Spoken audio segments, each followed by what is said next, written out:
Base of the end of the world starting with 5 million points. This video is purely for entertainment and does not infringe on copyrights or laws. The rights to the novel and image belong to the original author. We do not claim ownership. Don't like waiting and want to listen to this fanfic in full now?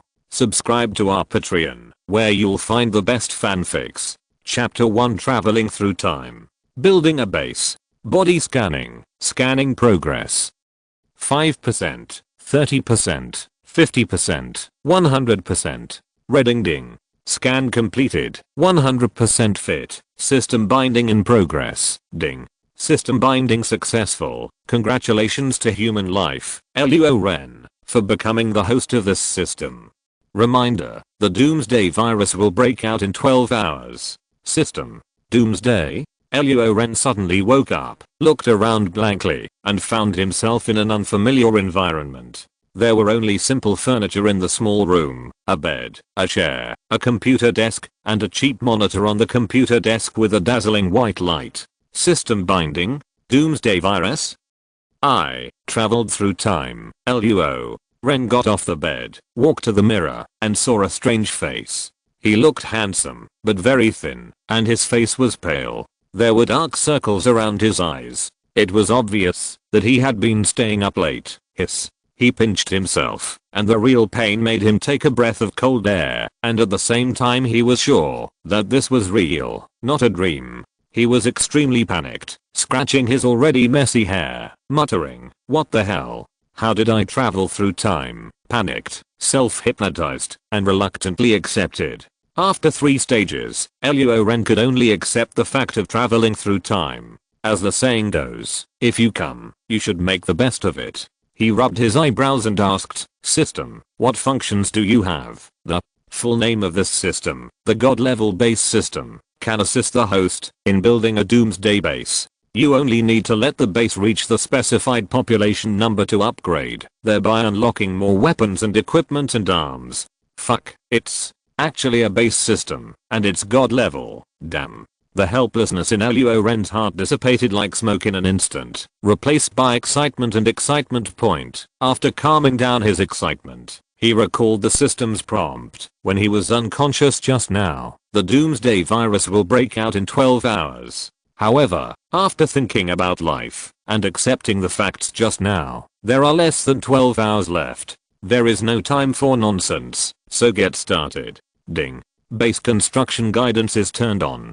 Please build a base as soon as possible according to the system guidance. As if it had heard Luo Ren's thoughts, the system immediately gave a prompt, and an arrow appeared out of thin air in front of Luo Ren. Point according to the arrow. In addition to the rental house, take the elevator and finally come to the open air parking lot of the community. There are not many cars parked in the open air parking lot of the community, but it is crowded with grandpas and aunts. Luo Ren looked past the grandpas and aunts and saw a steel behemoth lying quietly in the parking lot. The top of this steel behemoth showed mobile base vehicle. This should be the base vehicle. Luo Ren was calm on the surface, but extremely excited in his heart.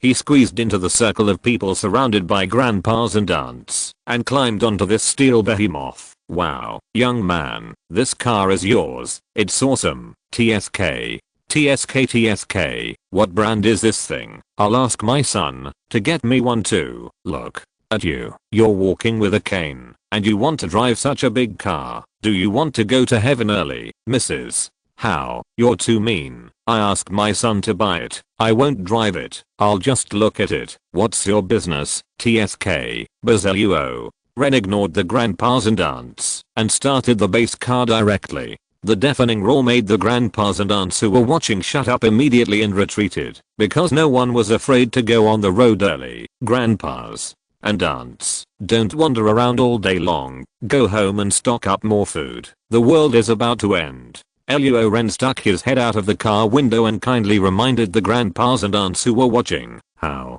can you talk like that, young man? We are socializing among the elderly. How can you say you are just wandering around? This young man has no manners. The end of the world? You must have been obsessed with novels and movies. Yes, it's up to you whether you believe it or not. I won't say much. Luo Ren was too lazy to pay attention to them. If you don't believe it, forget it. when you become a zombie. I hope you can still socialize. Point after saying that, he drove the base vehicle away, leaving those uncles and aunts in a mess according to the system prompt. The most urgent thing is to find an open place to build a base. Point more than an hour later, Luo Ren drove the base vehicle to the suburbs, looking at a construction site that had just been filled and compacted, and had not yet started construction.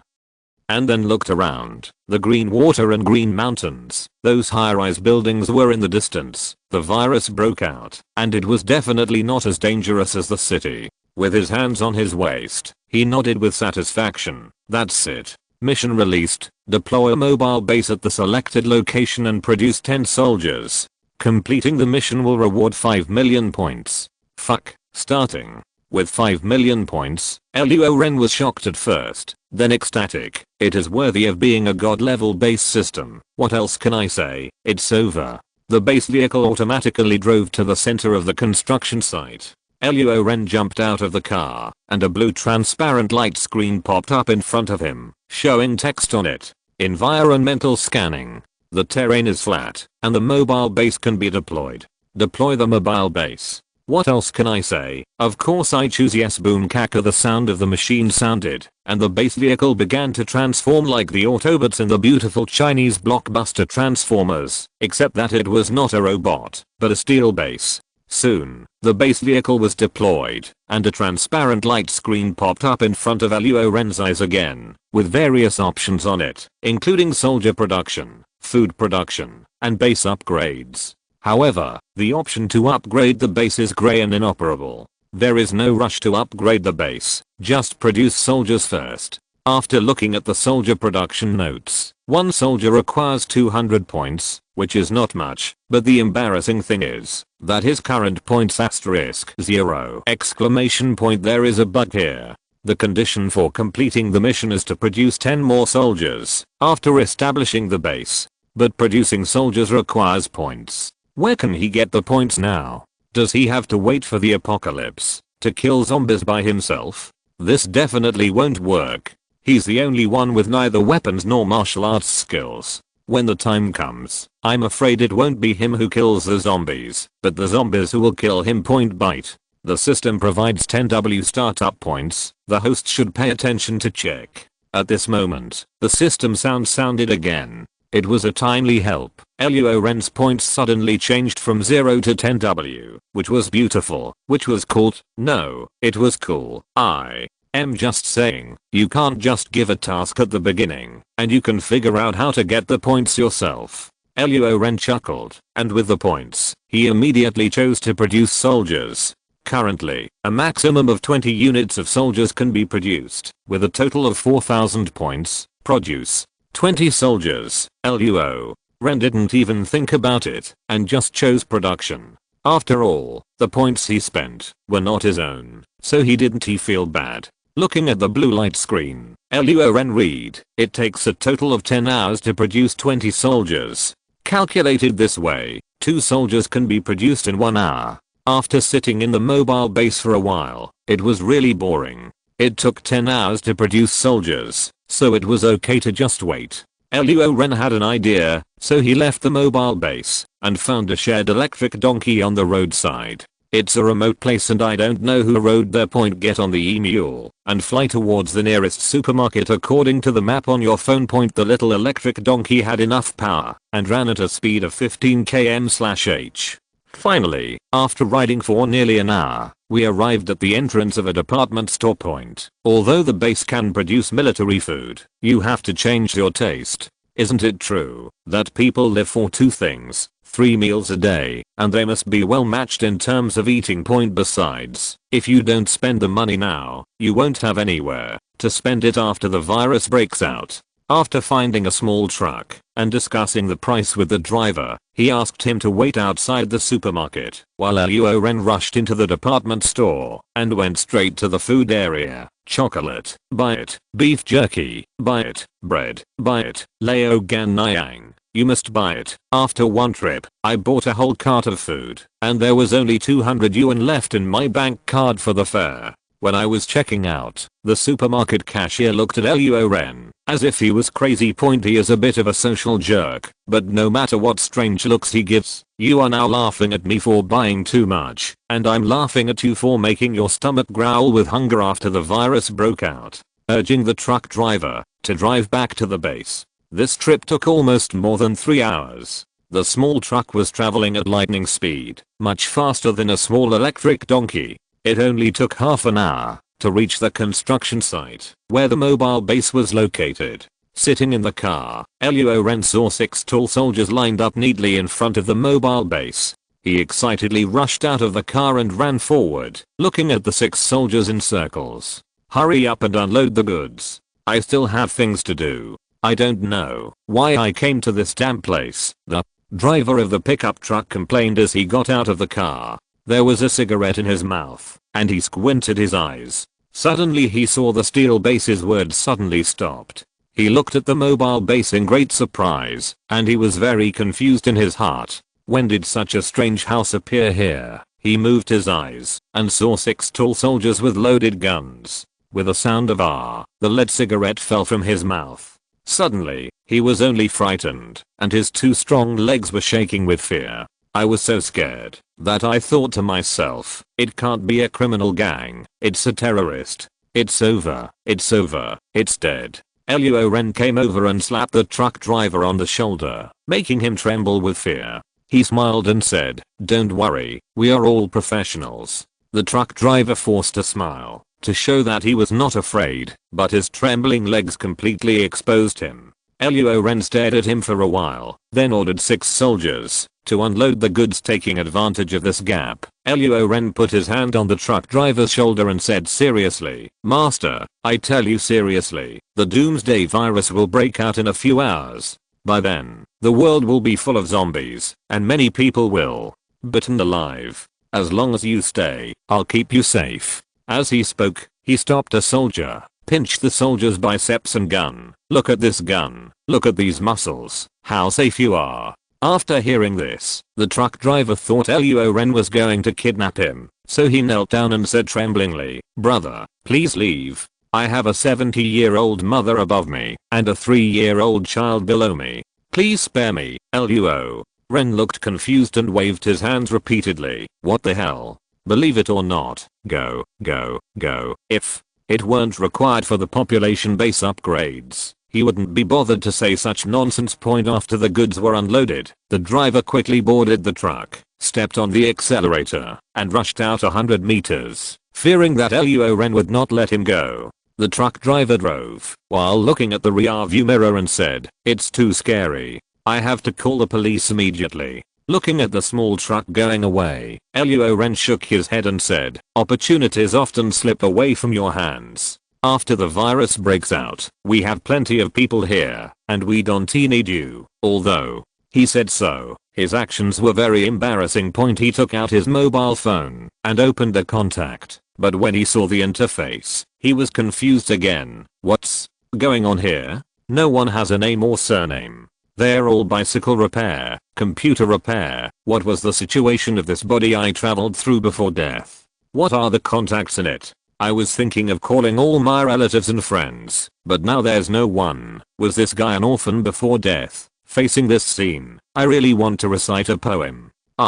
It's so miserable to be alone. So miserable, so miserable. Ask me why it's so miserable. I don't know what's going on. Chapter 2 Doomsday breaks out. Zombie crisis. Hello, LOL. I use farmhouse stir-fried pork. What would you like to eat? Luo Ren held the phone, listened to the voice from the other end of the phone, and said quickly, "Hello, it's like this. Oh, by the way, I'll tell you in advance that takeaways now require an additional $1 meal box fee." Reed Google searched what, and Luo Ren was surprised.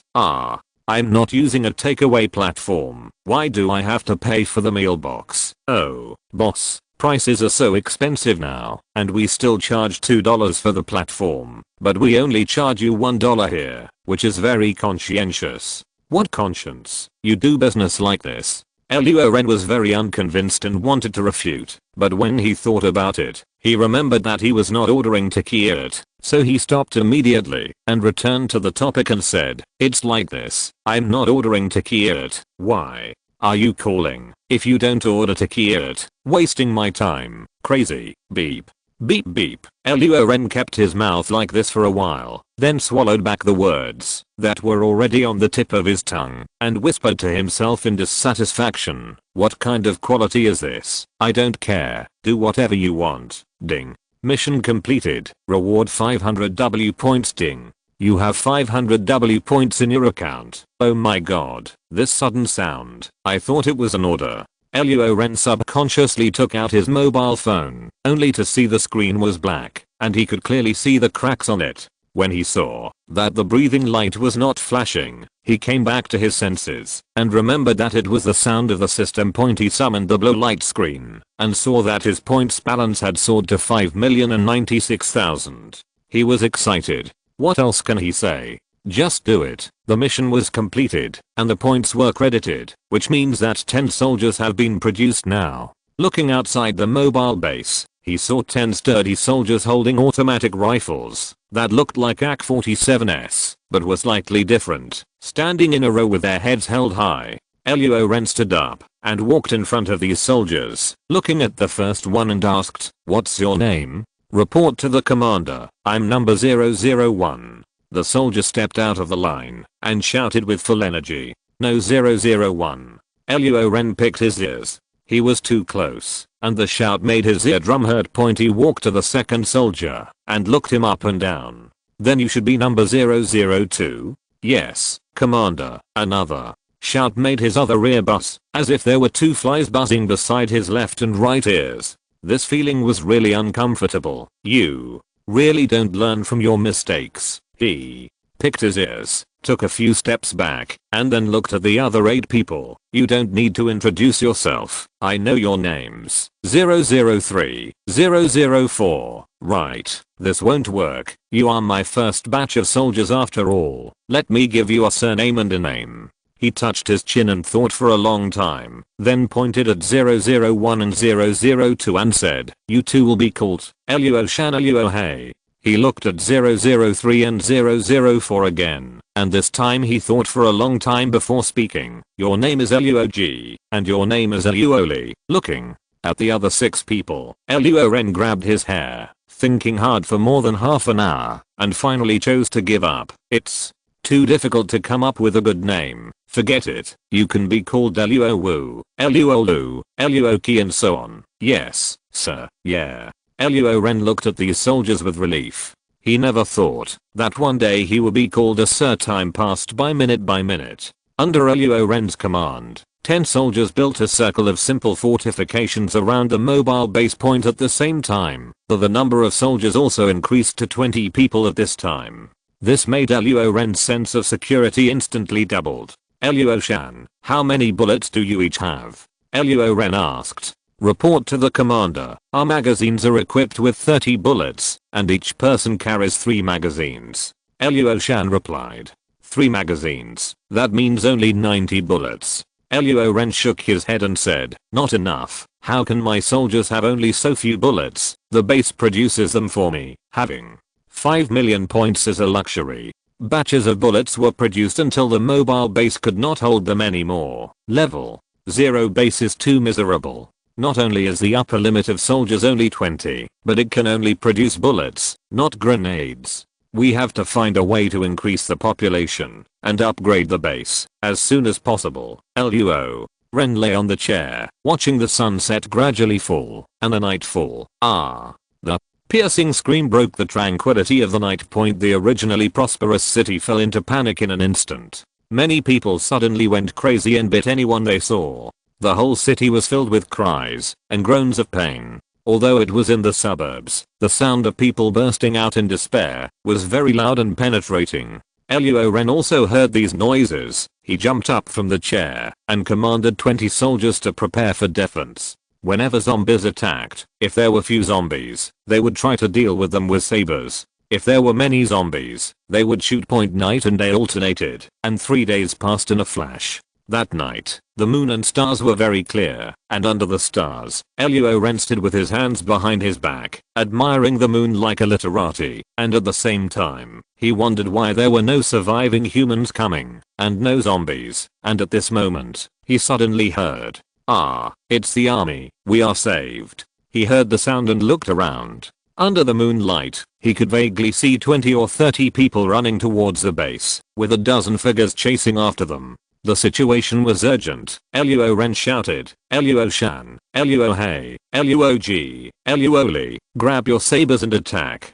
Kill." At Luo Ren's order, 20 soldiers drew their shining sabers and charged forward without fear of death. Luo Shan, Luo Hei, and the others were all professional soldiers. It was not a problem for one person to deal with 2 or 3 irrational zombies. Under Luo Ren's watch, they got rid of the dozen or so zombies in a few clicks. Bite. Killing ordinary zombies rewards 1 W points. Bite. Killing ordinary zombies rewards 1 W points rewards 1 W points. I'm so awesome here. Killing a zombie will reward you with 10,000 points. This system has a lot of points. The host just needs to worry about it and that's it. Ox, which of you is the leader? Just. As Luo Ren was excited, an extremely mean voice attracted his attention. All the zombies were killed, and the survivors had already run into the base. When all the survivors were congratulating themselves on surviving, a fat lady who looked like a fat lady came forward,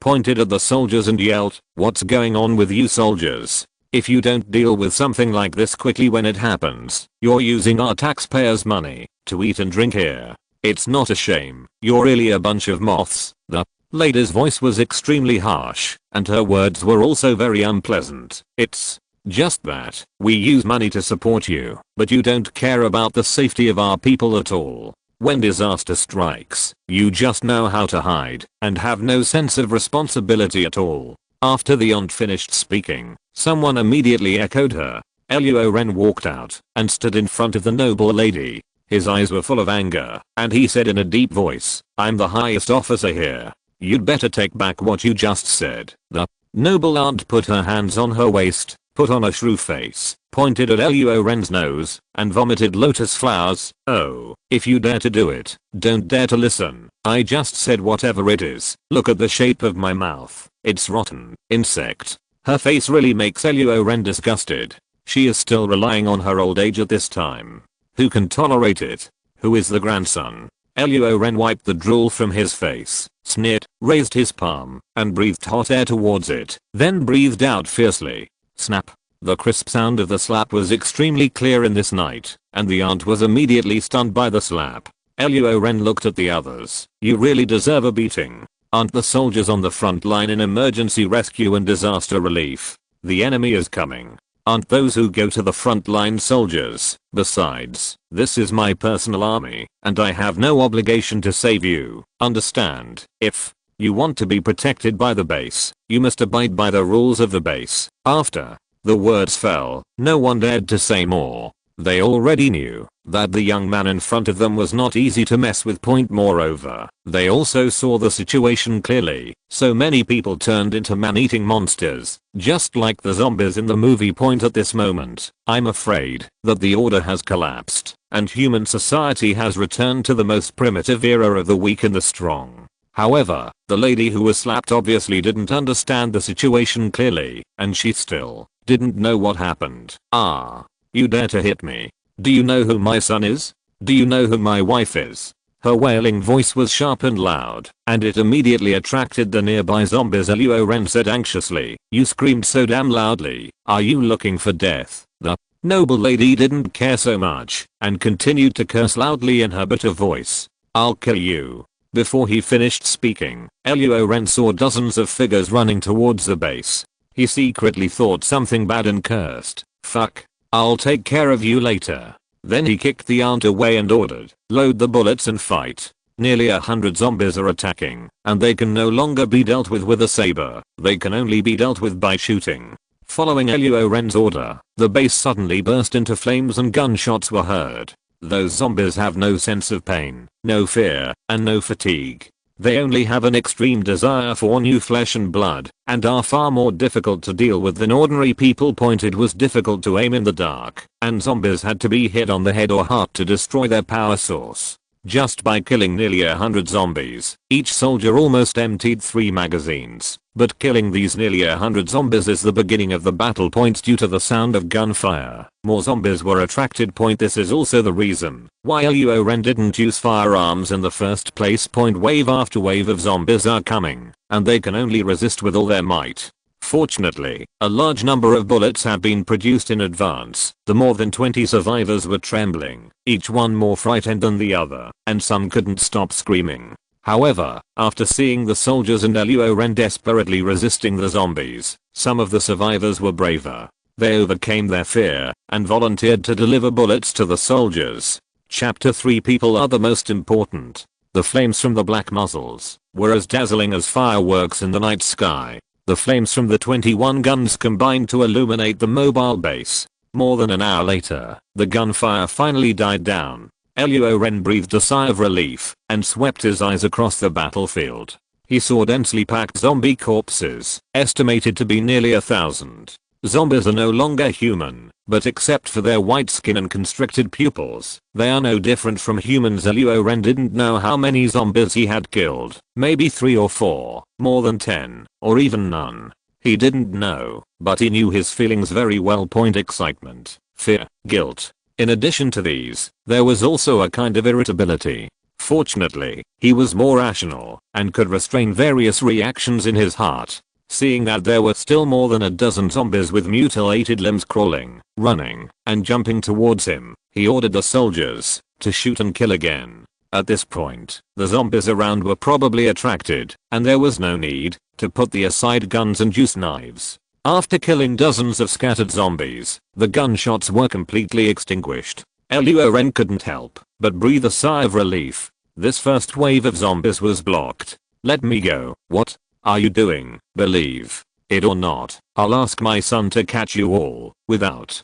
the cover of the gunshots, other sounds became much clearer. The piercing and sharp voice, shouting like a shrew, broke into Luo Ren's ears again. He looked at the sound and saw that the rich lady was pressed to the ground by several other survivors. The rich lady struggled frantically. The strength was so great that several young people could hardly hold her down. Luo Ren thought that she must not need young people to give up their seats when she took the subway or bus. You are restricting personal freedom. I tell you, when I get out, I will let you all sit in jail, and I will sue you to the military court. The rich lady has not recognized the situation until now, and she is swearing like a shrew. Luo Ren's inner frenzy was magnified, and his eyes suddenly turned cold. He walked step by step to the front of the lady, waved his hand, and signaled others to go away. The lady lost her restraint and jumped up immediately, like a macaque trying to snatch food from tourists, scratching Luo Ren's face with her sharp nails. Luo Ren looked stern, raised his pistol, and pointed it at the forehead of this crazy woman, and his reason was gradually swallowed by violent emotions. Hey, who are you trying to scare with a gun? The lady was not afraid at all. She was sure that Luo Ren would not dare to shoot, and even put her forehead against the muzzle of the gun, saying in a yin and yang tone, I'll put my head here. If you have the guts, shoot me to death. Alas, if you don't dare, you are a grandson. Bang, the gun flame flashed, but at that moment it illuminated the faces of everyone present, and many people were horrified. The bullet pierced the lady's head, and her brain splattered. The lady fell straight to the ground, her eyes wide open, her expression frozen in meanness and arrogance. Luo Ren's hands trembled slightly, his rationality returned at this moment, and with strengthened a lot, the rage in his heart disappeared.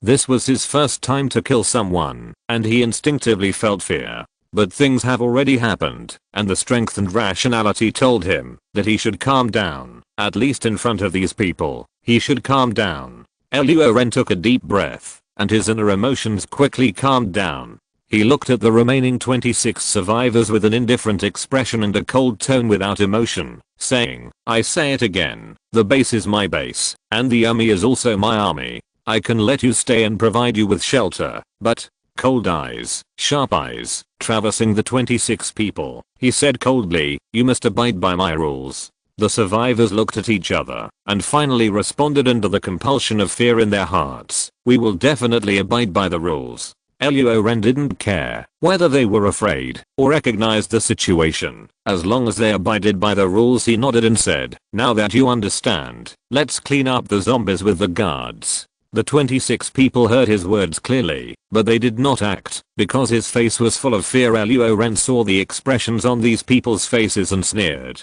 "In the end times, fear is the biggest obstacle to your survival. I will give food and shelter to those who help the soldiers clean up the corpses. Those who don't want to can choose to leave. I won't force them." After saying this, Luo Ren fell silent and left the final choice to them. Seeing that the soldiers had already started to clean up the zombies, a few of the brave ones hesitated for a moment and followed point. After about 3 or 4 minutes, someone finally mustered up the courage again, one after another, and finally only 2 people were left huddled together, unable to overcome their inner fear, and dared not to clean up the zombies. These 2 people have fair skin, delicate hands, and exquisite makeup. If you don't look closely, you really can't tell that they are 2 men. Luo Ren glanced at them and said what he should say. It was up to them to choose. In the current world, if they didn't have this courage, they had no right to live. The clouds cleared and the sun rose from the east. The sunlight was still warm, but the earth was completely different now. Yesterday, it was a peaceful and prosperous day, but today it has become a hell on earth. When Luo Ren got up early in the morning, the first thing he did was to ask Luo Shan who were the people who cleaned up the bodies yesterday. To his surprise, all 26 people actually took action. "I thought the 2 pretty boys were not brave enough, but I didn't expect that I was wrong." Sure enough, people will burst out with infinite potential in desperate situations. After stretching, Luo Ren saw people who were leaning back, squatting, or crying with their faces covered, and sighed softly. He used his points to exchange some compressed dry food and water for the guards to give to these people, which was also a recognition of their courage. After filling his stomach, Luo Ren gathered 26 people. He looked at a sturdy man standing in the front row. He remembered this man. He was the one who held down the old woman last night, and he was also the first to stand up when cleaning up the zombie bodies. Luo Ren approached the man, looked him up and down, and asked, "What's your name?" The man was very nervous, but he still plucked up the courage to answer, "My name is Sordi." Sordi? Luo Ren heard this name, and his first impression was that he was very rich. After coming to his senses, he felt that the man was quite pleasing to the eye, so he said, "Sordi, right? You will be the survivor supervisor in the future, responsible for organizing the survivors to build houses and fortifications." It was like a good thing that came from the sky. Sordi was extremely surprised and did not dare to neglect it. He answered very seriously, "Yes, sir, I will do a good job. In this situation, it is very important to survive, and no matter when you want to live a good life, you must have power and strength." Since the superior respects himself and lets him be the supervisor, he must seize this opportunity to work hard so that he has a chance to live a good life. Sordi finished breakfast with excitement and then immediately started working.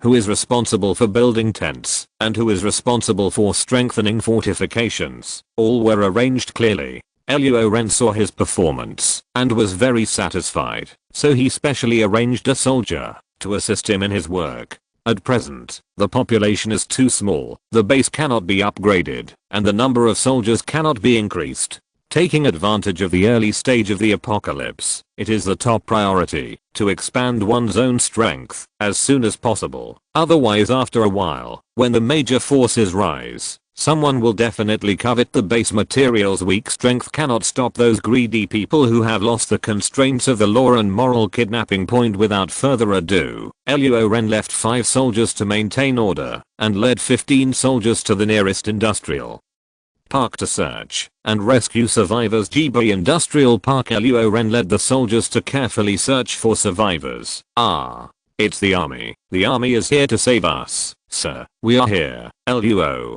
Ren looked for the sound and saw 3 people holding the corner of the wall and waving at him behind the office building not far away. He made a gesture of silence, indicating them to speak softly, and the 3 people were very obedient and shut up immediately. Then he waved to the 3 people, indicating them to come over. The 3 hesitated for a while and finally mustered up the courage to leave the corner and run over. At this moment, 5 or 6 zombies found them and rushed over. The 3 were horrified and quickened their pace to run towards the army that came to save their lives. Luo Ren ordered 5 guards to come out and block 5 or 6 zombies head on with sharp sabers. Hearing the sound of puff, the zombies were successfully solved. The 3 survivors also ran over. Luo Ren looked at the 3 people and saw that one of them was holding a steel pipe, one was holding a machete, and the remaining one was the most powerful, holding a keyboard.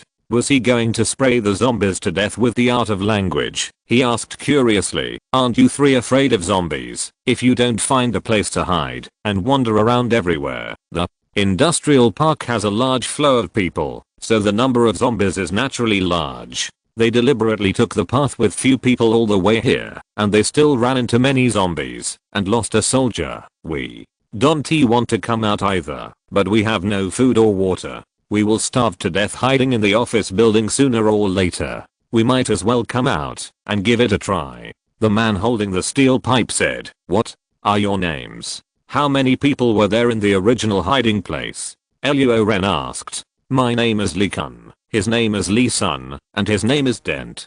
The office building we are hiding in has 3 floors. Most of the survivors in the park are hiding there. It is estimated that there are more than 300 people. The man with the steel pipe said. So many? Luo Ren was shocked. It takes 500 people to upgrade the base. There are more than 300 people hiding in this small office building. It is definitely a big piece of fat meat. He couldn't help shouting. Then take me to save your colleagues. Li Kun and the other 2 hesitated for a while and finally nodded and said, okay, follow me. Under the leadership of Li Kun and others, Luo Ren saw the office building, which has a total of 3 floors. According to Li Kun's introduction, the survivors are basically concentrated on the 2nd floor. Luo Ren nodded and carefully observed the surrounding environment.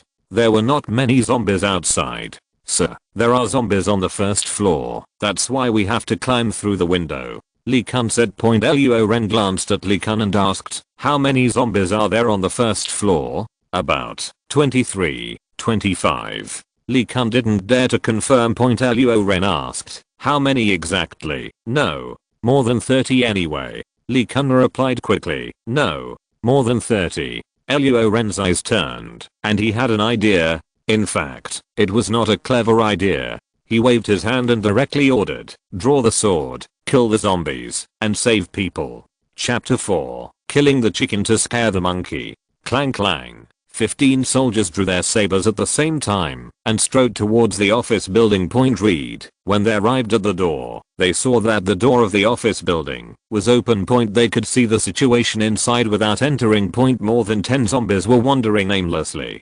They didn't feel any pain when they bumped into tables, chairs, and walls. They just turned around and continued to wander. Luo Ren walked out from behind the 15 soldiers, staring at the zombies, and then gave an order and shouted in a low voice, go. The 15 soldiers listened to the order and rushed into the office building without saying a word. The footsteps of the 15 people were enough to attract the zombies in the office building, and these zombies also rushed over with their teeth and claws. Facing the zombies, the soldiers showed no fear on their faces. There was a cold murderous intent in their eyes. They waved their sabers in their hands, fast, fierce, and accurate buff.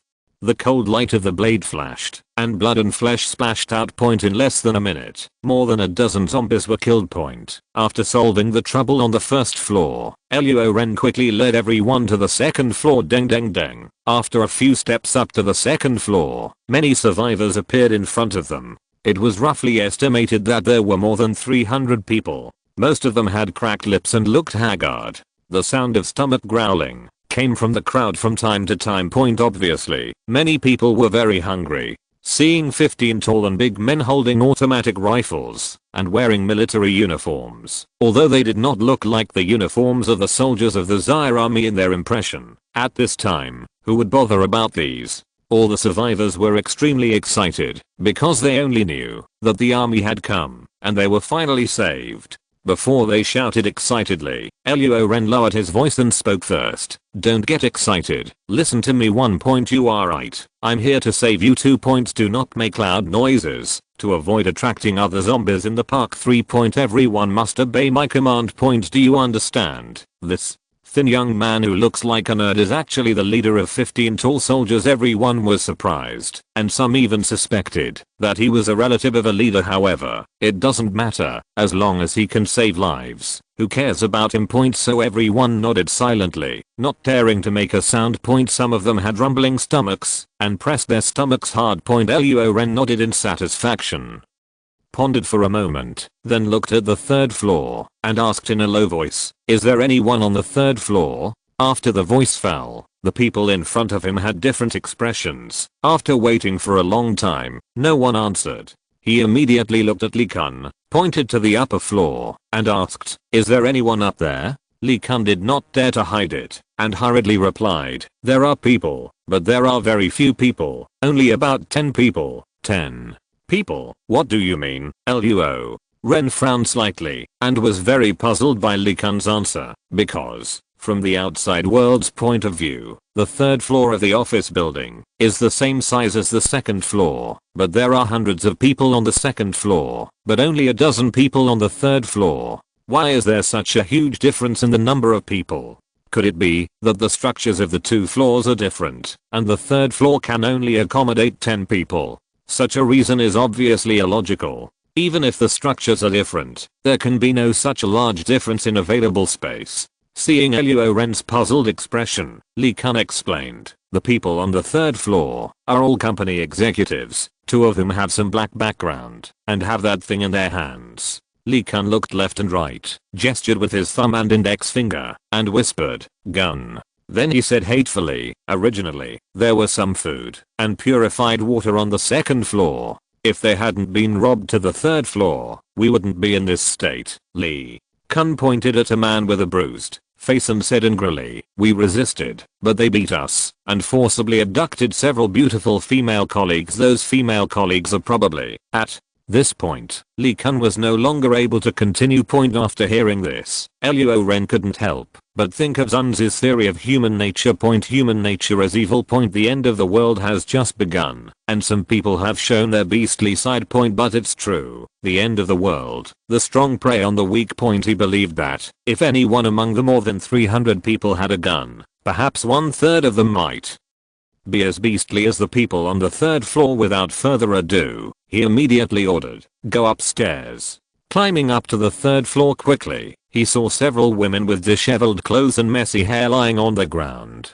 Compared with the people on the 2nd floor, they looked more haggard, with 2 clear tear marks on their cheeks and deep despair in their eyes after crying dry. Looking past these women, he saw more than a dozen people drinking and playing cards at this moment. The ground around them was full of snack packaging, and they were living a happy life. The movement of Luo Ren coming up also alarmed these people. They all cast their eyes and saw the 15 soldiers with tall and strong bodies and weapons behind this young man. They were all shocked and dared not move. Only one person was very drunk. Not only was he not afraid, but he also staggered and walked towards him cursing, you motherfucker, who told you to come up? Don't you want to live? I'll teach you a lesson today. As he said, he picked up an empty wine bottle and smashed it on Luo Ren's head. How could a drunk man fight? Luo Ren raised his foot and kicked him, causing his buttocks to fall to the ground and his face to the sky. The man was furious on the spot, lifted his clothes to reveal the pistol on his waist, and cursed, you bastard, I'll kill you. When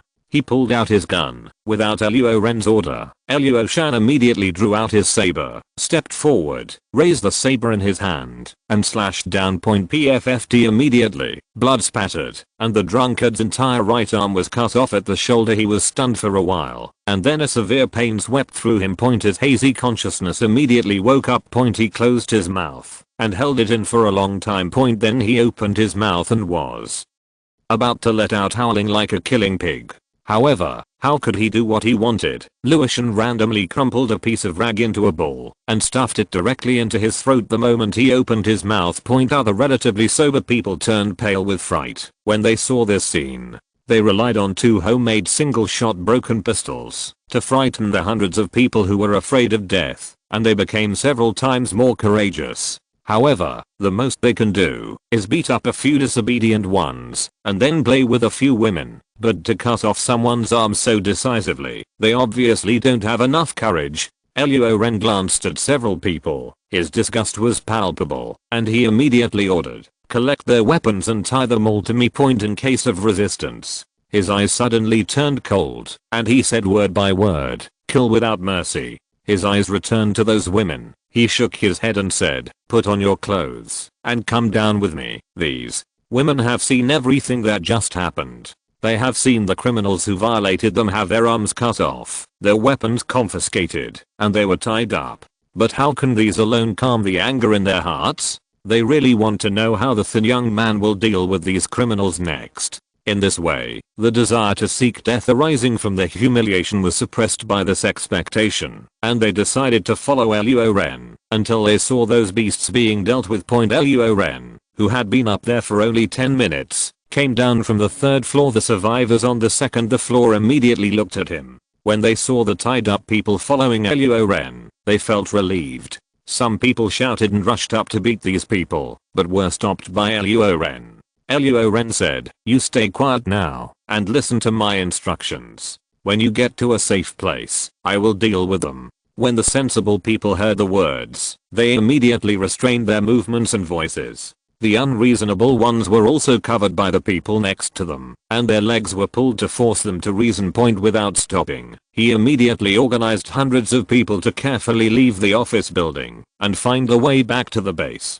The zombies wandering on the road had been cleared away when we arrived, so the journey was relatively smooth, and we returned to the base without any casualties. After resting for a while, Luo Ren gathered everyone and looked at the hundreds of hungry people.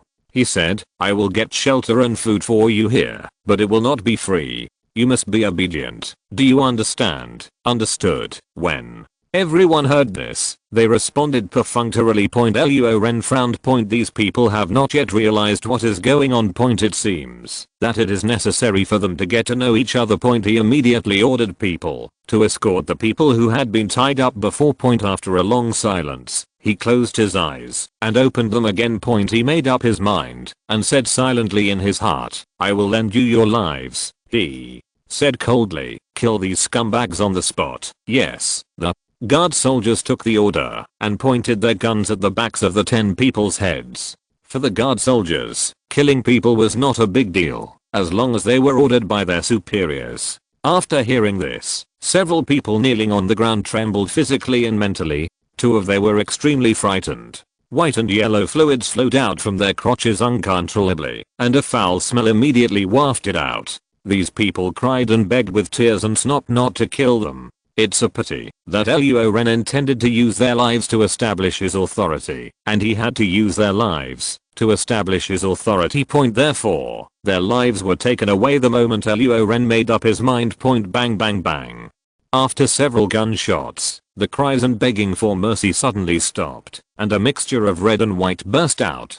Hundreds of people on the field were all startled and turned pale with fright. They wanted to run away, but when they saw the tall soldiers, the corpses in front of them, and the aura of death hitting their faces, no one wanted to be the first to stand out. When Luo Ren saw the corpse in front of him, he was silent for a long time. If he shot and killed the lady out of anger, then killing these people was completely his subjective intention. He couldn't help but feel guilty in his heart. Realizing that such emotions were wrong, he immediately hypnotized himself and imagined these people as zombies. After a period of hard self-hypnosis, he succeeded. Although the guilt in his heart did not disappear, it was temporarily suppressed.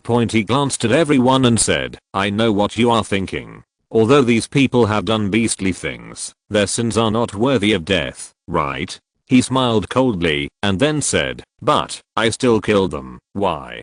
Pointing at a thin boy, he asked, "Tell me, why should I kill them?" The thin boy was very scared. His voice was trembling, and he said, because.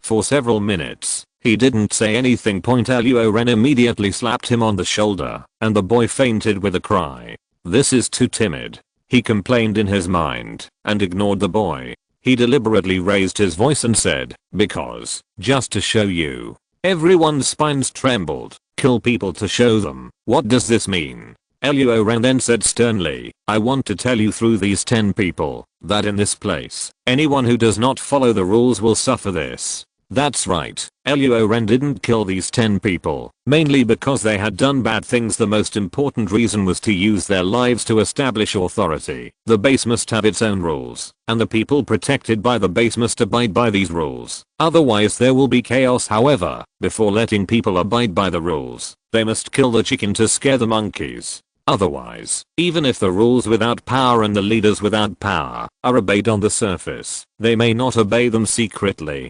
Therefore, these people would be sentenced to life imprisonment at most in peacetime, but now, they must die. Everyone suddenly realized and looked at Luo Ren with fear. Many people secretly made up their minds to abide by the rules here, not for any reason, just to survive. Luo Ren saw the reactions of the people. It seems that the purpose of killing the chicken, to scare the monkeys, has been achieved, which made him very satisfied. After a long silence, he called Saudi Arabia and asked Saudi Arabia to find 2 people to register these newly joined survivors. After seeing Luo Ren's decisive killing, Saudi Arabia did not dare to be lazy. He moved quickly and registered hundreds of people in less than an hour, and then wrote a report and submitted it to Luo Ren. After reading the registration report written by Saudi Arabia, Luo Ren was a little surprised. I thought there were only 345 people, but I didn't expect that there were 397 people. After counting nearly 400 people, plus the original 26 people in the base. Now the base has a total of 423 people, and there are still 77 people to upgrade to a level 1 base. So, Luo Ren made a plan, leaving 1/3 of the troops to garrison the base, and then led the remaining troops to search and rescue survivors. Soon, more than 20 days passed. The base was built in a decent manner. Tents had been built, and more than 400 survivors no longer had to sleep on the ground, and the happiness index of the base was greatly improved. That day, Luo Ren was resting on a recliner, and suddenly the sound of the system sounded in his ears. Ding, Soldier Luo Shan was promoted to team leader, and can command 10 units of ordinary soldiers. Ding, Soldier Luo Hei was promoted to team leader, and can command 10 units of ordinary soldiers. Ding, the population exceeded 500, and the base met the upgrade. Please upgrade as soon as possible. Ding, new tasks are released. The base is upgraded to level 1, and an arsenal is established, and 2000 W points are awarded. Are we finally getting enough people? Luo Ren was so excited that he almost fell off his chair. Finally, he waited for this day, and without saying anything, he upgraded the base. Ding, the base is upgraded to level 1, unlocking the level 1 arsenal. Ding, the base is upgraded to level 1, unlocking the level 1 city wall. We can build a city wall. Finally, we don't have to build fortifications manually. They are not good looking and have poor defense. Luo Ren woke up in shock. There was no time to delay, and construction began immediately. The construction panel was called up, which showed a map with a radius of 5 kilometers with the base as the center. This was the interface for building the city wall. After a little thought, he started construction. He chose to build a level 1 city wall with a diameter of 300 meters with the mobile base as the center.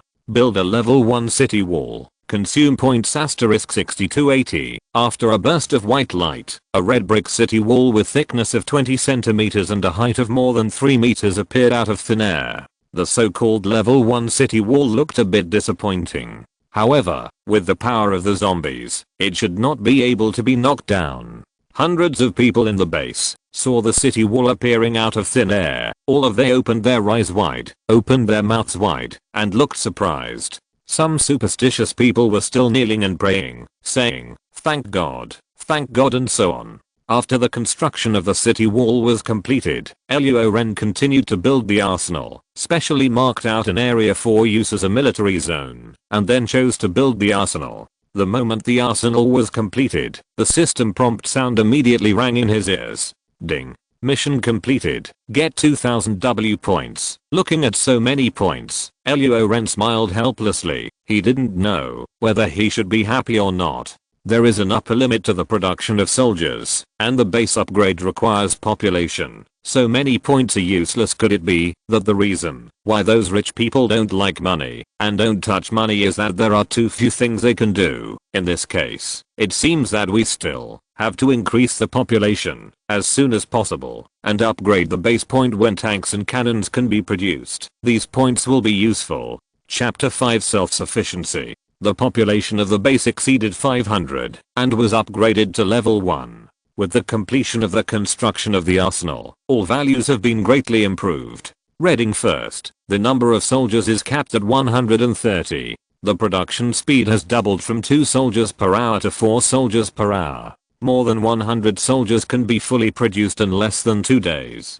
Like the mobile base, the arsenal can also produce firearms and bullets, and can also produce fragmentation grenades, which has a significant improvement on the combat effectiveness of the guards. Today, the weather is clear and sunny. In the mobile base, Luo Ren leaned back in his chair and held the report submitted by Saudi Arabia in his hand, which contained the number of new people today. After a long period of development, the base has gained some fame in the surrounding area. So in the report, in addition to the survivors who went out to search and rescue by the guards, there are also survivors who took the initiative to join, totaling 124 people. Point as the number of people in the base has steadily increased. It has nearly 2,000 people so far at this rate of development. It will not take long to reach a population of 5,000, and then the base can be upgraded to level 2.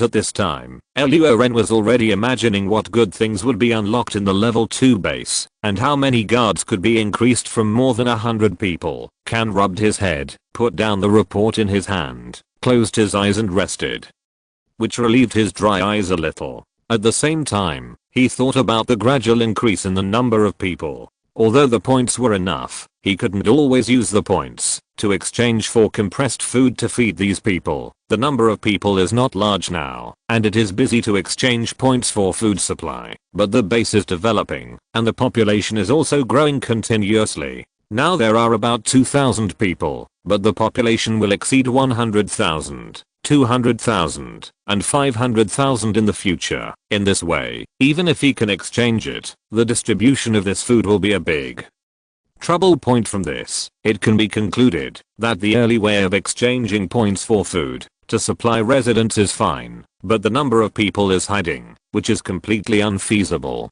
In this way, it seems that it is necessary to establish a system for residents to be self-sufficient. His eyes slowly opened, and he saw the ceiling at the first glance, then moved his eyes to look outside the door, stood up, and walked out of the mobile base. The sun shines on his face, and he can feel the heat of the sun. As far as he can see, except for the more than 200 newcomers who are setting up tents, the others are basically doing nothing. He eats and sleeps all day, just like his second brother, which makes him determined to build a self-sufficient system.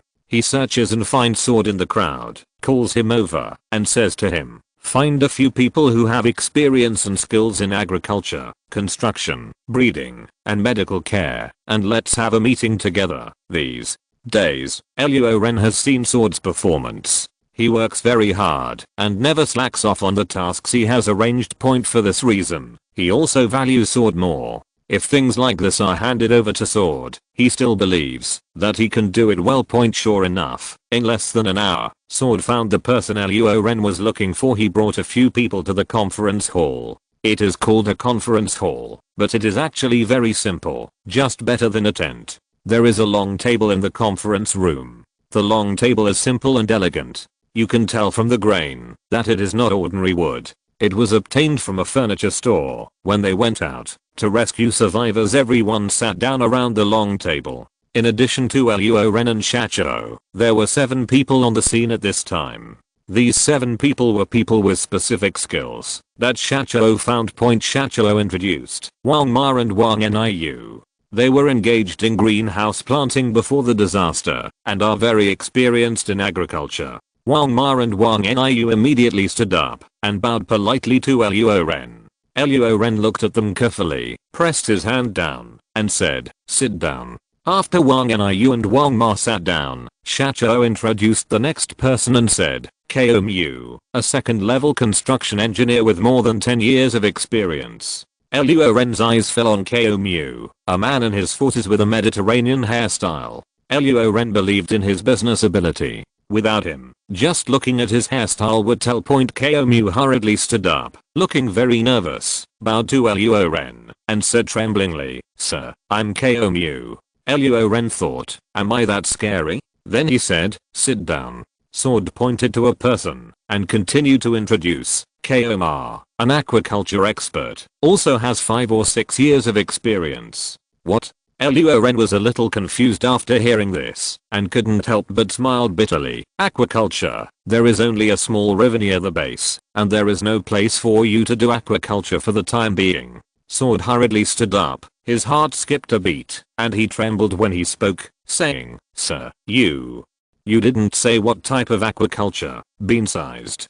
Beads of sweat kept coming out of his forehead and sliding down his cheeks. He had seen Luo Ren's methods, and several lives were lost in just one sentence. He hated it, hated why he didn't survey the terrain well, and now he made a mistake. It's over, it's all over. Seeing Sword's exaggerated reaction, Luo Ren still said the same thing. "Am I that scary?" I didn't say anything, but I was so scared that I broke out in a cold sweat. He covered his forehead, lowered his head and smiled helplessly, and finally pressed his palms and said, "I don't blame you, sit down quickly." The voice was gentle and the tone was calm. There was no anger or anything else in it, but Shad was still hesitant. He stole a glance at Luo Ren, and observed his expression. He saw that his expression was normal and there was no murderous intent in his eyes. Just like that, the stone hanging in his heart fell to the ground, and he said respectfully, "Thank you, sir." After that, he sat down with peace of mind, and at the same time thought to himself, is my impression of the commander wrong, and it's just fine? Luo Ren didn't have the ability to read minds, so he wouldn't know what Saudi Arabia was thinking. After pondering for a moment, he suddenly asked, Ko Ma, there are not enough conditions for aquaculture now. Do you know how to do other farming? Ko Ma didn't dare to keep Luo Ren waiting, and immediately replied, okay. Before I started aquaculture, I worked on land for 4 or 5 years. I have experience in chickens, ducks, pigs, cattle and sheep. Oh. Luo Ren was pleasantly surprised. He was an all-round talent in the sea, land and air.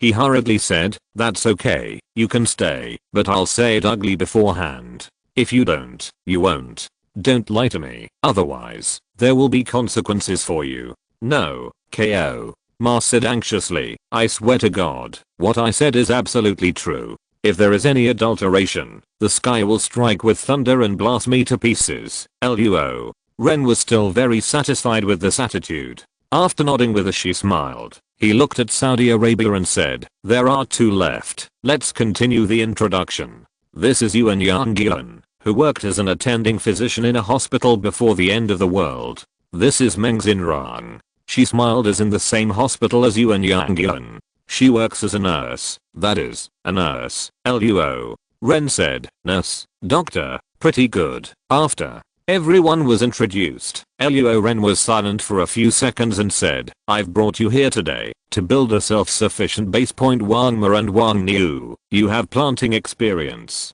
From now on, you will be responsible for organizing and guiding the residents of the base to carry out agricultural farming. As for Ko Ma, there are currently no livestock in the base, so you will first assist Wang Niu and Wang Ma in agricultural planting work." Then he looked at Ko Mu and said, "Ko Mu, I will give you the authority to form a construction team to be responsible for the construction of base infrastructure. It is the dry season, and the tents can still accommodate people. If it comes to the rainy season, it will not work. You must be there. Before the rainy season comes, build a house for everyone. The drainage at the base also needs to be sorted out. By the way, you build a hospital first, with Yuan Yangyuan as the dean and Meng Xinrang as a head nurse." As he spoke, he turned his attention to Yuan Yangyuan and Meng Xinrong and continued, I will also give you authority. You can find 10 to 20 people with medical or nursing experience. From now on, you will be responsible for the major and minor illnesses of the base residents. Such an arrangement was what Luo Ren had in mind. Someone still needed to start the specific implementation, so he turned his attention to Saudi Arabia and said, specific personnel allocation and specific implementation. He deliberately emphasized the emphasis, and at the same time expressed a serious expression, and then said, Saudi, I leave these to you. Suddenly stood up, stared at Saudi Arabia, then slapped Saudi Arabia on the shoulder, and said solemnly, I trust you, don't let me down. After saying that, he smiled softly, then walked to the door, suddenly stopped, looked back at everyone, and said with a smile, I forgot, the meeting is dismissed. Saudi Arabia looked at Luo Ren's leaving figure, clenched his fists with both hands, his eyes were firm, and he said loudly and excitedly, Sir, don't worry, I will definitely not let you down. The time came 5 days later. Saudi Arabia's work is really efficient. In just 5 days, the base has evolved from a pigsty to one where everyone has something to do. I saw those people who had nothing to do before began to be busy, planting and building. Everyone was mobilized. Compared with 5 days ago, the base is now full of vitality, and the operating efficiency has also been greatly improved. Looking at everything in front of him, Luo Ren felt relaxed and happy, with a sense of accomplishment. Although the person who actually led the implementation was Saudi Arabia, he came up with the idea and gave the order, so his contribution was no less than Saudi Arabia. After stretching, he returned to the mobile base. When he saw the information on the table, he sat down, then picked up one and started reading. At this moment, the guard's voice suddenly came from outside the door, reporting to the chief, Resident Saudi Arabia wants to see you. Luo Ren said, let him come in. Hearing the sound of footsteps, he raised his eyes and saw that it was Saudi Arabia. His eyes fell back on the information at hand. While looking at it, he asked, tell me, what's the matter, Saudi? Arabia took out a letter from his pocket, took a few steps forward, handed it over, and explained, there was a person who asked me to give this letter to you just now. He said he was from the Tiger King. Tiger King? Luo Ren didn't know why. He had never heard of such a person. After receiving the letter, he immediately opened it and took out the letter paper. He saw the twisted and ugly words on it. I am the Tiger King. I have 600 elite soldiers with guns and cannons. I heard that your city is good, and I want it. I hope you will see the situation clearly and take the initiative to open the door to welcome me. Otherwise, I will definitely let you know what it means to have a city destroyed and people destroyed. Note, please reply to me within 3 days. What the hell? After Luo Ren read it, he directly crumpled the letter in his hand and threw it into the trash can. He just thought it was someone's prank, looked at Saudi Arabia, and asked, where is the person who gave you the letter? Saudi said, after the man gave me the letter, I asked him to drink tea. Tea? What kind of tea should you drink? Tea is so precious these days. Are you willing to give it to a prankster? Luo Ren said with some annoyance. What kind of thing did Saudi Arabia do? A prankster like this should be punished by cleaning public toilets for a week. And since the target of the prank is still him, it is even more serious. He should be punished by cleaning public toilets for a month. No, it should be a year. This will teach him a lesson and let him know what it means to not touch a tiger's butt. That, sir, when I say drinking tea, I don't mean real tea, but the kind of tea that the community sends warmth to. Sort. Rubbed his mouth, looked up at the ceiling, and his tone was a little awkward. Luo Ren froze, opened his dry mouth, and then turned his head slowly to look at Saudi with a fake smile. When Saudi saw this expression and action, his spine went cold, and he hurriedly said, sir, I will go and let that guy sweep the public toilet for a year. After saying that, he ran away. Chapter 6 Arrogant People. After Saudi Arabia left, Luo Ren continued to look at the information at hand and muttered, don't you know that when we were studying, we were good students, and when we entered the society, we were good citizens? How can I understand these slang words? Reed being disturbed by Saudi Arabia, he stared at the information for a long time, but he didn't understand any of the content. With a slight sigh, He put down the information, rubbed his eyebrows, and turned to look outside the room, only to see the sun was shining brightly. "Oh, I've been sitting here all morning. Let's go out for a walk and get some sunshine." Luo Ren stood up, stretched, and walked towards the outside of the mobile base point. He walked through the gate and came outside the mobile base. The golden sunlight fell on his body, which was very warm. He breathed a long sigh of relief, and many worries disappeared without a trace at this moment. He looked back and saw Saudi Arabia coming back again, and there was someone with him. What's going on with this guy? Why is he here again? Huh? Luo Ren saw the person following Saudi Arabia. After taking a closer look, he couldn't help being surprised and said, "Hey, who is this person? He looks very arrogant." When Saudi Arabia saw Luo Ren, he immediately quickened his pace and urged his companions, almost taking one step at a time, and soon arrived in front of Luo Ren. The distance was closer, and Luo Ren could see more clearly. He saw the person next to Saudi Arabia, with small eyes, small mouth, provocative ears, and a bulbous nose. The most obvious thing was that there was a huge birthmark around the eyes, it's like being beaten. This person not only has a weird appearance, but also looks arrogant, as if he is the owner of the base. Luo Ren pointed at the little mouse-like person and asked, "Is he born so arrogant?" This arrogant look in his eyes seems to want to continue writing a different kind of emperor. The man who looked like a little mouse was also looking at Luo Ren while he was speaking. At this time, Luo Ren had just finished speaking, and before Saudi Arabia could speak, he said in a very arrogant tone, "Are you Luo Ren?"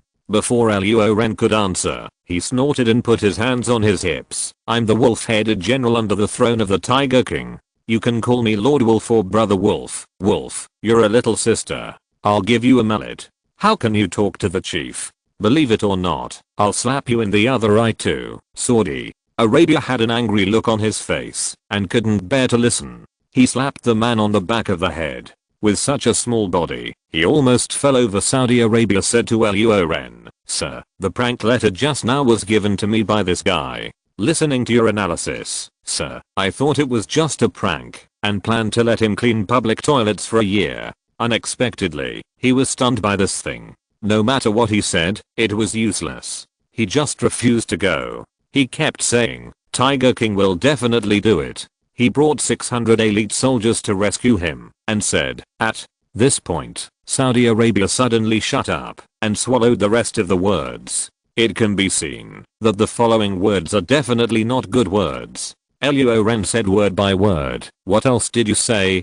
Saudi Arabia looked around and saw that there were only guards standing guard nearby, so he took 2 steps forward, leaned close to Luo Ren's ear, and whispered, "This man also said that at that time, he wants you to kneel down and kiss his feet." After saying that, Saudi Arabia quickly took a few steps back, trying to keep a safe distance from Luo Ren. Luo Ren half smiled, his cheeks bulging slightly with his tongue. His eyes moved to the little mouse-like man who claimed to be the wolf-headed general. He took a few steps closer and put his right hand on his shoulder with a snap. His tone was very soft. Said, "You want me to kneel down and kiss your feet?" The wolf's head was much shorter than Luo Ren's. Although the distance was very close, he had to raise his head to see Luo Ren's face.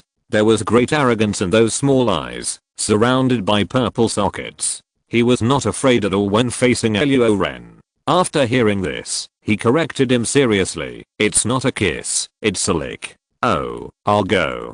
I'm giving you face, right?" No one could stand such a situation, so Luo Ren gave him a round slap on the spot, and with a pop sound, the wolf's head spun, jumped, and closed its eyes. One slap wasn't enough, and then there was a flurry of punches and kicks. Regardless of whether the posture looked good or not, he wished he was 1,000 armed guanyin now, with 1,000 hands full of firepower, beating this guy at the same time. The one-sided beating continued for a while, and his otaku body couldn't bear it, so he immediately nuzzled at Saudi.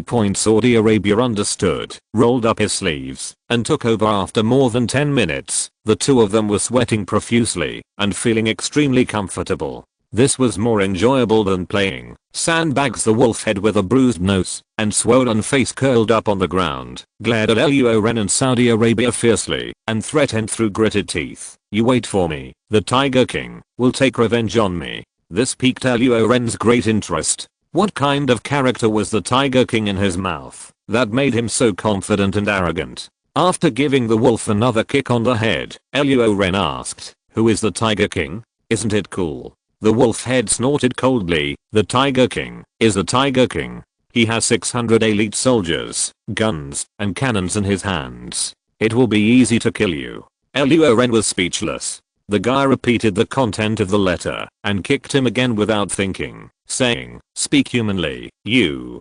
Still kick me. Just wait. The Tiger King has 600 elite soldiers." Luo Ren was completely speechless. This guy was really stunned. He had no choice but to look at the soldier standing guard, waved to him, and ordered, "Luo 20 key, lock him in the public toilet, soldier."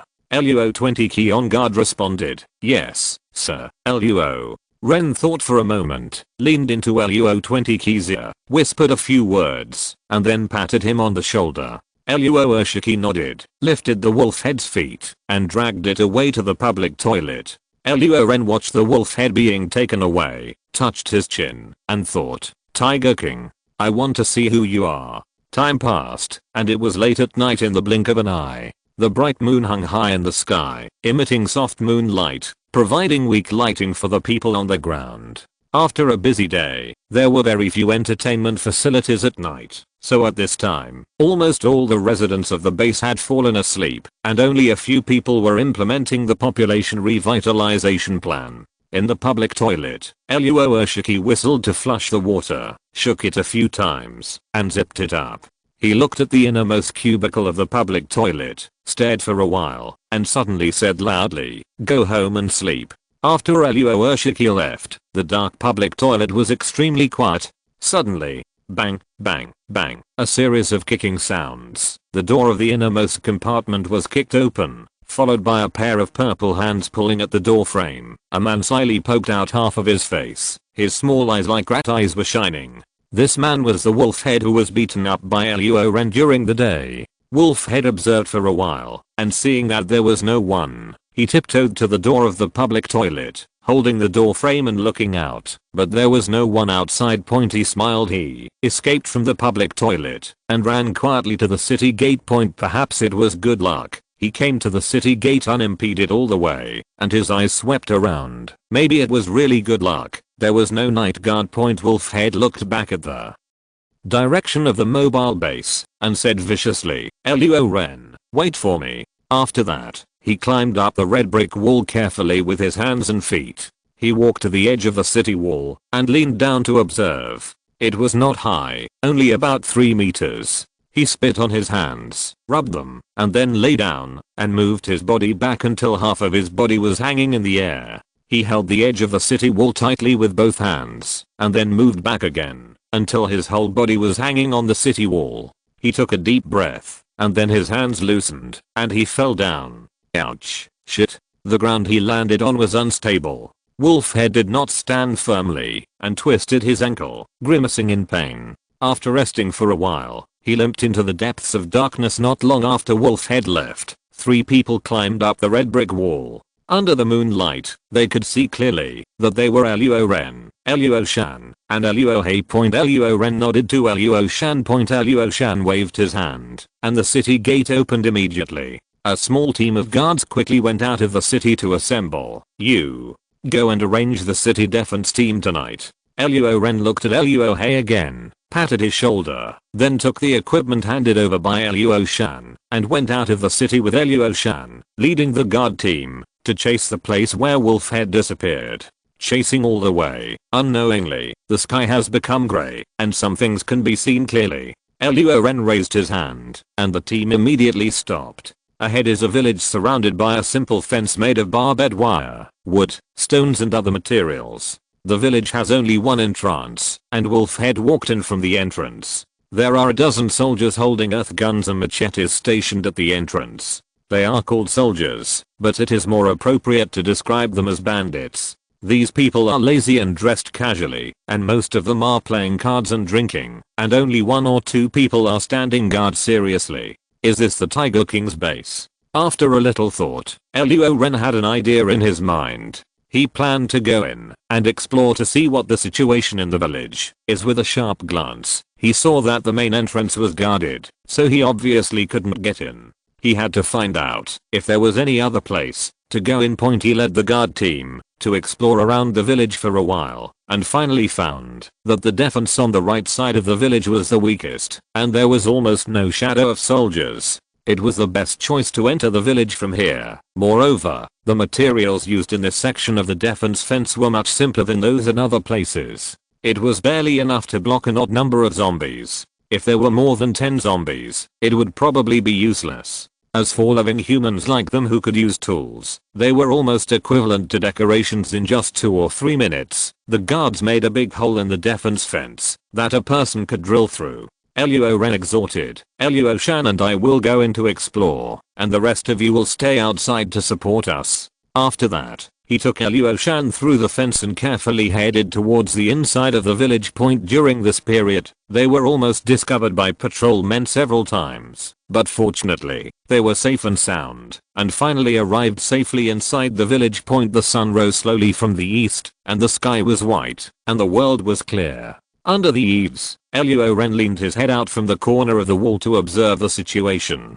He saw 2 people holding earth guns walking towards this side. He was nervous and couldn't help but increase the strength of the hand holding the gun. He retracted his gaze and quietly moved to the corner of the wall where Luo Shan was. He saw Luo Shan also leaning out to observe. Soon, Luo Shan retracted his head, gestured 2 fingers, and then walked towards him in a walking posture, which meant that 2 people were approaching. Luo Ren frowned, and his luck was really good. He was surrounded from both sides. Since he couldn't walk left or right, he could only fight desperately. Luo Ren drew out his saber and made a fighting posture, and at the same time, signaled Luo Shan to prepare for battle. As long as anyone came from any side, he would stab him directly, and his heart would fly. He held his breath and concentrated, as if the air was frozen, listening to the approaching footsteps, ready to take action at any time. Suddenly, creaky, the locked door of the house they were leaning against suddenly opened from the inside, and the person inside waved at them. Luo Ren and Luo Shan looked at each other and hurried in. Chapter 7 Escape. The room was dimly lit. Luo Ren glanced around and saw 2 adults, a man and a woman, and a little girl who was only 4 or 5 years old. He thought to himself that this should be a family of 3. He bowed slightly and said politely, "Thank you for the rescue. Uncle, are you here to save us?" The little girl's voice was as sweet as a silver bell, attracting Luo Ren's attention. She ran over. Luo Ren could see clearly that she was delicate and innocent, like a little porcelain doll.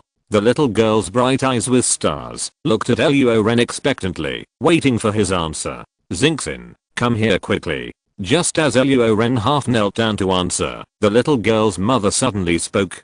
Luo Ren looked up and happened to look at the little girl's mother. Luo Ren saw vigilance in her eyes. The girl's father suddenly pulled the little girl behind him. He held a fruit knife in his hand and stared at Luo Ren and Luo Shan with great vigilance. Luo Ren saw that, although the girl's father was pale and thin, his eyes were shining. He thought that if Luo Ren made any unfavorable moves, he would pounce on him like a hungry wolf, just to protect his wife and daughter. The girl's mother was also pale and thin, very weak, probably because of long-term hunger. The little girl's complexion was quite normal. The couple should have given most of the food to their daughter. Luo Ren was puzzled by the man's rescue, but so vigilant about himself, but he did not say his doubts, but explained, "Don't worry, I won't hurt you. When the people outside leave, we will leave immediately." His tone was gentle, his eyes were sincere, and he released a lot of kindness. Suddenly thinking of something, he took out a few compressed biscuits from his pocket and slowly handed them over. When people are extremely hungry, the temptation of food is much greater than gold and silver. The girl's father swallowed his saliva at the compressed biscuits, and his stomach couldn't help but growl. The girl's mother also stared at the compressed biscuits in Luo Ren's hand, unable to move her eyes away.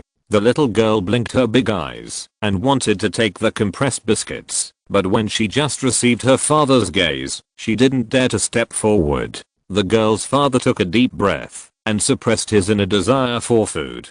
He saw the sincerity in Luo Ren's eyes, so he plucked up the courage to ask, "Are you from the army?"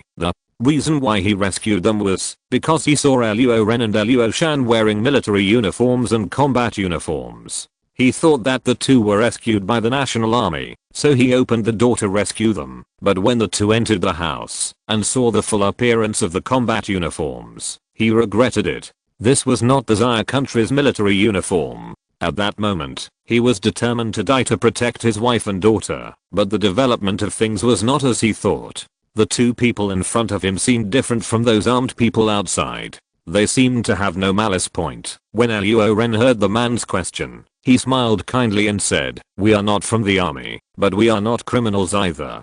Don't worry, we won't hurt you. Take it." The girl's father stared at Luo Ren's eyes for a long time, then he carefully reached out to take the compressed biscuit, tore open the package with one hand, and took a bite himself, which tasted familiar to military compressed biscuits. He waited for a while, and there was no discomfort, so he handed the compressed biscuit in his hand to the girl's mother. The girl's mother had been starving for a long time, and she didn't care whether it was poisonous or not. She took the compressed biscuit and started to eat it directly. The man could still maintain such rationality under extreme hunger, which made Luo Ren admire him from the bottom of his heart. The girl's mother was very hungry, and she quickly finished a piece of compressed biscuit, then tore open the package of another piece, and continued to eat it. Hey, wait a minute. This way of eating without knowing whether to be hungry or full made Luo Ren a little scared. The girl's father's eyes, which had gradually eased, were full of vigilance again. Staring at Luo Ren. Luo Ren smiled and said, "I just want to say that you can't eat so much at once when you are extremely hungry, otherwise you will get sick." The girl's father understood this principle and immediately breathed a sigh of relief. He immediately said to his wife, "Digest it and rest for a while before eating." At this moment, the girl's father looked at Luo Ren and Luo Shan with a much more relaxed look. He could basically judge that the two people in front of him were not bad people. Relieved, he asked his wife and daughter move to the back, then brought 2 chairs, with a smile on his face, and said, "Please sit down."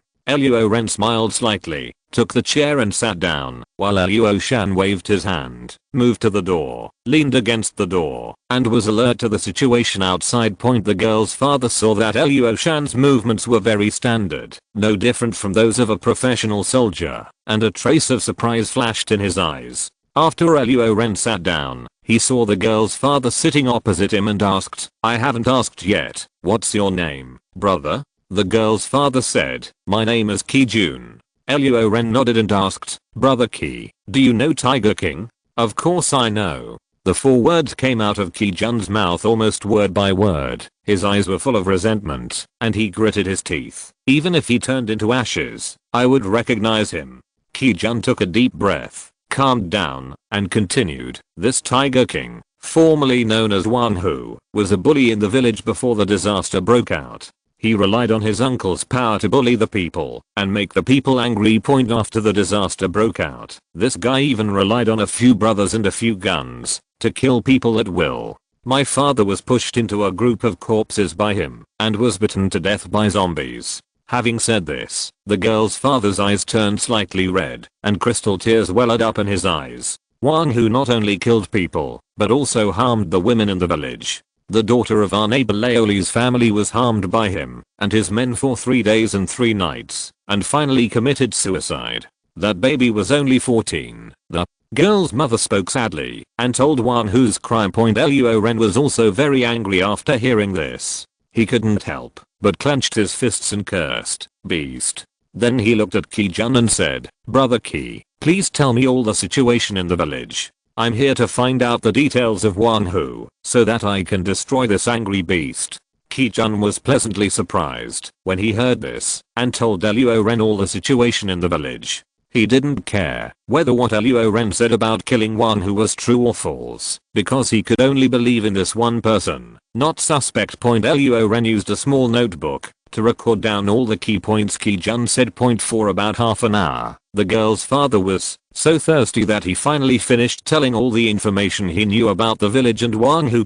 With this information, Luo Ren suddenly had a deeper understanding of Wang Hu and the village. This village, called Mazang Village, is a large village with more than 2,000 households and a population of almost 10,000 people. Since the virus broke out, there are probably more than 2,000 people in the village, not including Wang Hu. Some of them are the surviving villagers of the village, and some of them came to seek refuge from outside, or were captured by Wang Hu. As for Wang Hu's men, there were not the 600 men mentioned in the letter, let alone elite soldiers with guns and cannons. The real number was about 400 to 500, and only 200 of them were equipped with earthen guns plundered from the villagers' homes. Others are equipped with weapons such as machetes and watermelon knives, and their combat effectiveness is not worth mentioning compared with the guards. In addition to this information, there is also the location where Wang Hu lives, the 3-story villa that can be seen at a glance at the highest point of Mazang village, as well as the village's layout, route and other information. However, 200 or so armed with guns and 200 to 300 armed with knives would definitely be helpless against the well-equipped army of guards at this time. Luo Ren has 100% confidence in destroying Wang Hu's forces. After gathering the intelligence, Luo Ren prepared to retreat. However, it was daytime, and it was easy to be discovered, so it was better to wait until dark before taking action. God is not as good as man, and things will never go so smoothly. At this time, Luo Shan, who had been guarding the door, whispered, "Someone is coming." Luo Ren's heart tightened and he asked, "How many people are there, Luo?" Shan gestured with a finger. Luo Ren breathed a sigh of relief. It was easier to handle alone. Bang!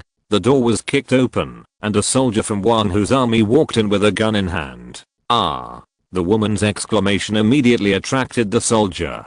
He looked to the left and saw a woman in her 30s hiding behind her chair, trembling with fear. Good young lady, I like it. Stop shaking, beautiful lady. I haven't started yet. I'll wait for you to shake." The soldier licked his mouth and walked towards the woman with a lewd smile. At this moment, a figure flashed past, and a sharp saber was placed on the soldier's neck. Without any nonsense, without waiting for him to say anything, he cut his neck directly. The soldier's eyes widened. He covered his neck with his hands and wanted to shout, but his throat was separated, so he could only make a grunting sound, and soon he fell to the ground and died. Ki-jun didn't react much and just covered his daughter's eyes. After all, she was still young and the world was full of chaos, but it was better to see less bloodshed. The girl's mother's face was pale. She had seen zombies and dead people, but she had never seen a living person die with his throat cut in front of her. She was somewhat frightened, but she was strong and could not hold back from screaming. Luo Ren walked out of the darkness, looked at the corpse on the ground indifferently, then looked at the little girl and her family, and said, "This is already a place of right and wrong, and is not suitable for a hiding place. Come with us." Ki-jun agreed without hesitation. They had no choice. Patrolling soldiers usually work in groups of 2. If this person doesn't go back for a long time, his companions will definitely come to check. If he still stays here, he will be discovered. Only a dead end. Looking at his daughter and wife, they would be even more painful than death. He didn't want to see such a result, and he would never let it come true. "Okay, let's withdraw now." Seeing Ki-jun's promise, Luo Ren didn't waste any words, so he and Luo Shan took the little girl's family and fled towards the place where they came from. The few people hadn't run far when they heard someone shouting behind them, "The enemy invades." The lazy soldiers of the Wang Hu army suddenly woke up. They had excellent visibility in broad daylight. Someone soon spotted Luo Ren and the others and chased after them with shouts. Bang! With the sound of the gun, small iron bullets were shot out, covering a large area. Fortunately, the gun had a short range and did not hit Luo Ren and the others. Luo Ren looked back and saw that more than 30 soldiers with guns were already chasing him. Luo Ren said anxiously, "Run." If you're listening to this novel on a channel other than Fanfic World, it means they downloaded and uploaded it without effort. We cordially invite you to visit our channel, Mundo Fanfic Novelos. There you'll find the original version of this story and you can explore many other novels of various genres. We're waiting for you to immerse yourself in a world of incredible novels. Chapter 8, Besieging the Hill. Luo Ren and Luo Shan fought back while escaping. Taking advantage of their weapons, they killed and wounded several soldiers with guns in a row. However, more enemies immediately caught up with them, and they tried their best to speed up their pace. Suddenly, many soldiers with guns appeared in front of them, blocking the way.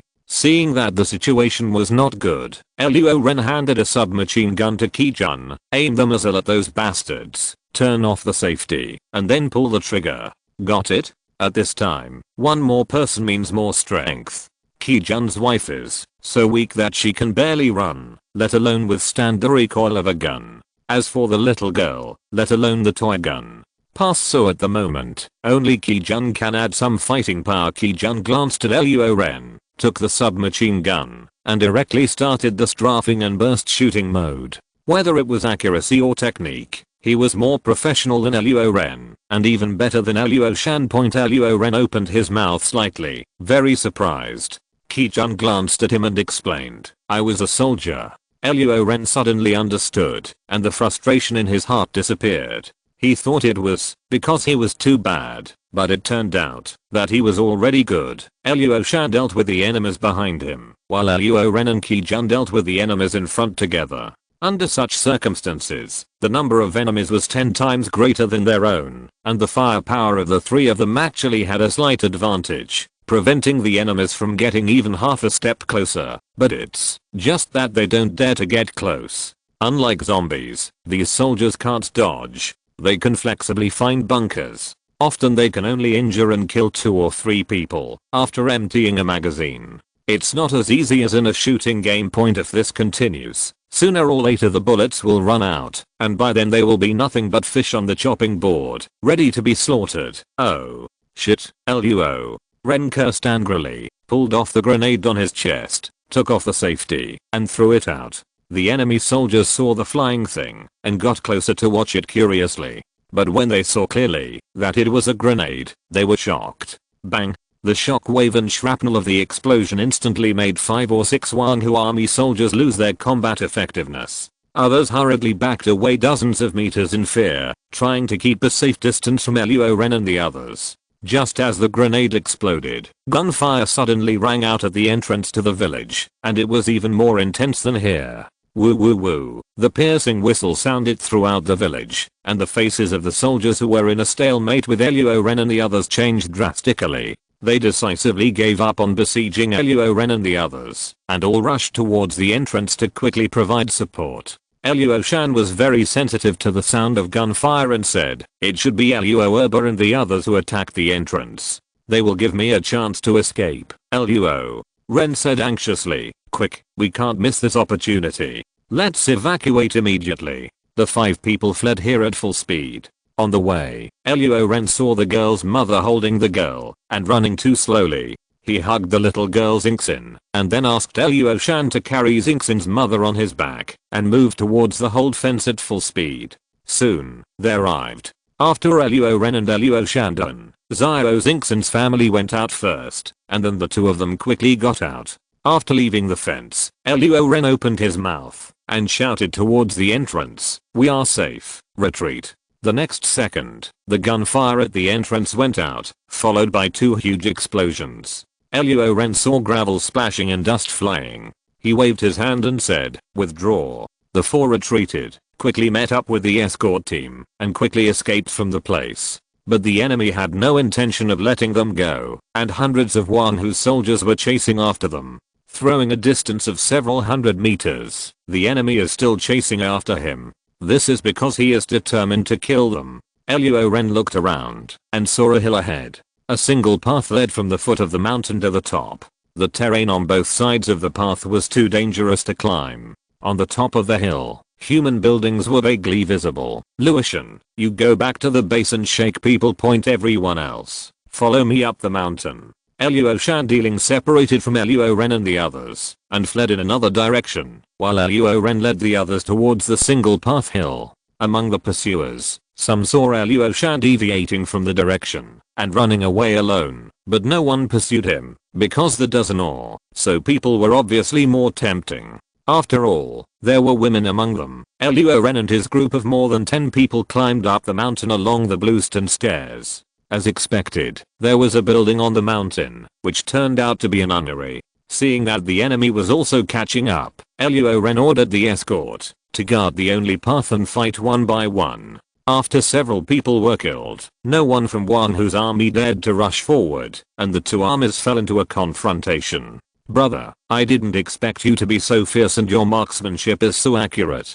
Luo Ren took a sip of water and then handed the kettle to Kijun. Kijun did not drink it himself, but gave it to his daughter and wife. After they finished drinking, he took a sip and then handed it back to Luo Ren and said at the same time, I have been serving in the special forces before. Unfortunately I took a few days off during the disaster. Only by going home can I protect my wife and daughter, but my father. Speaking of this, Kijun couldn't help but blush again. Luo Ren patted Kijun on the shoulder and comforted him. My condolences.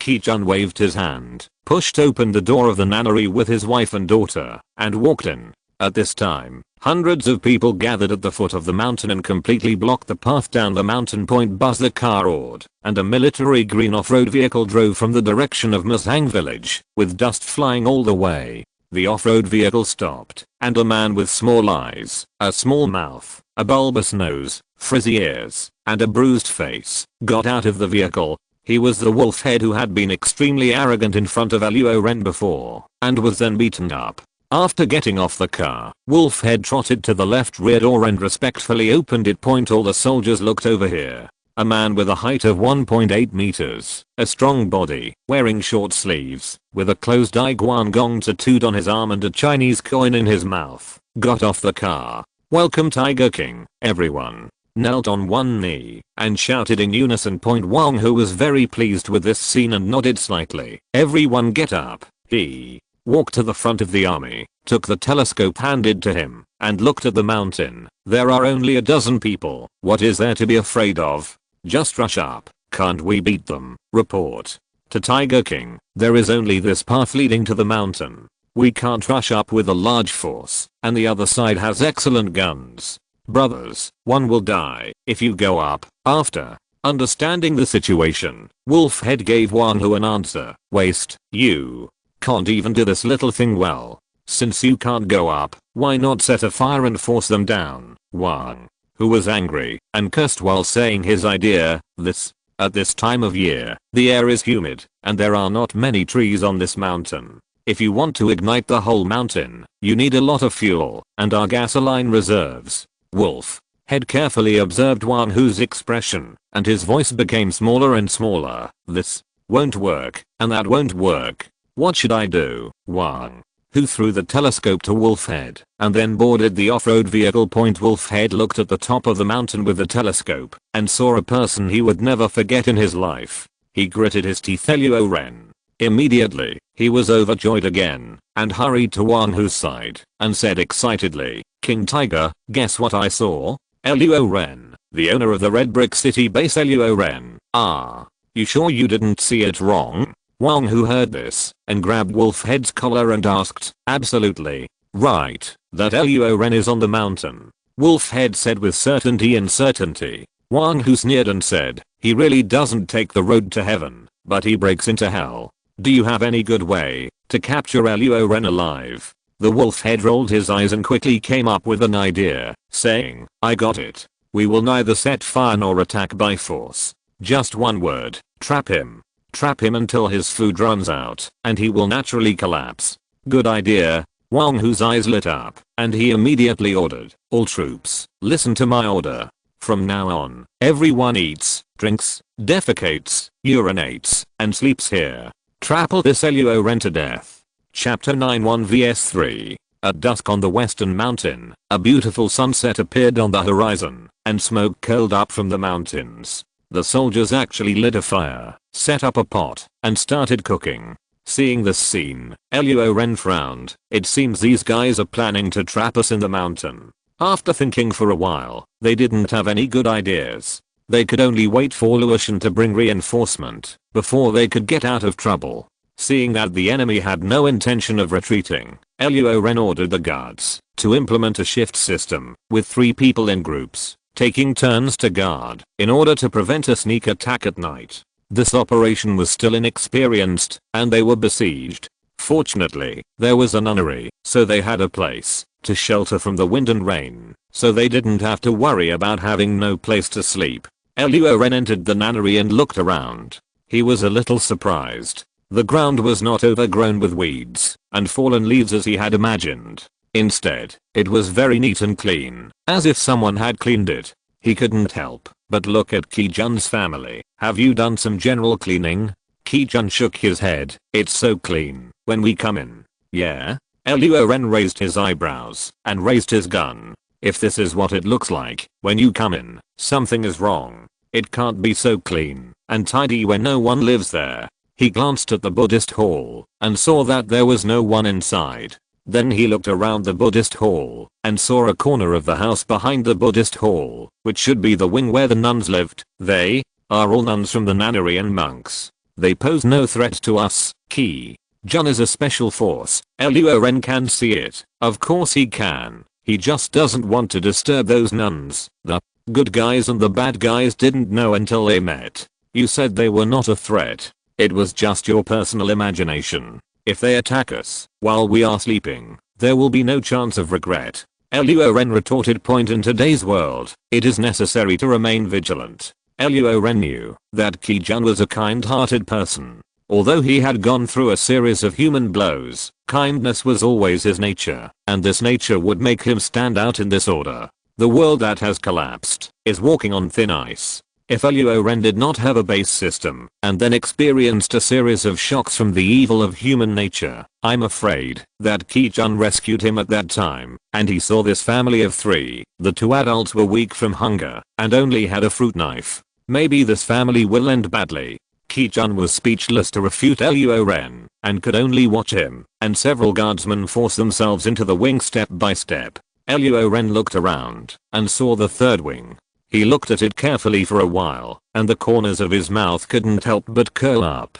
There were several footprints in front of the door of this wing, and the footprints were very clear. It was obvious that they had been stepped on not long ago. With such a lack of attention to details, it was probably because the nun didn't run away, which made him relieved. What fighting power could a few little nuns have? He walked forward, waited for a while, and then pushed towards the door creak. The door opened, and he looked inside. At this moment, the whistling sound of friction in the air fell into his ears. A shadow of a stick struck him, hitting him hard on the arm with such force that the gun fell from his hand. Then the figure flashed, and Luo Ren was immediately locked around the neck by someone. He glanced sideways and saw that it was a bold man. When the guardsmen saw their commander being arrested, they immediately raised their guns and confronted him. Someone shouted, "Hurry up and let the commander go, or I'll shoot." "Grand Master, give me a breather." Luo Ren's neck was locked, and it was difficult to breathe. He spoke in a hoarse voice with great difficulty. The nun was quite obedient, and the strength in her hands suddenly relaxed a bit. Luo Ren took a big breath before he recovered. If he had been slower for a few seconds, he would have suffocated to death.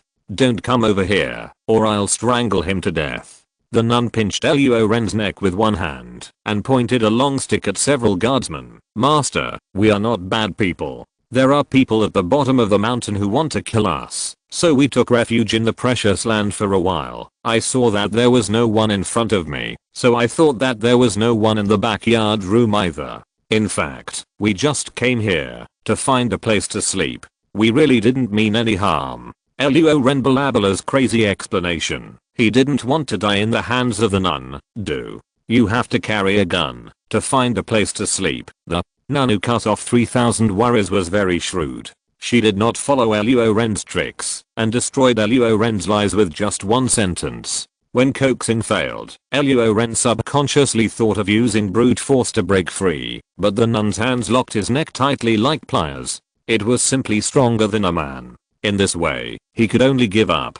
As he rolled his eyes, another idea came to his mind. He could figure out what the 2 soft spots on his back were, so he deliberately twisted his upper body and exclaimed in ecstasy, "It's so big, so soft, and so comfortable." The nun's face turned slightly red, but she still didn't let go. She snorted and said, "Don't do this to me. Before I became a monk, I would hit 3 at most. Oh, I'll go." This sentence was so shocking that Luo Ren almost spat out a mouthful of old blood. This woman was too fierce, and she beat him 3 times, which scared him to the point where his legs were weak. "Jinghu, let this benefactor go." The door of the first wing opened, and an old nun in her 60s or 70s walked out of it. The old nun has kind eyebrows and kind eyes, and a face that resembles that of a bodhisattva. She is sure to be a nun at a glance. Nun Jinghu heard this and said anxiously, "Master?" The old nun put her hands together and said amitabha. The little nun Jinghu was very helpless and hesitated for a long time, but the teacher's life was the most important thing, so she finally let go. She didn't understand why master wanted to do this. Would these men in front of her be good people? In her heart, there are no good people in the current world, and the most important people are men, because men are not good people, standing there in despair, waiting for the tragic outcome. Luo Ren hurriedly took a few steps forward and distanced himself from the little nun Jinghu. When he looked back, he could see clearly what the nun who was holding him looked like. She had big eyes, double eyelids, and a wheat complexion. Even though she was wearing a monk's robe, it was still covered up.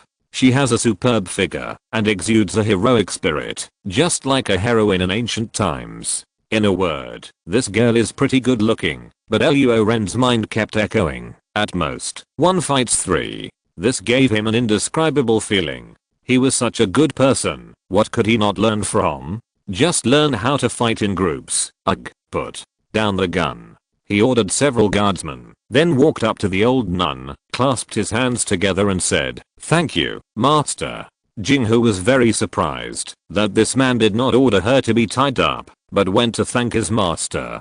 This was not the image of man in her impression. The men in her impression were greedy, lustful, and lazy, and would do nothing but serious business all day long. The donor is being polite. When I heard the donor's voice, I felt that he was not a villain. Looking at the donor's face, he was not a villain either, so I decided that the donor was not a villain. The donors wanted to find a place to rest. The last 3 wing rooms were all empty, so the donors could just stay. In fact, the old nun was also sweating in her heart. The reason why she asked Jinghu to let Luo Ren go was to take a gamble. After all, there were so many guns on the opposite side, and this person knew at a glance that they belonged to this group of people. Leader, if something happens, not only the little nun Jinghu will die, but everyone else in the nunnery will also die.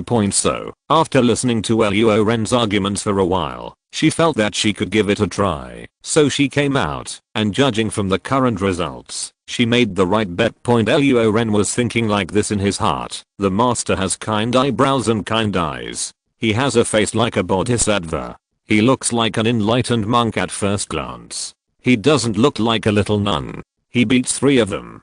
Hey, what a sin. He clasped his hands together and saluted again. "Thank you, master." The old nun also clasped her hands together, bowed slightly and said, "Donor, you're welcome." After Luo Ren discussed with the old nun, the men lived in the 3 vacant rooms at the back, while Kijun's wife and daughter lived with the nuns. The sun had almost completely set, and the sky had darkened. An uneasy Luo Ren came outside the nunnery and looked at the bonfires burning at the bottom of the mountain, and those people had also set up simple tents. He complained in his heart, "These people are not afraid of zombies. Are you planning to stay for a long time?" Back at the nunnery, the matter had been discussed, and the nuns in the nunnery did not hide. They all walked out of the wing and went to the Buddhist hall to start chanting sutras. There was an exception.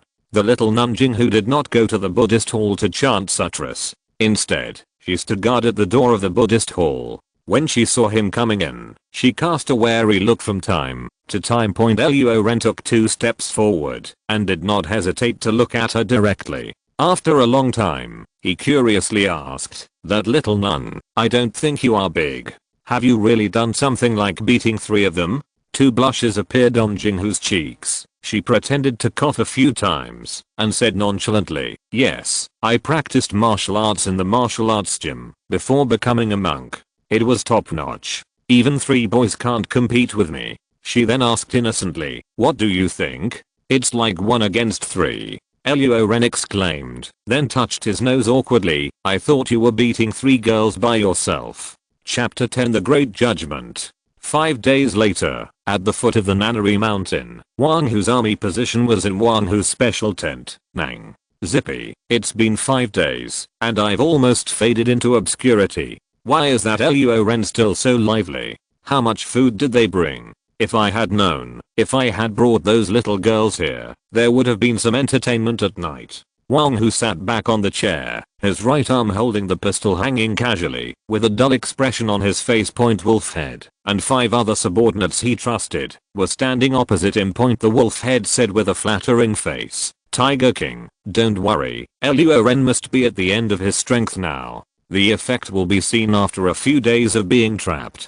Bang. But before he finished speaking, a huge explosion came from outside, and the ground was shaking. Wang Hu jumped up from his chair and walked out of the tent angrily, shouting, "Mom, who let go the detonator?" At this time, the soldier looked panicked and rushed over. "Tell King Tiger, it's not the detonator. There is an army attacking us." Wang Hu immediately became angry, raised his pistol and said angrily, "Mother Zippy, I want to see who dares to attack this king." As soon as he finished speaking, Wang Hu saw his men fleeing in panic one by one, in extreme embarrassment, and then a well-equipped team of 100 people broke into his sight. Holy shit, Wang Hu looks and behaves like a reckless man, but that's not the case. He actually has very good eyesight. The equipment and military quality of the 100-man army opposite are the same as those of a professional army. Where is it? A motley crew like him can resist.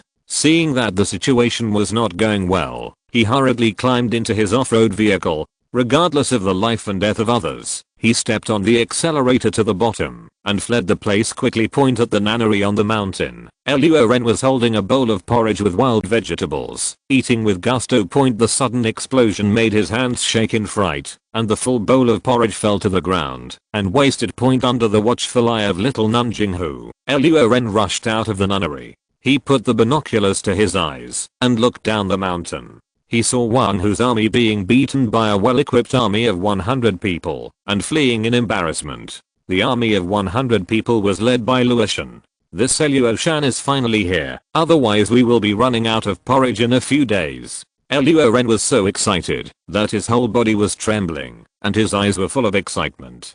"Brothers, get down the mountain." Luo Ren shouted loudly and led 9 escort soldiers to rush down the mountain with guns, raised to meet Luo Shan and the others. Luo Shan and the escort soldiers at the foot of the mountain were extremely excited to see that Luo Ren and several other brothers were fine. Rushing to the bottom of the mountain, Luo Ren ran forward, pushed Luo Shan's shoulder, and said, "It's been 5 days, why did you come here?" If there hadn't been a nunnery on the mountain, and there was an old nun in the nunnery, and the old nun had rice, the little nun is cooking porridge. "Sir, I'm almost starving to death." Luo Shan looked ashamed when he heard this, and quickly explained, "Sir, I didn't mean to delay the time. I met a zombie on the road. The zombie was huge, 2 meters tall and 3 to 4 meters tall. It was extremely strong, and had a thick layer of even the fat bullets couldn't penetrate him. Fortunately, he wasn't agile enough, so I found a place to hide. By the time the zombie left, it was already the 4th day since I returned to the base. A large zombie that can't even be penetrated by bullets." Luo Ren was very surprised that there were such zombies. Could they be evolved zombies? In many apocalyptic novels and Resident Evil games he has read, zombies can evolve. Some become huge in strength, some are very fast, many times stronger than ordinary zombies, and extremely difficult to deal with. If this is true, it would be even more difficult for humans. However, now is not the time to delve into this. The most important goal at the moment is to destroy Wang Hu. This bastard made me drink porridge and eat wild vegetables for 4 days, and I almost became a monk. For this reason, I have to kill him. Luo Ren adjusted his clothes and looked in the direction of Muchhang village. Said, "As the saying goes, when the east wind blows and the war drums beat, who should I be afraid of when the guards come?" Luo Ren shouted loudly, "Target, King Hu of Muchhang village, attack." Yes, more than 100 guards shouted at the same time. This place is not far from Muchhang village. Under the leadership of Luo Ren, the escort quickly entered Muchhang village. The soldiers of the Wang Hu army who had just taken a breath suddenly panicked, and the harsh whistle sound spread throughout the village. The escorts moved forward, and those who chose to resist stubbornly were killed directly, while those who chose to surrender were knocked unconscious with the butt of a rifle to the head, because it was too time consuming to tie them up. Soon, the escort advanced to the highest point of the village. There were no other buildings here, only a 3-story villa. Luo Ren looked at the 3-story villa with a cold look in his eyes. Team 1, 2, and 3, attack. 3. Teams of 10 people rushed into the villa. Soon, gunshots, screams of pain, begging for mercy, and crying were heard at the same time. Then from the balcony on the 2nd floor, Luo Shan leaned down and shouted, "The threat in the house has been eliminated." Luo Ren walked into the villa and saw that the interior decoration was very luxurious, with carved dragons, painted phoenixes, and various antique vases. He couldn't help but said, "It seems that Wang Hu really wants to be the king, but it's a pity that he doesn't have the strength." Luo Ren came to the living room, and all the people who had not been killed were gathered here, 5 men and 6 women, including a familiar face. He approached with a smile, stared at the wolf's head, and said, Are you arrogant? Don't you want me to kneel down and lick your ass? Come on, take off your pants." The wolf lowered his head, trembling with fear, and trembling all over, completely losing his arrogance.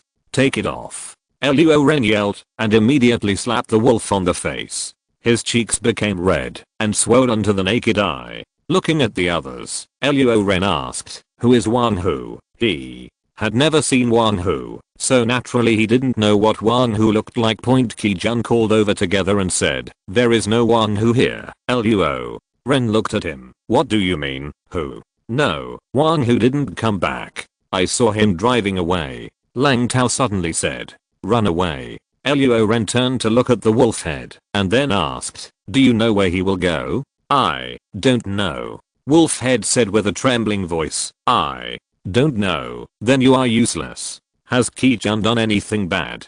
Luo Ren said, and looked at Qi-jun. Qi-jun gritted his teeth and said, "He has done no less evil than Wang Hu. My neighbor Laoli's daughter was caught here by this beast, and she was harmed by these beasts for 3 days and 3 nights. Such evil deeds are truly unforgivable." Luo Ren immediately ordered, "In this case, go find all the living people in the village, and tell them that it is time for them to take revenge." "Okay, I'll go right away." Qi-jun was overjoyed. He was a kind person, but kindness comes in different forms. What these people did was not worthy of his kindness. He looked forward to killing them with his own hands every moment. After hearing this, the 6 men were all frightened, and 2 of them were so frightened that they became incontinent. Soon, under the call of Qi-jun, more than 2,000 people from the whole village rushed over. Since their food had been plundered by the king tiger, most of them were sallow, thin and malnourished. Luo Ren ordered people to escort 5 men and 6 women, as well as the captured soldiers of Wang Hu's army, to the villagers, and then announced loudly, "You are responsible for dealing with these people. Kill those who you think should be killed, and leave them alone if you think they should be killed. Let's transform our lives." More than 2,000 villagers were filled with hatred when they saw these people. Their eyes were full of murderous intent. The rabbits even bit people when they were anxious. Now that they had such a good opportunity for revenge, they would not let it go. The crowd was so excited that 2,000 villagers swarmed forward. The wooden sticks or stones they held in their hands hit the vital points of these people with all their strength. Seeing such force, Luo Ren felt that he could not help but take a few steps back. Sure enough, one should never arouse public outrage. Half an hour later, the 5 men were completely in disgrace. Their heads were smashed, their brains were all over the floor, especially the wolf head, which was no longer human, and was smashed into a puddle of mincemeat. The nearly 200 captured soldiers of the king's tiger army also received warm hospitality from the villagers. Only a dozen of them were spared by the villagers, but no one took action against the 6 women. At this time, an old man with grey hair who must be about 60 years old came out. He pointed at one of the women and said tremblingly, "Sir, that is my daughter.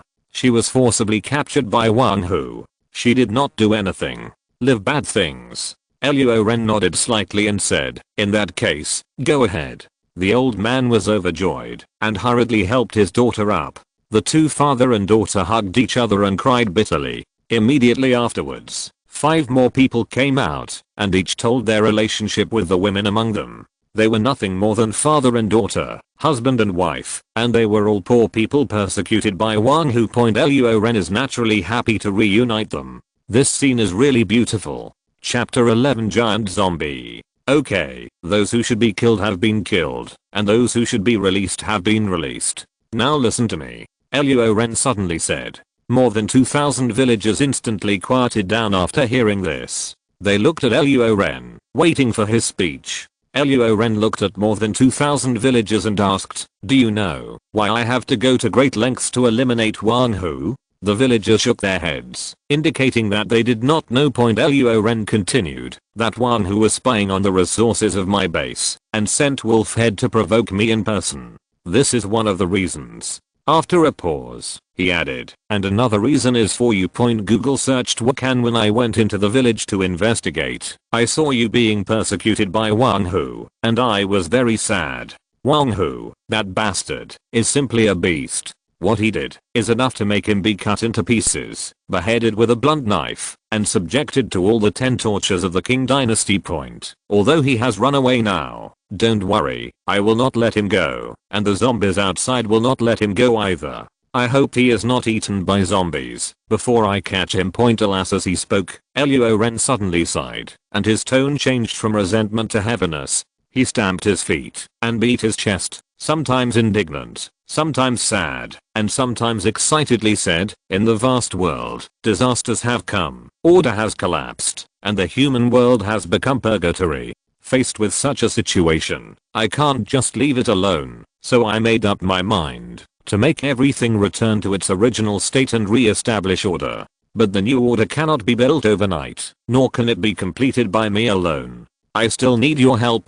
Because there must be people under the order. Follow me back to the base, where you will get corresponding rewards for your corresponding labor. As long as you abide by the rules, you can get the protection of the base. Even as long as you have the ability and prove your ability, you will have the opportunity to become a manager of the base and maintain the new order with me. I know that this is the first time we meet. You don't know who I am, and you don't know whether my words are credible. You can ask Qi Jun. After a few days of getting along, he should have a certain understanding of me." Under such a passionate speech, many villagers were very excited and yearned for the base. Work hard and you will get rewards. Abiding by the rules can ensure safety. Is there such a place in the world now? If there is, it is simply heaven. Of course, there are also a small number of vigilant and shrewd people who have experienced more things. They are skeptical about Luo Ren's words, so they turn their eyes to Qi Jun. Qi Jun's reputation in the village has always been good.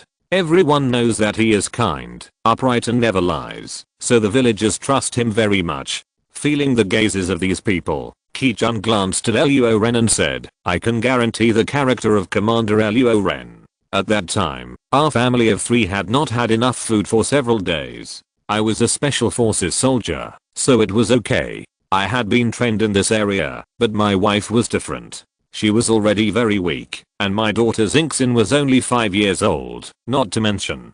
Under such circumstances, Commander Luo Ren was willing to take us to escape and share the food he brought with us. With such character, I believe what he said." The few shrewd villagers listened to Qi Jun's words and trusted Luo Ren 7 points and expressed their willingness to join the base. As for the remaining 3 points, they did not believe Luo Ren's statement that, as long as they had the ability, they could become managers of the base. Whether it was before or after the end of the world, this sentence was more or less a pie in the sky, and it was a super pie. The villagers were successfully mobilized, and Luo Ren immediately ordered to return to the base. He didn't want to stay in this damn place for a moment. There was nothing there, and these thousands of people were pale and thin, starving and malnourished. It was necessary to rush back to the base as soon as possible to give them something to eat, otherwise they would starve to death on the way, and it would be a waste of time. Under the leadership of the guards, more than 2,000 villagers set out in a mighty manner, and their goal was the base.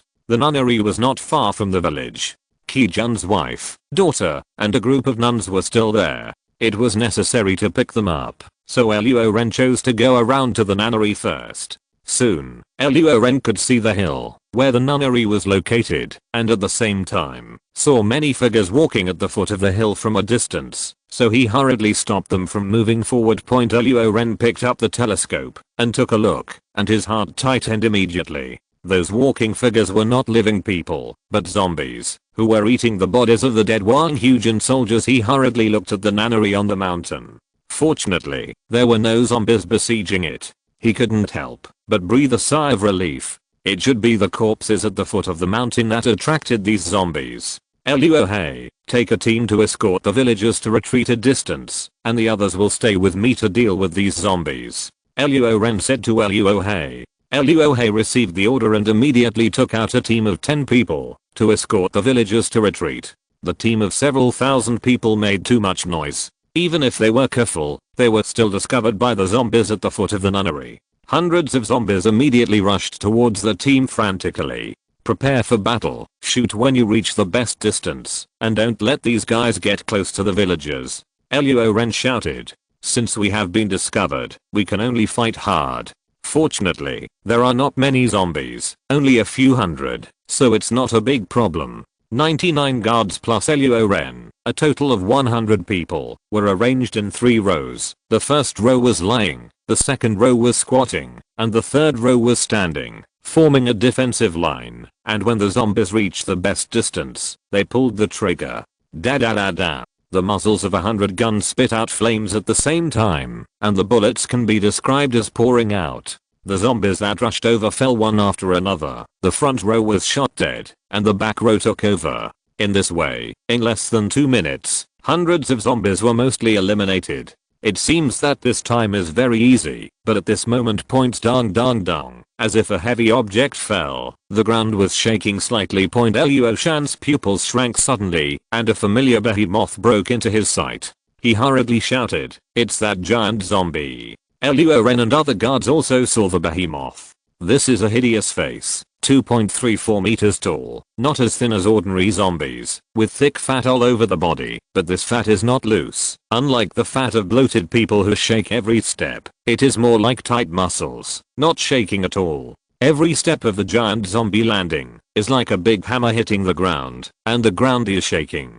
Under Luo Ren's gaze, the giant zombie rushed towards him. He immediately ordered 20 people to shoot at the giant zombie at the same time, but countless bullets hit its body and could not penetrate the thick layer of fat, nor could they slow down its speed. It was like a human tank, unstoppable. In Luo Ren's eyes, the giant zombie quickly enlarged and was about to hit him. "Sir, be careful." Luo Shan rushed over quickly and threw Luo Ren out, narrowly avoiding the collision. Although the giant zombie had amazing defense, it was obviously not flexible enough. After the target dodged, it could not stop and crashed directly into a tree as thick as a bowl. With a click, the tree as thick as a bowl was directly broken in half. This scene made Luo Ren scared. If it hit him, he would be seriously injured, if not killed. Luo Shan said anxiously, "Sir, this is a zombie I met on the way back to the base. It is very strong and can overturn a car with its bare hands. Bullets cannot penetrate the thick layer of fat, but its flexibility is very poor." After hearing this, Luo Ren immediately ordered, "Everyone disperse, don't gather together." The guards immediately dispersed, in groups of 3 or 4, killing ordinary zombies, while shooting at the giant zombie. But in this case, it is far less powerful than concentrated firepower. The remaining zombies quickly rushed up, and 2 guards were bitten by zombies in just a few minutes. Seeing that people were constantly injured, Luo Ren asked anxiously, "Can we kill this big guy with a grenade?" Luo Shan blew up an ordinary zombie and said, "Grenade relies on the shrapnel flying after the explosion to kill, and it can't break the fat behind the giant zombie, unless. What?" Luo Ren was very anxious, and he was still keeping it a secret at this time. Luo Shan took a breath and said loudly, "Unless the grenade can explode right next to the giant zombie." Chapter 12 Base Upgrade. Luo Ren understood what Luo Shan meant. If the grenade exploded close to the giant zombie, the power would be enough. But how to make the grenade explode close to the giant zombie was a problem, but not a difficult problem. With a little thought, one could think of having someone hold the giant zombie with a grenade and then detonate it. Isn't this exploding close to it? Although the guards were produced biochemical soldiers, they had been fighting side by side and going through life and death together, so they had developed feelings for each other. How could they be sent to die without hesitation? But if this big guy was not dealt with, there would be more casualties. Luo Ren struggled in his heart and finally gritted his teeth and was about to give the order. However, before he could speak, a guard soldier who was bitten, had a resolute look on his face, opened the grenade safety, rushed towards the giant zombie, and then hugged it. Bang! The grenade exploded, and the guard soldier was blown to pieces, and a large piece of fat was blown off the belly of the giant zombie, revealing the corpses in the belly. The giant zombie had no time to react, and a soldier who was bitten rushed over and hugged it. Bang, bang, bang. The 3 grenades hanging on his combat uniform exploded at the same time, and the violent force knocked the giant zombie to the ground, completely blowing its upper body apart, leaving only its head still active. At the same time, Luo Ren roared and rushed forward, shooting all the remaining bullets in the magazine at the giant zombie's head. It blew up its eyes and a layer of scalp, but the bullets only left a few white marks on the skull, which was as hard as steel. After the bullets were used up, Luo Ren pulled off a grenade, stuffed it into the zombie's mouth at the moment it opened, and then ran away in a hurry. Bang! The violent explosion blew the giant zombie's head into pieces, and the brain splattered. At the same time, a milky white, thumb-sized crystal flew out and fell just at Woohoo's feet. Ding. Killing a level 1 evolved zombie earns 10 W points. Level 1 evolved zombie. Is this the stone of evolved zombie? Luo Ren didn't care how many points he got for the kill, but picked up the milky white crystal, took a look, and stuffed it into his pocket. Now is not the time to study this. The giant zombie was killed, and the pressure on the guards dropped instantly, and they could concentrate their firepower on the remaining zombies. In about 2 or 3 minutes, all the remaining zombies were cleared. After this battle, because of the sudden appearance of the giant zombie, Luo Ren's side suffered heavy losses, and 17 guards died. They did not die at the hands of the giant zombie, but were bitten by ordinary zombies. Even if they didn't die, they would soon become zombies, so they could only choose to commit suicide. Bury all the sacrificed people. Luo Ren took a deep breath and said, "Point on this day, there were 17 more graves behind the nunnery." The old nun led the young nun to chant sutras for them. Luo Ren picked some wildflowers and placed them in front of their graves, saying, "You are the heroes of the base.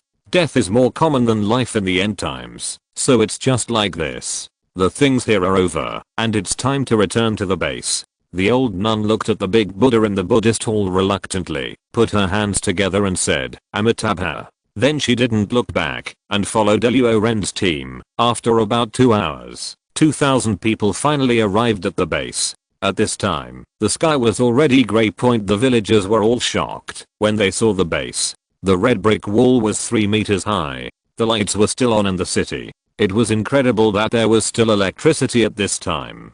Seeing the residents in the city again, their faces were filled with happiness and satisfaction. Luo Ren didn't lie to them. This is really a paradise in the end times. The guard team was seen from a distance, and Saudi Arabia brought all the residents to greet them. Long live the commander. The commander is so handsome. I want to have a baby with you. The residents all looked at Luo Ren with reverence and cheered. Luo Ren walked on the road lined with people welcoming him, feeling the worshipful gazes of the residents. It felt so damn comfortable. Sort is getting better and better at doing things. Luo Ren thought to himself. More than 2,000 people entered the city, and the base suddenly became crowded.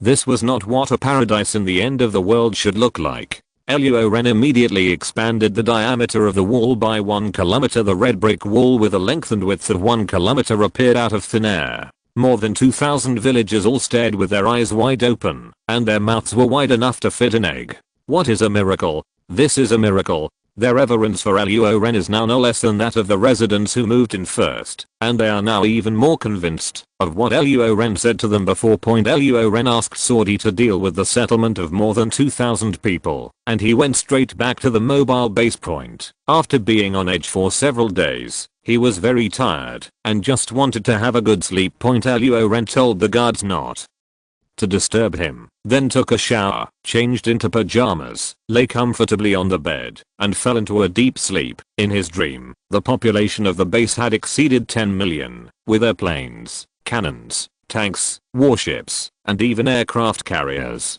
At that time, he had unified the world. Ding. The population has exceeded 5,000, and the base has reached the upgrade X. Please upgrade as soon as possible. Ding. New mission released. The base is upgraded to level 2, and the level 2 arsenal is upgraded, and 100 million points are awarded. The system's voice was very abrupt, and Luo Ren was awakened. Didn't you say not to be disturbed? Why? Hey? It can be upgraded. Luo Ren was still sleepy the last second, and woke up immediately the next second. He couldn't help trembling with excitement. Hahaha, I didn't expect that the population would exceed 5,000. When I woke up, I can finally upgrade. Luo Ren rushed out of the mobile base, grabbed the soldier on guard, and asked, "How long have I slept?" The soldier almost thought his commander was crazy, but fortunately his eyes were still full of wisdom, so he breathed a sigh of relief and said, "Commander, you have slept for 2 days. Fuck, you slept for so long, it seems you are really tired." Alas, I'm still worried about the base every day. There is no way. Who made me the person selected by the system? Luo Ren's face was an indescribable expression, helpless mixed with happiness, pride, and a little pride. Not much to say. The most urgent thing is to upgrade the base to level 2. Looking at the mobile base, Luo Ren silently said in his heart, "Upgrade the base." Ding. The base is upgraded to level 2, unlocking the level 2 arsenal. Ding. The base is upgraded to level 2, and the level 2 wall is unlocked. After the base is upgraded, Luo Ren immediately upgrades the arsenal. Ding. The arsenal is upgraded to level 2. Ding. Mission completed. 100 million points. For the 100 million points reward, Luo Ren didn't even look at it, but hurriedly checked what the level 2 arsenal could produce. Light machine gun. 5,000 points sniper rifle. 5,000 points anti-material sniper rifle. 10,000 points high explosive grenade. 1,000 points. The upper limit of the number of soldiers is asterisk 1,000. Luo Ren was overjoyed that he could actually produce anti-material sniper rifles. Now he can kill the evolved zombies with one shot, so there is no need for suicide detonation. Anyway, there are so many points, so the number of soldiers is directly maximumed out, and each team is equipped with an anti-material sniper rifle and 2 light machine guns, and all the ordinary grenades in the past are replaced with high explosive grenades. In this way, no matter how tough your evolved zombies are, I will kill you with just one shot. If one shot doesn't work, then 2 shots will do. After getting the equipment configured, the next step is the city wall. I wonder what a level 2 city wall looks like. The screen unfolded in front of Luo Ren, and he selected a square city wall with a diameter of 1 kilometer, and then chose to upgrade. Swish, a dazzling white light burst out from the location of the city wall, and Luo Ren couldn't help but turn his head away. As the white light went out, Luo Ren looked over again, and saw that the red brick wall had disappeared, replaced by a more solid concrete city wall with a height of 4 meters. 5 people could walk side by side on the city wall, and the city gate had also become a large iron gate that could be lifted and lowered. The residents who were working did not panic when they saw such a change, but looked at the mobile base in the center, and then smiled knowingly. This must be another miracle of the commander. Chapter 13 Evolution Crystal. The next day, Luo Ren was bored after breakfast. Reading fighting outside for several days in a row made him very tired. He originally planned to rest for 3 days, but he didn't expect to sleep for 2 days. It was really a waste. He was playing with a milky white crystal in his hand, which had fallen out of the head of a self-evolving zombie. It was very smooth and warm in his hand, as if he had taken away the bones of several old men. Luo Ren asked, "What is this system?" Level 1 evolutionary crystal can be obtained after killing level 1 evolved zombies. Its function is to suppress ordinary zombie viruses and strengthen human body quality. Luo Ren said in surprise, "This can suppress the zombie virus. Then with evolutionary crystals, wouldn't I have to worry about being bitten by zombies? And now that I have an anti-equipment sniper rifle, I can hunt for evolved zombies. As long as there are enough evolutionary crystals, after running out of bullets in battle, wouldn't it be possible to bayonet with zombies?" Remind the host that evolutionary crystals only suppress ordinary zombie viruses and delay the onset of the virus. Depending on the individual's physical constitution, the time ranges from 1 month to 3 months. After taking 3 crystals, antibodies will be produced. Taking them further will only strengthen the body's quality function and is ineffective against level 1 evolved zombie viruses. The fire that had just started in Luo Ren's heart was extinguished by the system with a ladle of water. This was nothing point, it can only be suppressed, and it can only be suppressed for 3 months at most. After that time, taking 2 more pills will only extend your life by a few more months. It is even more annoying that it is useless against level 1 evolved zombie viruses. This function is really useless. However, there is also a function of strengthening human body quality, which interests him very much. Luo Ren immediately asked, to what extent can the human body be strengthened? According to each person's physical constitution, the effects achieved are also different. Luo Ren couldn't help but want to give the system a look. Doesn't this mean he didn't say anything? He had to try it himself to find out. Holding the evolutionary crystal, Luo Ren finally asked, are there any risks in eating this thing? For example, will it fail? What is the probability of failure? Using evolution crystals will not fail, but the process is a little painful. Then I'll be relieved. Luo Ren breathed a sigh of relief and looked at the milky white evolutionary crystal. Fortunately, it didn't look as disgusting as a zombie. Otherwise, he would have been unable to stop talking. His Adam's apple rolled. He swallowed and deleted the memory in his mind that this thing fell out of a zombie's head. Then swallow it in one gulp. There was no restriction on his neck as expected. After entering the entrance of the evolutionary crystal, it instantly turned into liquid and flowed into his abdomen. He immediately felt that his stomach was warm and comfortable. Isn't this painful? On it were 3 seconds later, Luo Ren clenched his hands suddenly, his face turned red, and the veins on his forehead popped out. A complete sentence came out of his mouth. Holy shit, I'm so fucked. There are really hundreds of millions of bits of pain.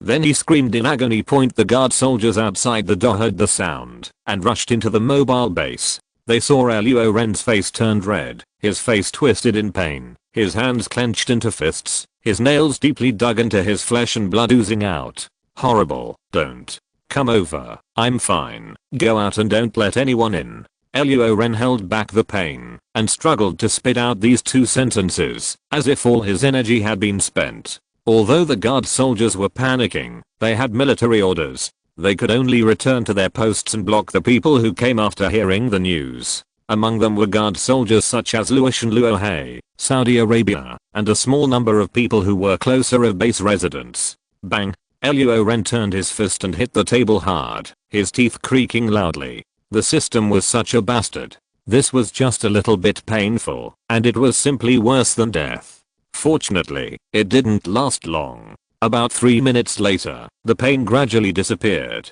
Luo Ren's distorted face gradually returned to calm, and his clenched fist slowly loosened, leaving 4 wounds from fingernails on his palms. Why does it smell so bad? Luo Ren gasped for air. Suddenly, he smelled a foul smell, as if the toilet was leaking. He quickly looked in the direction of the toilet. Nothing was wrong. What was going on? He raised his hand and wiped the sweat from his forehead. Suddenly, he sniffed his arm and then took a closer look. He saw that his arm was covered with a layer of the sticky stuff and the stench are emanating from this stuff. Looking at every part of his body, not just his arms, but his whole body was covered with a layer of this sticky substance that exuded a foul odor and felt like snot. I'll go. Luo Ren stood up suddenly and rushed into the bathroom. As soon as the water boiled, he put in all kinds of shampoo, shower gel, soap, and essential oils until the entire bottle of shampoo and shower gel was gone. Only after there was only a small piece of soap left was he resigned. He smelled his arm and said narcissistically, it smells good. This is what I should smell like, sir. He just washed himself without paying attention, but now he discovered that he actually had 8-pack abs. The muscles in other parts of his body were also highlighted, and they were not the big muscles in the gym, but the explosive muscles of a fighting athlete. Looking a little further down his abdomen, Luo Ren's eyes suddenly widened. Fuck. This. Luo Ren was so excited that he was incoherent. Not only did his muscles change, but a certain part of his body also became particularly majestic on the basis of the original, comparable to Zhao Yun's bright silver spear. The evolution crystal is simply the gospel of the majority of male compatriots. If this thing was put before the end of the world, I'm afraid that people would rush to buy it if it was sold for hundreds of thousands. After all, other things with this effect, even if the effect is not obvious, are sold very well. Not to mention that this thing is a golden gun that never falls and never gets tired. Luo Ren wiped his body, put on his clothes, walked to the mirror, and saw himself in the mirror. He was stunned again and spit out two uneducated words. Fuck. It was like a different person. His posture in the mirror was as straight as a steel gun, and his facial contours were very clear, making him even more handsome. He was simply a combination of a young man and a tough guy. In peacetime, if he walked on the street, the rate of turning heads would be 100%. Retracting his surprise, Luo Ren clenched his fist, felt the explosive power contained in his muscles, and then punched out. Swish. There was a sound of breaking wind. He felt that his current physical fitness was comparable to that of a professional fighter with such an upright figure and such a handsome face. It would be boring to admire himself. Of course, he had to go out for a stroll. Luo Ren walked out of the mobile base and saw that the outside was surrounded by guards and base residents. When they saw Luo Ren coming out, the noisy crowd suddenly fell silent. Is this the commander? Someone said in disbelief. The unrestrained temperament between his eyebrows can still be seen as the commander. But why is he so handsome all of a sudden? What do you mean? Are you saying that the commander was not handsome before? Hey, don't talk nonsense. I mean that the commander was also handsome before, and he is even more handsome now. Surprised voices burst out from the crowd, and they all talked about why the commander's temperament suddenly changed. Luo Shan trotted forward, as surprised as everyone else. Sir, is it really you? Nonsense. If it's not me, then who is it? As he spoke, Luo Ren put his hand on Luo Shan's shoulder. He didn't control the strength. If it was in the past with Luo Shan's physique, he would not move at all. However, this time, Luo Shan sank down and almost couldn't stand steadily. Chapter 14. Luo Ren was assassinated. Luo Ren laughed dumbly and said, Luo Shan, your physique has declined. Luo Shan was even more surprised. Not only did the commander's temperament change drastically, but his strength also became stronger. He couldn't help but said, Sir, it's not that my physique has declined, it's that your strength has increased. Luo Ren laughed, but he had forgotten that his physical fitness had been greatly improved after taking the evolutionary crystals. He only remembered it after Luo Shan reminded him. Moving his palm away from Luo Shan's shoulder, Luo Ren said with a smile, okay, go and do your own business, don't hang around here. Luo Shan moved his shoulders, and the sore feeling disappeared. Since the commander was fine and looked better than before, he didn't worry anymore, and then left with the escort. When other residents saw this, they also left one after another. When some nymphomaniac girls were walking away, they turned back every 3 steps. Their hot eyes seemed to eat up Luo Ren. Among the people leaving, Luo Ren saw 3 familiar figures, 2 older and 1 younger, a boy, a girl and a child. They were Ki-jun's family of 3. Ki-jun. Luo Ren shouted, and then chased after him. Ki-jun stopped when he heard the call, turned around and saw Luo Ren smiling and saying, Sir. His wife also called him sir. Only little Xingxin raised her cute little face, stared at him with her big and smart eyes, and shouted, Uncle Luo. Haha. Xingxin is still good. You two don't have to be so restrained. Just call me Luo Ren. Luo Ren picked up little Xingxin and said with a smile, this is not good.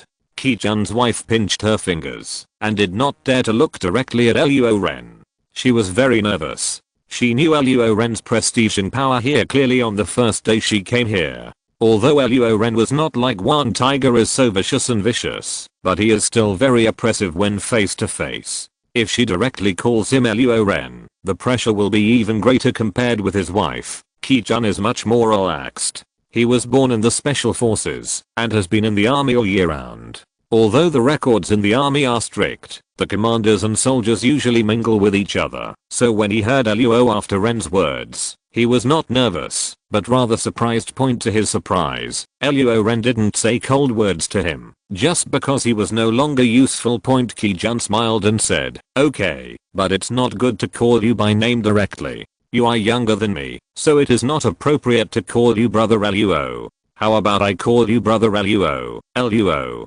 Ren's eyes lit up. Brother Luo. Brother Xiomar. This name is okay, then let's call him brother Luo. After handing little Xingxin back to her mother, Luo Ren said to Ki-jun, come with me for a walk. I have something to tell you. Ki-jun nodded, and then said to his wife, you can take your daughter back first. The two of them walked along the paved concrete road at a walking speed. Ki-jun was too overwhelmed to talk, so he didn't speak first. In the end, it was Luo Ren who was the first to break the silence. I remember you said you were born as a special forces soldier, right? Ki-jun nodded and said, yes, before the end of the world, I belonged to the Zhaoguolang Special Forces, the second team, and served as the captain. Oh. Luo Ren secretly rejoiced. He had found a treasure. He was not only a special force, but also a captain. He not only had superb combat skills, but also had strong commanding abilities. Luo Ren continued, you are so capable, let me arrange something for you to do. Ki-jun smiled and said, you saved the lives of my family of 3. As long as it doesn't go against my original intention, I will do whatever you say. Luo Ren also laughed. He didn't expect Ki-jun to agree so readily, and immediately said, don't you worry, you don't have to violate your original intention. I just want you to help me train a few special forces. It's your duty. Ki-jun suddenly stood up and saluted with a military salute. Seeing his serious look, Luo Ren couldn't help but laugh from the bottom of his heart. Ki-jun also laughed. In today's arsenal, except for heavy machine guns, almost all firearms can be produced. Under such circumstances, whether it is to deal with evolved zombies or to detect the enemy's situation, it is necessary to form several special forces unknowingly. The two of they had arrived at the agricultural planting area. Seeing the busy figures in the fields, Luo Ren felt very happy. Such a scene could make him forget that he was in the apocalypse. The busy residents greeted Luo Ren one after another when they saw him. A man lying on the shore quickly got up when he saw the chief coming, with a respectful look on his face. Luo Ren nodded towards this person, and without paying much attention, he walked forward and passed this person. Sudden, sir, be careful, exclamations rang out, and Luo Ren looked back, only to see that the man just now took out a knife from nowhere and stabbed him. Poof. The blade pierced into the flesh, then was pulled out, blood splattering on the man's face. However, this knife did not stab Luo Ren, but Ki-jun blocked the knife for him at the critical moment. Luo Ren was furious and kicked the man in the stomach with all his strength. The powerful force directly kicked the man 2 meters away. The residents working in the fields also rushed up. Luo Ren was their spiritual support. This man dared to kill Luo Ren. This completely violated their bottom line. They raised their hose and smashed at the man. Call Yuan Yang quickly. After Luo Ren shouted, he looked at Ki-jun and asked anxiously, how are you? Ki-jun covered the wound, showed a smile, and said, don't worry, you can't die from such an injury. Before he finished speaking, suddenly, a man with a half-meter long knife chopped from behind. Ki-jun pushed Luo Ren away and grabbed the man's wrist with both hands to prevent his knife from falling. Watch the stick. With a clear shout, a figure flashed, and the man used the hoe in his hand as a stick, hitting the murderer's head directly, and knocked him to the ground with one hoe. Hey, is he dead? The little Nanjing who poked the fallen murderer with the hoe. Seeing that he didn't react at all, she was shocked, and the hoe fell to the ground. She covered her mouth and said, I killed someone. It would be difficult to kill him with just a stick, but she was holding a hoe, and she used the iron end. Luo Ren hurried forward to check on Ki-jun. Fortunately, he was not injured again. At this time, the hospital director Yuan Yang also rushed over with doctors and nurses. Seeing that Luo Ren was fine, he was relieved. Hurry up and save him, Luo Ren said, pointing at the 2 assassins and saying, do your best to save these 2. Ki-jun and the 2 assassins were carried on stretchers and sent to the hospital for Amitabha. The old nun also rushed over, and Jinghu threw herself into the old nun's arms and cried, "Treatment, master, I broke the precept of killing." The old nun saw what happened just now, patted Jinghu on the back, and comforted her. "Amitabha, that man committed the crime first. You are not breaking the precept of killing, but a reasonable salvation for him." Oh my god. The people present couldn't help but give a thumbs up. The master is the master. His level is amazing. The little nun Jinghu burst into laughter after hearing this, and stopped crying immediately, still muttering, "Buddha is merciful. I have done a reasonable job in liberating that person today. I hope Buddha will remember my merits." Everyone. Rustling. The sound of neat footsteps came. Luo Shan arrived with his guards. They rushed forward, protecting Luo Ren in the middle, and looked at everyone present with vigilance. Luo Ren's eyes were cold, and he said to Luo Shan, "Order the city to be sealed, and search for the assassin." If you're listening to this novel on a channel other than Fanfic World, it means they downloaded and uploaded it without effort. We cordially invite you to visit our channel, Mundo Fanfic Novelos. There you'll find the original version of this story, and you can explore many other novels of various genres. We're waiting for you to immerse yourself in a world of incredible novels. Chapter 15 Revenge. Base hospital. Ki-jun's wife rushed in with her daughter Xingxin anxiously, grabbed a nurse and asked, "Which ward is Ki-jun in?" "There." The nurse pointed toward 3. Ki-jun's wife rushed into the ward. When she saw Ki-jun's appearance, her eyes instantly became moist. She sat on the head of his bed and said softly, "How is it?" Ki-jun smiled and wiped away his wife's tears and comforted her. "It's okay. It's a minor injury. You'll be fine after just 2 days of rest." Immediately afterwards, Luo Ren also came to the hospital. Everyone in the hospital was extremely excited when they saw the chief coming. Luo Ren reluctantly waved his hand to signal these people not to pay attention to him, and then he randomly found a nurse and asked, "Who is Ki-jun?" "Ward?" The nurse quickly pointed toward number 3. When Luo Ren passed her, he was trembling with excitement and muttering, "Sir, you are so handsome." Luo Ren walked to the door of the ward and saw that Ki-jun was in good spirits. He was talking and laughing with his wife. There should be no big problem. He did not disturb the family of 3 and just told Yuan Yang, "Treat Ki-jun well. Don't worry about it." Drug use. Yuan Yang straightened his body and said seriously, "Sir, don't worry. I guarantee that Ki-jun came in injured and came out fully recovered." Back at the mobile base, Saudi Arabia was already waiting at the door. Luo Ren was assassinated. As the resident supervisor, Saudi Arabia was responsible for lax supervision in this regard, and he was ready to accept punishment. Luo Ren said as he passed him, "Come in."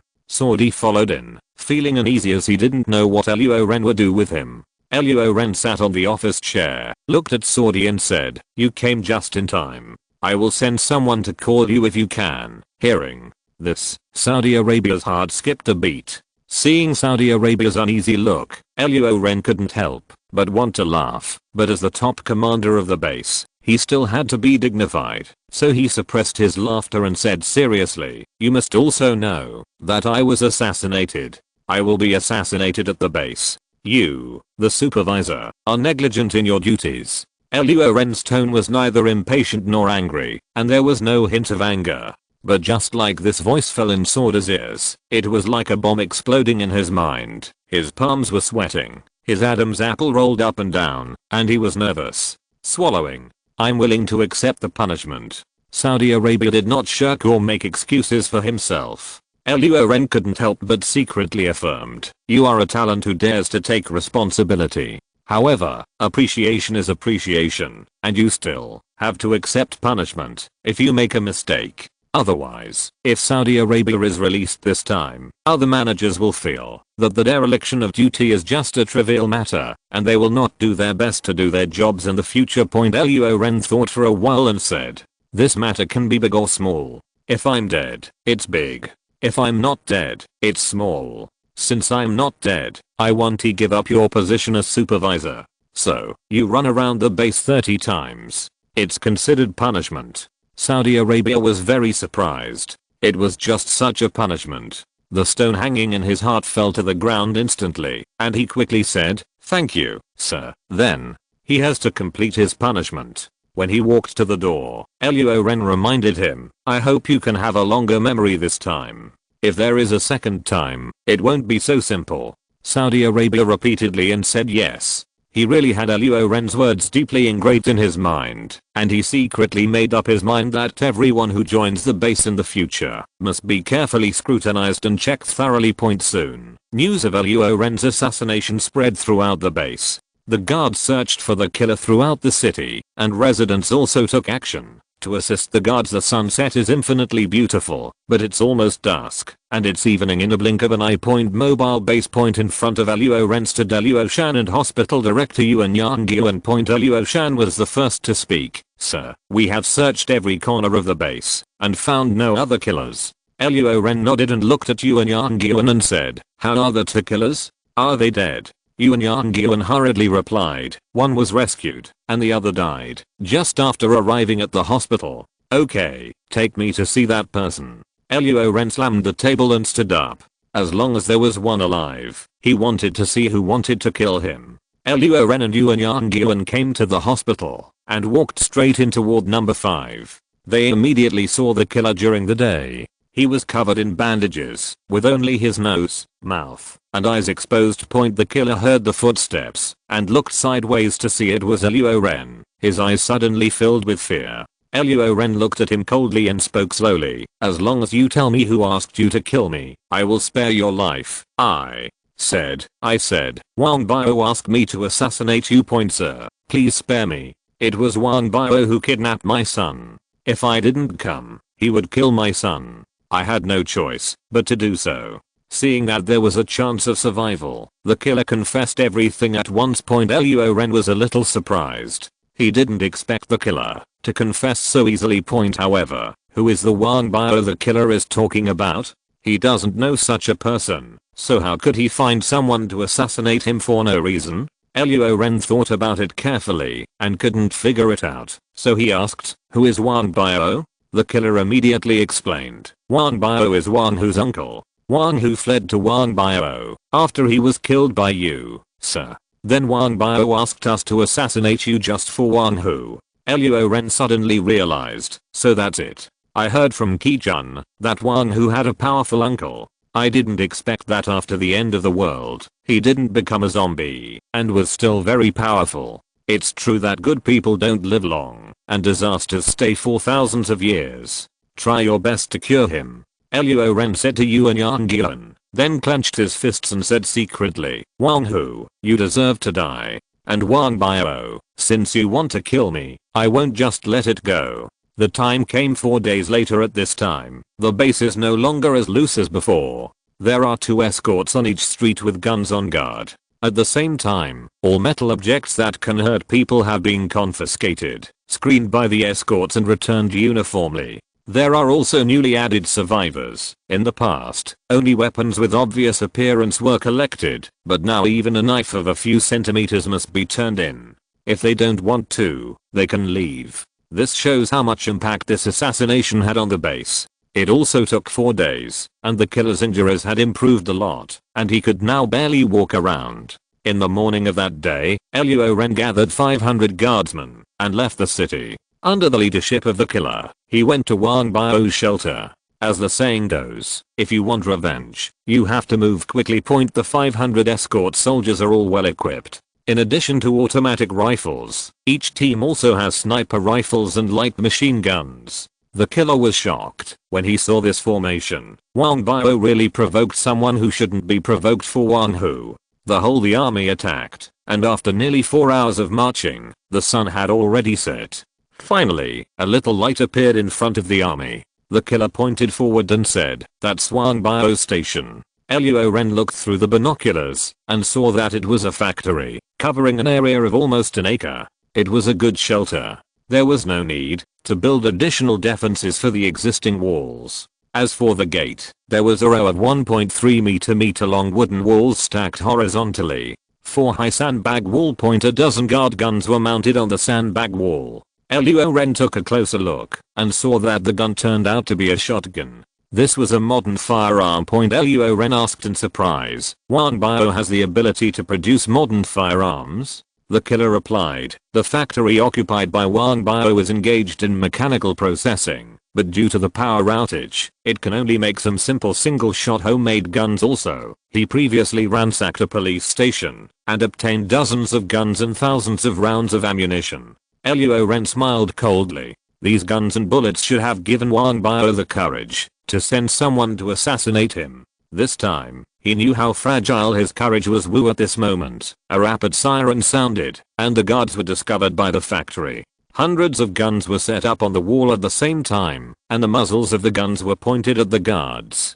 Chapter 16 Paradise City Mahua. The rapid and piercing siren made the factory, which was calm 1 second, become fully armed the next moment. Luo Ren looked at Luo Shan and said, "Give me the sniper rifle." After receiving the sniper rifle from Luo Shan, he leaned out half of his body from the sunroof of the car and placed the sniper rifle on the roof of the car. The effective shooting distance of a sniper rifle is much higher than that of an ordinary rifle. Luo Ren planned to fire a few shots first, kill a few people, and boost the morale of his team. The sniper lens was aimed at a factory soldier lying on a sandbag. In the scope, the man yawned and looked very lazy, not like he was facing a war at all. Bang! The black hole of the gun spit out dazzling tongues of flame. The bullet was fired and hit the sandbag wall instantly. Yellow sand flew everywhere. The shot missed, but it shocked the factory soldiers. They immediately hid behind the sandbags or the wall, very cautiously. Depend on. Luo Ren cursed secretly. He had known that Luo Shan would take action, but now he missed the target and alerted the enemy. In this case, no matter what is there or not, just attack with strong firepower. Under Luo Ren's arrangement, snipers were in position to kill anyone who dared to probe directly. Then, under the cover of the sniper, the machine gunner advanced to an effective shooting position, set up a light machine gun to suppress fire, and the remaining soldiers advanced in an orderly manner. The battle began, and the powerful fire suppression of the escort prevented the opponent from taking the lead, and the soldiers holding automatic rifles were able to advance smoothly. Inside the factory at this time, Wang Bao was in a terrible mood when he heard the dense gunshots outside. He kept pacing back and forth, very anxious. Wang Hu stood there blankly, his head lowered, and not daring to speak. Wang Bao was so angry that he pointed at Wang Hu's nose and accused angrily, "Didn't you say that Luo Ren only has an army of 100 people? What's going on now? A fool can see that there are at least 400 people on the opposite side, and there are machine guns. You. Wang Hu lowered his head after being scolded. He couldn't figure out why Luo Ren suddenly had so many more people, as well as so many machine guns and sniper rifles. Could it be that he had looted the military area? I warned you before to be low-key, but you not only didn't listen, but became more arrogant. Do you know that once I almost got fucked because of you? Now at this time, you still tell lies and deceive me, causing I send people to assassinate Luo Ren. Now it's fine. They're here. Just wait to die." Wang Bao slumped down on the sofa and looked at the ceiling tiredly. Bang bang bang. A few minutes later, there was a knock on the door, and Wang Bao said feebly, "Come in, Mr. Wang. Deputy City Lord Ma of Paradise City has arrived." A factory soldier trotted up to Wang Bao and said. When Wang Bao heard this, he looked toward the door and was immediately overjoyed. The fatigue on his face disappeared, and he quickly stood up to greet him. "Deputy City Master Ma, you are finally here. Please help me." A tall and thin middle-aged man in a suit and leather shoes walked in. When Wang Bao greeted him, he wore a pair of round black-rimmed glasses, his hair was parted in the middle, and he looked like a polite scumbag. He saw Wang Bao, who looked anxious, but he was not impatient. He said with a smile on his face, "There is no need to rush to save you. Is what you said by asking someone to take care of you true?" Seeing his appearance, Wang Bao became even more anxious and said quickly, "It's all true. As long as Paradise City can save me, not only will the factory belong to you, but these people and I will also join Paradise City and wait."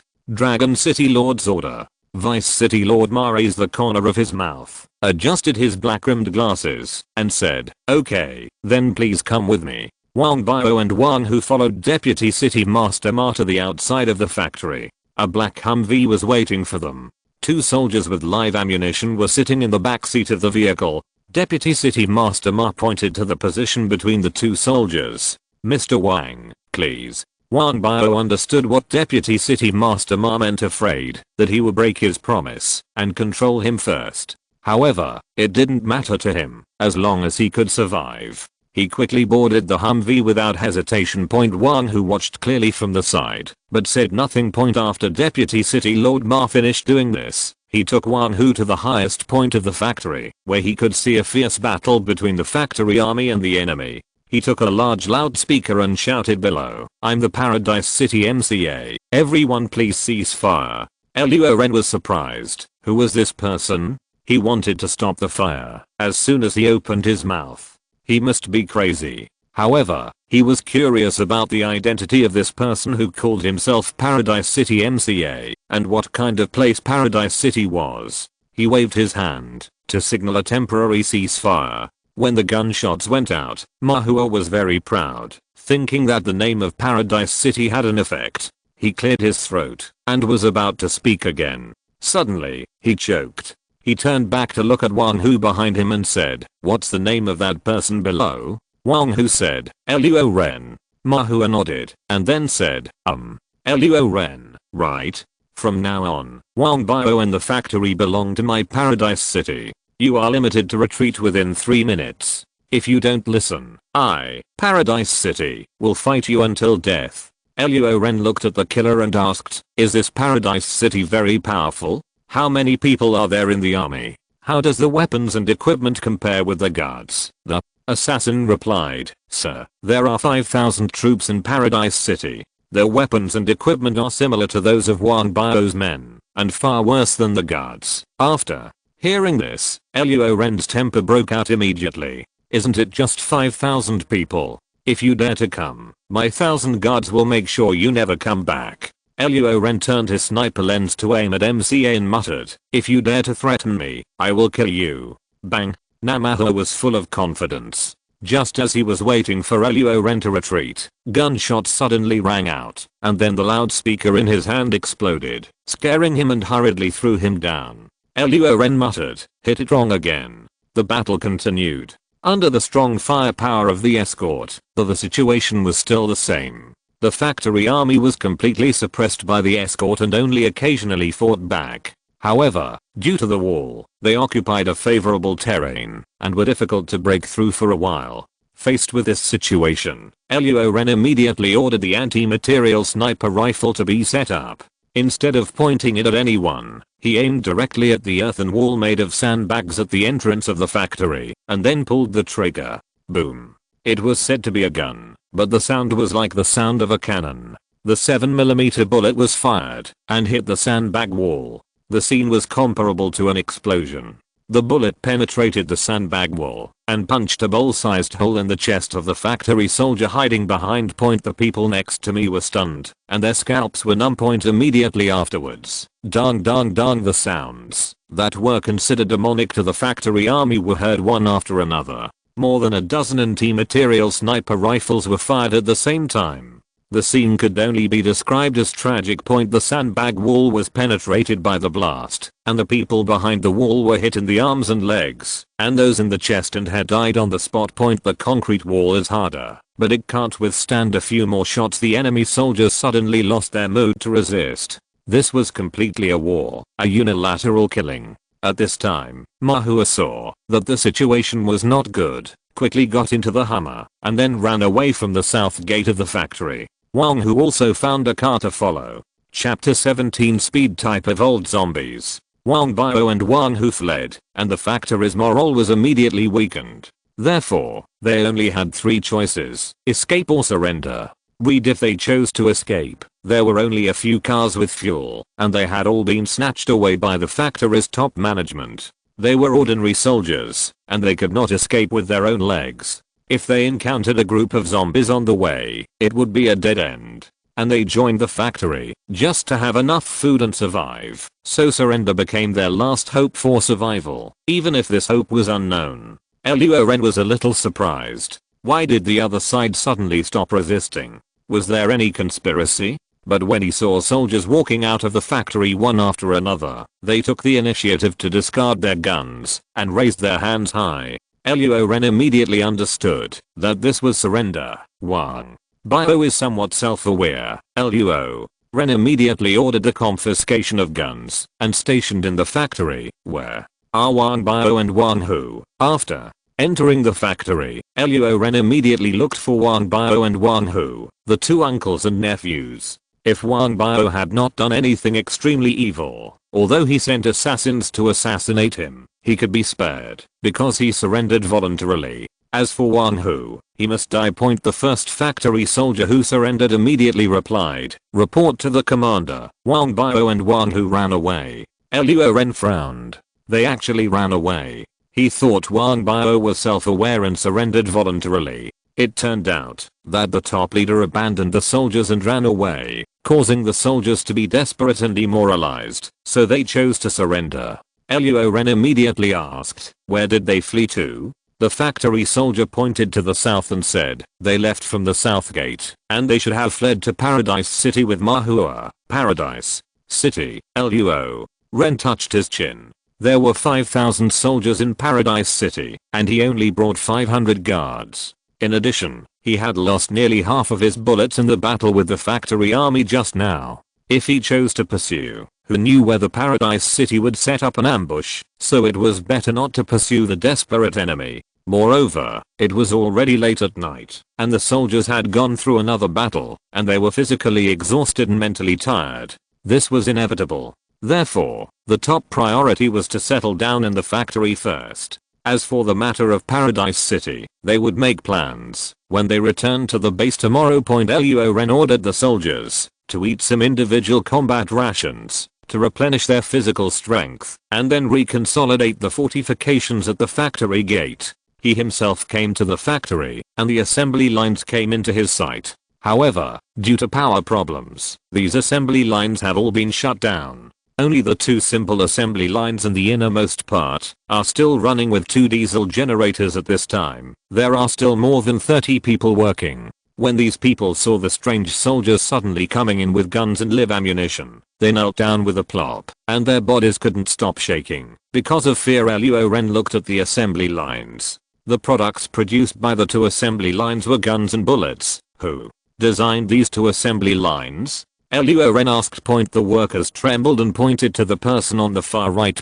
This man, about 50 years old, has a scruffy beard, a Mediterranean hairstyle, and wears a pair of thick glasses. It is estimated that he has 1000 degrees of myopia. Luo Ren looked at the man and asked, did you design this? The man knelt down, trembling all over, and couldn't speak for a while. Help him up, both of you. Luo Ren asked 2 soldiers to help the man up, then walked up to him, looked him in the eye, and said, I'm asking you a question. Did you design these 2 assembly lines? Yes, yes, yes, yes. The man's mouth was trembling, and his tongue seemed to be tied. Luo Ren was surprised.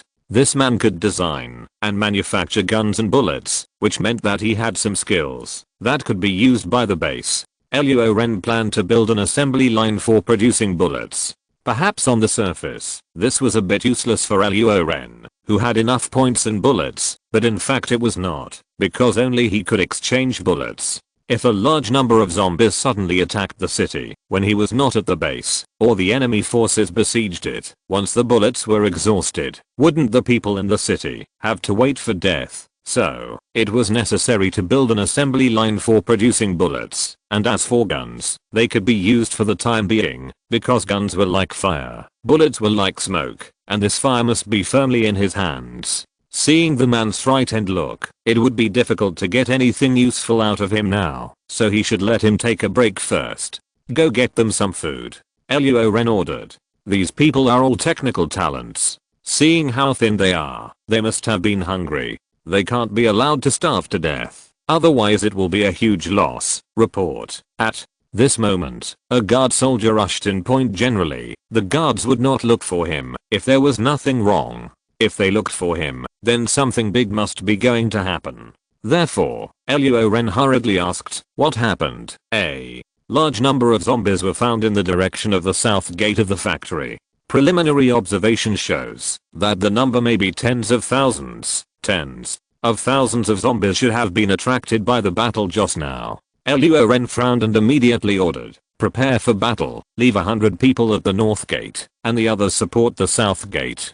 The military quality of the guards was extremely high, and they were ready for battle in a short while. At the same time, Luo Ren also came to the south gate. Looking around, dense zombies rushed towards the factory quickly, and there were several huge zombies among them, which were evolved zombies. "Snipers, take your positions, kill those evolved zombies for me." With an anti-material sniper rifle, the evolved zombies are not scary. You only need to kill them from a distance to eliminate the threat. Moreover, the evolved zombies are huge and very easy to snipe. If it weren't for the shadow of the 2 shots that missed before, Luo Ren couldn't help but do it himself. The sniper was in position. The night vision sniper lens aimed at the terrifying head of the evolved zombie, and then pulled the trigger. Boom boom boom. The muzzle spewed out gun flames, and the bullets were instantly ejected, cutting through the air like a series of interlaced fire lines at night. The evolved zombies whose heads were shot were directly blown up by the bullets, and they died as dead as could be.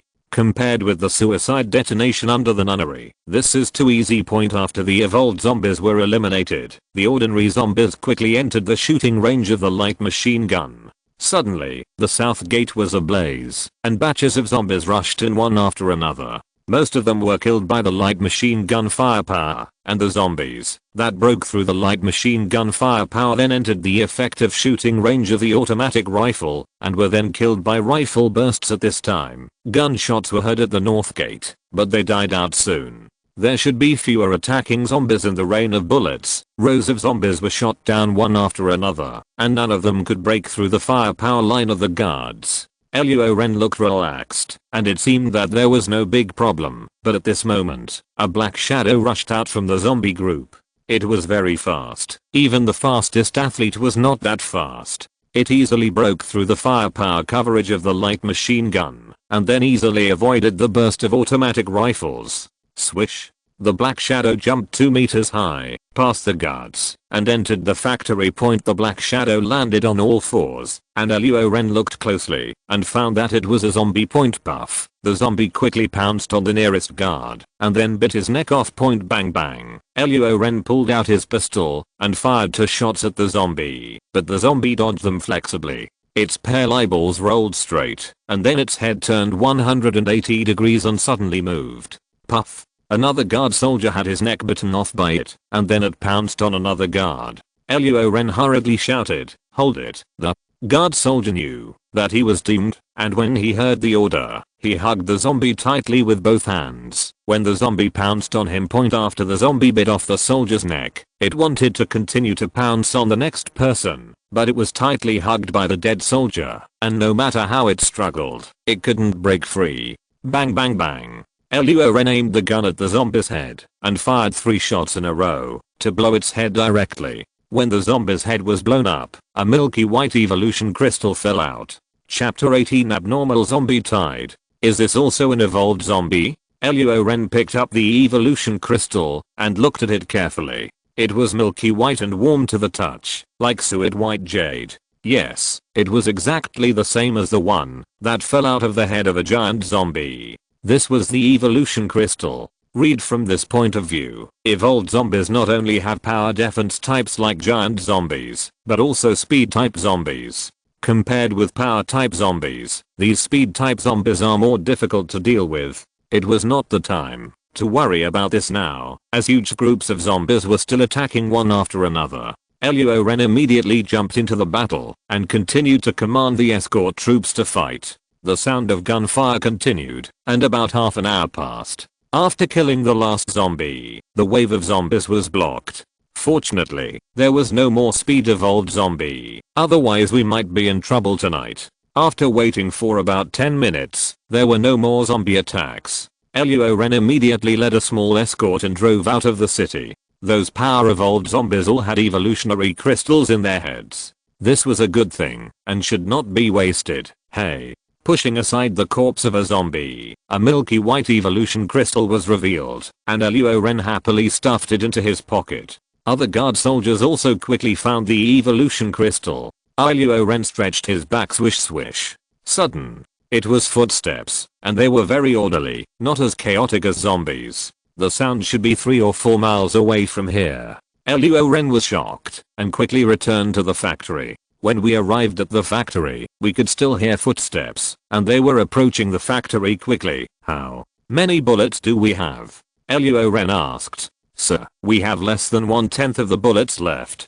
Less than 1/10. From the footsteps, there should be more than 2 to 3,000 people on the opposite side. Get out, Luo Ren did not hesitate to order a retreat. It cost a lot of bullets to resist the zombie wave. At this time, 2 to 3,000 people attacking would definitely be unable to defeat them. But he was unwilling to leave like this, so he ordered the workers on the assembly line to be brought along with 2 machine tools. Then he looked at the 2 assembly lines and said, "It exploded. As for those prisoners, let them fend for themselves." After doing this, Luo Ren led the army to quickly evacuate from the north gate. Only 20 minutes after the zombie wave, humans arrived. What a coincidence.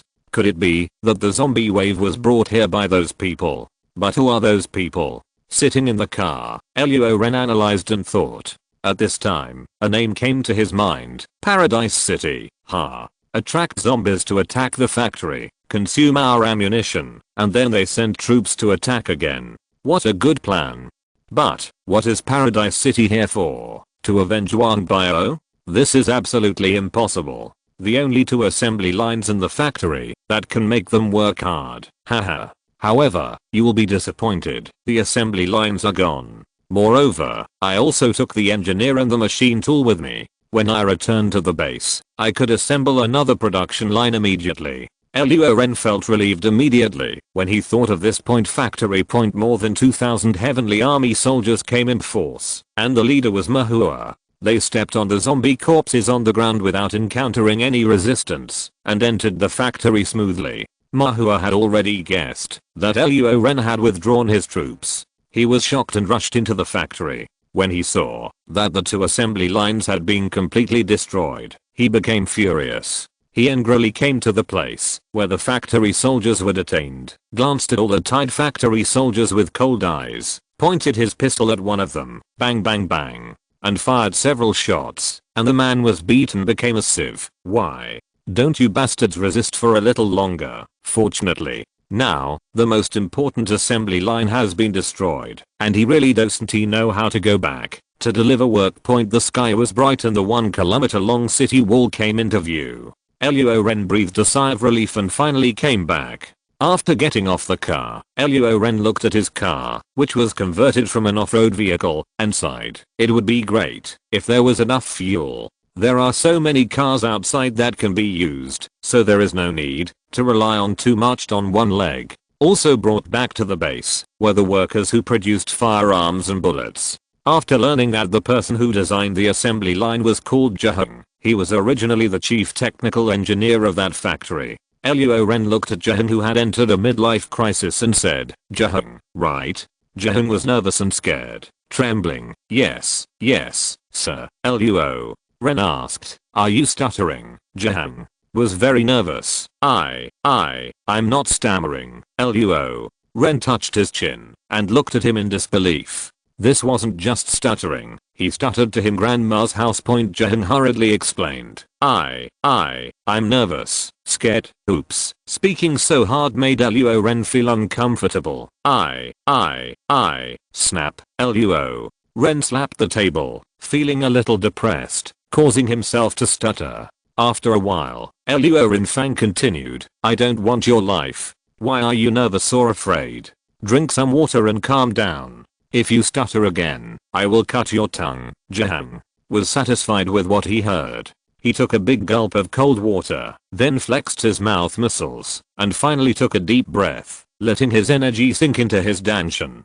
Luo Ren looked at him sideways. This was quite professional. People who didn't know better would have thought he was going to make a tongue twister. "Sir, I'm ready." Luo Ren couldn't help but lean back slightly and looked at Jahung in surprise. He was a completely different person. Not only was his tongue no longer tied, but his voice became louder, comparable to a professional announcer. Da da da da. He tapped his fingers on the table, and for a moment he forgot what he was going to say. It took him a while to remember. "Well, Jahung, don't worry. I didn't bring you to the base to strip you naked and behead you in public, but to take a fancy to your skills. I want you to build a bullet production line for the base. No problem. Jaehoon was overjoyed. This was his specialty. His voice suddenly became Luo Ren frowned slightly. He really couldn't stand this man and wondered whether he could speak loudly. Well, Jaehoon couldn't change for a while. Yes, sir, I will talk nicely. Hiss. Luo Ren took a breath of cold air and clenched his fists secretly. He really wanted to give this man an electric cannon. Saudi Arabia was waiting outside. When he heard Luo Ren calling him, he trotted in quickly. Sir. Luo Ren pointed at Jaehoon and said, you arrange a place for him to live, and then pick a place to build a factory. Yes, sir. Saudi Arabia turned to look at Jaehoon and said with a smile, what do you call it? Jaehoon. Saudi Arabia was shocked by this voice and couldn't help but look at Luo Ren. His eyes seemed to say, what's wrong with this man? Luo Ren waved his hand and asked him to take this person away quickly. After Saudi left, Luo Ren came in and said, sir, we have lost a total of 16 people this time. Luo Ren nodded. Through the system, he already knew the number of losses. Several of these 16 people died in the zombie wave, and he was basically certain that this zombie wave was caused by Paradise City, because there was no other force besides Paradise City. Tell Ki-jun to train the Arrow Special Forces as soon as possible. I want to see who the so-called Paradise City is. Luo Ren's eyes flashed with a cold light. Since he has become an enemy, he must be prepared to be destroyed. The same is true for Wang Hu, the same is true for Wang Bio, and the same is true for Paradise City. Chapter 19 Evolution Again. Base Training Ground. Redding Ki-jun stood straight, like a sword that had not yet been unsheathed, with a restrained edge. After nearly half a month of recuperation, he, who was originally pale and thin, now had a ruddy complexion. His muscles were bulging, and his whole spirit was very full. In front of him, 15 carefully selected guards were doing weighted long-distance running training. Each of them had a weight of 30 kilograms. After 5 kilometers, each of them took no more than 22 minutes. If it were an ordinary person who did not exercise regularly, it would be difficult to walk a few hundred meters with a weight of 30 kilograms, let alone long-distance running. This shows how good the physique of the guards is. Ki-jun nodded and was barely satisfied with this result. He wondered whether to increase the intensity of training. Ki-junat. This time, a familiar voice came from behind. Ki-jun looked back and saw that it was Luo Ren. You guys continue with the obstacle course, Ki-jun said, then walked towards Luo Ren and said with a smile, little Luo brother. Luo Ren couldn't wait to ask, how is the progress? Ki-jun opened the notebook in his hand, looked at the record on it and said, there is no problem with physical fitness, and then focus on training combat skills. Well, how long will it take to train them? Luo Ren was a little anxious. He was still waiting for these people to spy on the intelligence of Paradise City. He didn't know if the base could produce special forces after it was upgraded to level 3. If it could, there would be no need for such troublesome training. However, the conditions for upgrading to level 3 base are indeed difficult, requiring a population of 50,000. Even though they go out to search and rescue survivors every day, there are less than 10,000 people now, which is still a big gap from 50,000. If this continues, it may take half a year to upgrade to level 3 base. Ki-jun thought for a long time, then said cautiously, the shortest time, 3 to 4 months. It has been less than 5 days since the start of training, and they can achieve the physical fitness standard. That is because the guards are all biochemical people, and their physical fitness is already very good. If they want to become a qualified special forces soldier, they need more time. 3 to 4 months is the limit of time he can compress. Usually, special forces training is 3 months for recruits, 3 months for physical fitness, 6 months for various skills training, and 6 months for special skills training. This is the process of training a strong and smart ordinary young man into a quasi-special forces combatant, a total of 18 months. And the 15 guards in front of them have physical fitness, are familiar with ordinary firearms, and have a few combat skills, so the time can be shortened to 4 months, or even 3 months. After that, they are still only quasi-special forces. If they want to become excellent special forces, it will take at least 3 months. 3 months. Luo Ren suddenly felt a little disappointed. This has exceeded his expectations too much. However, there is no way. Unlike system production, which can be done in less than an hour, it always takes more time to achieve the goal through training. Seeing Luo Ren's disappointment, Ki-chun said helplessly, "This is already very fast." Luo Ren waved his hand. "I know, you continue to train." After that, he opened the training ground point back to the mobile base point. Luo Ren took out 6 evolution crystals. If it really doesn't work, then he will eat the evolution crystals himself, strengthen his physical fitness, and go to Paradise City to explore it personally. But he doesn't know to what extent the 6 evolution crystals can strengthen his body.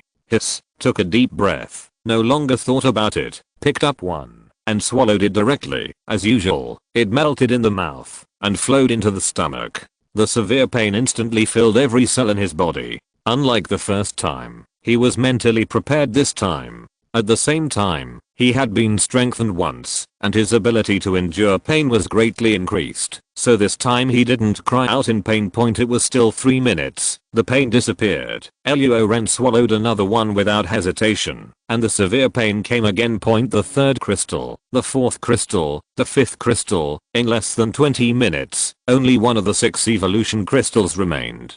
Hiss. Luo Ren took a deep breath and swallowed the last evolution crystal. At this time, he could no longer feel the pain. It was not because his body was numb, but because the power of the first 5 evolution crystals strengthened his physical fitness to an extremely high level, and his ability to withstand pain was also greatly improved. The 6th crystal lasted for a shorter time, only 1 minute, which might be because Luo Ren's body absorbed energy faster. Luo Ren exhaled a breath of turbid air, slowly opened his eyes, and smelled a foul odor at the first time, just like last time. He flashed to the bathroom, faster than the speed type evolution zombies encountered in the factory. After washing and changing clothes, Luo Ren flashed to the mirror again. This time, his temperament did not change much. Maybe he was too handsome. Clenching his fists, he could feel that his whole body was full of strength. Looking at the desk, he actually lifted the more than 70-pound desk with his little finger easily. This strength, even the power type evolution zombies can't compare. Luo Ren excitedly rushed out of the base, came to the city wall, and looked at the 4-meter high wall. The guards on duty saw Luo Ren staring at the wall and couldn't help but think, what is the commander going to do? At this moment, Luo Ren took a deep breath, then bent his legs and exerted force on his thighs. Bang! The powerful force caused dense cracks on the concrete road surface, and Luo Ren jumped up to a height far exceeding 4 meters, which stunned the guards on duty. Oh no, he passed. Boom. Luo Ren flew directly over the city wall and flew out of the city. Without considering the landing method in advance, he fell to the ground and the dust flew up. The stunned guards on duty reacted immediately, opened the city gate, and rushed to Luo Ren. Good guy. It would be fun if the commander fell to death. The dust dispersed, revealing Luo Ren's tall figure. He waved to the soldiers, indicating that he was fine, and then strode past the soldiers into the base. The soldiers looked at the place where they landed, 2 circular depressions, and then looked at Luo Ren. There was still fresh mud on his buttocks. Now they didn't need to guess how Luo Ren landed, but they didn't dare to laugh. The residents of the base greeted Luo Ren along the way, but when they saw fresh mud on Luo Ren's butt, they couldn't help but feel strange. The commander had gone out of town for a picnic. Of course, they didn't dare to say it, nor did they dare to remind Luo Ren. At this time, Ki-chun's wife passed by with Xiao Xingxin. Xiao Xingxin saw the mud on Luo Ren's butt and hurriedly shouted in her clear voice, "Uncle Luo, there is so much mud on your butt." Luo Ren froze his steps, and then with a swish, like a gust of wind, he disappeared from everyone's sight. Wow. The sir runs faster than a rabbit. Yes, if he participates in the Olympics, he will definitely win a gold medal. More than a gold medal, he will break the record. Luo Ren quickly rushed into the mobile base, covering his face with his hands. It's over. The prestige I built up with great difficulty is all gone. Bang. Bang bang. The knock on the door suddenly sounded, and Luo Ren shouted, "Who is it?" "It's me, sir, Swordy." Swordy's voice came from outside the door. "Wait a minute." Luo Ren changed into a clean pair of pants and sat down at the desk. "Come in." Swordy walked in and said, "Sir, I heard that you fell to the ground. Are you okay?" Luo Ren's expression froze. "You came here to talk about this?" Swordy shook his head like a rattle and said hurriedly, "No, no, no, sir, I'm not here for this." When the personnel were registered today, a person who claimed to be Mahua, the deputy city lord of Paradise City, said he wanted to see you. Chapter 20, MCA visits, military deterrence. Paradise City MCA. Luo Ren's eyes flashed. He hadn't sent anyone to explore Paradise City, but Paradise City had taken the initiative to send someone to look for him, and it was MCA Red. "Where are they?" Luo Ren asked hurriedly. Saudi Arabia looked a little embarrassed and said, "He arrived early this morning. I was busy at the time, so I put him in my office to drink tea." "Drink tea?" Luo Ren showed excitement. "Well done, let him have a good drink of tea. Take me to see him quickly." After being led by Shashat, Luo Ren went to his office. Through the window, Luo Ren saw MCA's gloomy face and vaguely heard, "Damn it, you let me go. Ha." Luo Ren almost laughed out loud, patted Swordy on the shoulder and said, "Well done." Creak. Mahua's anger had almost reached its limit when he heard the sound of the door opening and saw that the person who came in was Luo Ren. His anger suddenly broke out. He slapped the table and stood up, saying angrily, "Luo Ren, is this how you treat guests? You don't take our Paradise City seriously. Do you know how many men and horses we have under our command in Paradise City? 5,000. Believe it or not, my army is pressing down on the territory and destroying it." "Got you, Luo." Ren saw that Mahua had no bruises on his face and no lameness in his legs. He was just a fine person. He couldn't help but look at Shasha and ask doubtfully, "Aren't you inviting him to tea?"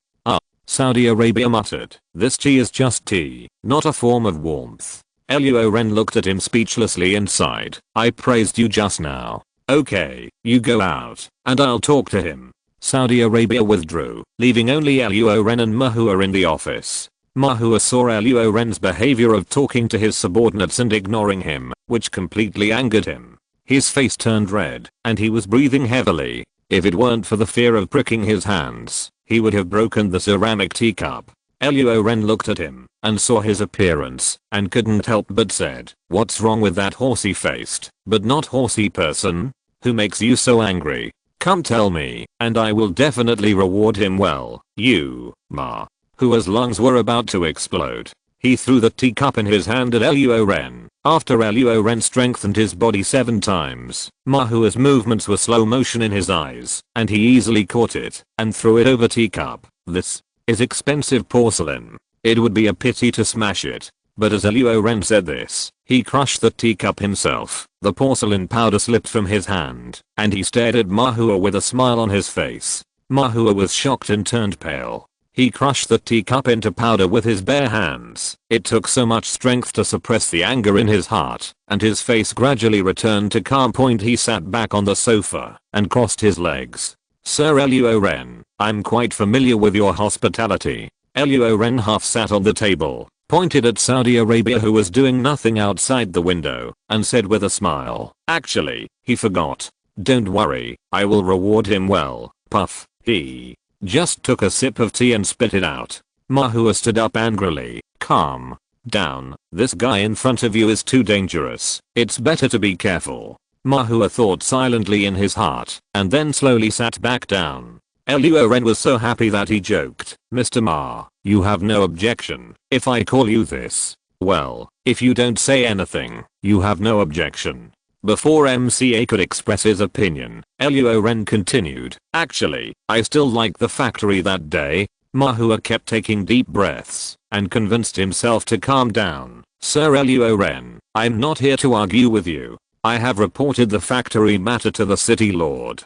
The city lord was magnanimous, and in order not to increase the number of crimes, he specially sent me to discuss with Chief Luo Ren. As long as you agree to our conditions, Paradise City and the base will be in peace." Luo Ren asked, "What if you don't agree?" A cold light flashed in Mahua's eyes, and he sneered, "If you don't agree, the city lord will personally lead an army of 5,000 to level your base." Luo Ren was disdainful in his heart, but did not show it on his face, and asked, "What are the conditions?" "The first condition is to return to us the Jehung and other workers you took away from the factory, as well as the CNC machine tools. The second condition is that 10,000 rounds of ammunition and 100 grenades will be considered as compensation for our losses. As long as you agree, Chief Luo Ren, Paradise City and the base will be in peace from now on, and they can even develop together." Mahua observed Luo Ren's expression as he spoke, but Luo Ren's expression remained the same without any change, which made him unpredictable. 10,000 bullets, 100 grenades. Luo Ren touched his chin, then looked at him. 100,000 bullets, or 1,000 grenades. 100,000 bullets, 1,000 grenades. Chief Luo Ren has agreed. Mahua was pleasantly surprised. It seemed that not only had the goal been achieved, but there was also an unexpected delivery. However, Luo Ren's next sentence made his surprise disappear. 100,000 rounds of ammunition, 1,000 grenades, a population of 30,000, and 2 people, Wang Hu and Wang Biao. Give them to me. As long as these conditions are met, we will be in peace from now on. Mahua could no longer suppress his anger, and slammed his hands on the table. "You have completely offended Paradise City. When I go back and report to the city lord, 5,000 troops will press the border and your base will be wiped out." After saying that, he was about to leave angrily, but Luo Ren blocked his way. Mahua was shocked and pretended to be calm and said, "Why, Chief Luo Ren still won't let me leave?" Luo Ren smiled and said, "As the saying goes, 2 armies are fighting without killing the envoy." Mahua breathed a sigh of relief and was about to leave, but Luo Ren still wouldn't let him go and continued, "But these words were said by the ancients, and I'm a modern person." When Mahua heard this, he was so frightened that he quickly took a few steps back to distance himself from Luo Ren. He looked at Luo Ren in horror. His gun had been turned in when he entered the city. Now it would be easy for Luo Ren to kill him. Haha. Seeing Mahua's appearance, Luo Ren's eyes were full of contempt. "Don't worry, I won't kill you. I have to let you send a message to your city lord point, but before that, let me show you something." Luo Ren went out and looked at Mahua to follow him. Mahua naturally did not dare not to follow. Soon, Luo Ren took Mahua to the training ground, where a guard team was training. Boom. The sound of the anti-material sniper rifle frightened Mahua's body, followed by light machine gun fire, rifle fire, and all kinds of firearms. Luo Ren smiled and said, "I have 100 such teams." As soon as he finished speaking, Luo Shan came over with an escort of 900 people. Their steps were neat and their postures were straight. Everyone was full of energy and spirit. The murderous aura they exuded made Mahua involuntarily afraid. "Is this a professional army? Whether it is weapons and equipment or the quality of soldiers, it is not comparable to the Heavenly Army. The Heavenly Army has a numerical advantage, but with 1,000 against 5,000, the numerical advantage is not big. High quality soldiers can completely fill the gap. Coupled with sophisticated weapons and equipment, the Heavenly Army is no match for the guards." At this time, Mahua was stunned. Before seeing this scene, Mahua felt that Luo Ren was just an arrogant man. But now, he knew that he was wrong. A big mistake. Luo Ren was facing heaven. If Cheng dares to be so arrogant, it's because he has the strength. Luo Ren smiled contemptuously and said, "How about it, Ambassador Ma? I should be able to agree to my conditions now." The hands in Mahua's sleeves clenched into fists, and a faint glimmer of light flashed in his eyes. "I will truthfully report Commander Luo Ren's conditions." Luo Ren smiled, not mocking, but really laughing. This is the effect of strong strength. If he did not have 1,000 bodyguards and sophisticated weapons and equipment, this MCA would definitely be more arrogant than him. Originally he thought of destroying Paradise City through war, but now he has changed his mind. As his ancestors said, the best policy is to subjugate the enemy without fighting. Chapter 21 Canteen Supervisor Li Jiu. Mahua did not leave on the same day, but asked Luo Ren to let him stay at the base for a few days, saying that he wanted to take a good look at the base. It stands to reason that, after being intimidated by such a powerful military force, Mahua should not dare to stir up trouble or make any small moves. Luo Ren agreed to his request and asked Saudi Arabia to arrange an extremely luxurious toilet view room for him. Although Luo Ren thought that Mahua did not have the courage, he still asked Saudi Arabia to arrange personnel to monitor him just in case. In this way, in 2 days, Mahua went around the residential area and agricultural planting area of the base. As for the industrial area and military area, they were very confidential places. Ordinary residents of the base were not qualified to visit, let alone an outsider like him. Late at night, Saudi Arabia's office. A black shadow flashed outside the window, and Saudi Arabia was shocked. Is it a ghost? After all, the biochemical crisis really happened, and it is not impossible to encounter a ghost. Click. The office door slowly opened. Saudi Arabia's hair stood on end, his Adam's apple rolled, and cold sweat broke out on his forehead. He was obviously very nervous. He stared at the direction of the door, while carefully moving to the window and slowly pushed the window open. If it was really a ghost, he would do a diving jump. If the diving jump didn't work, he would add a sliding tackle. The door was open to 1/3, and a foot wearing white shoes slowly stretched in. Wow. At the same time, the wind suddenly blew, blowing the potted flowers on the windowsill. Faced with such a horrible scene, Saudi Arabia couldn't help but scream in fear. He immediately jumped out of the window with a diving jump, but unfortunately the height was not enough. His feet tripped over the windowsill, and then he fell to the ground with a bang. Luo Ren walked into the office and happened to see this scene. He was confused on the spot. Was Saudi Arabia practicing diving? It seems necessary to build a swimming pool at the base. Look at the child's anxiety. He used the windowsill as a diving platform and the concrete floor as a pool. That posture should look painful. Hey, you're not dead, Luo Ren shouted while lying on the windowsill. Hearing this, Shat turned his head and saw that it was Luo Ren, and he was immediately relieved. It turned out to be the boss. I'm fine. He got up from the ground, wiped the blood from his nose, shook his dizzy head, and decided to slide directly next time. If he didn't encounter a ghost when he jumped a few more times, he would become a ghost.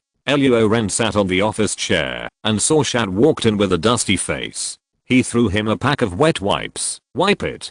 Thank you, boss. Shat took the wet wipes and cleaned it quickly. After his dizzy head recovered, he asked, boss, do you have anything to do so late at night? What do you have to do so late at night? You don't seem to welcome me. Luo Ren played with the fountain pen, and he heard a hint of resentment in Shat's tone. It quickly explained, how is it possible? I'm here to greet you anytime and anywhere, but, sir, can you please not be so elusive in the future, creating a feeling of a horror movie? I'm a little embarrassed here. Luo Ren thought of the scene just now, covered his mouth, held back his smile, and nodded. I was careless this time.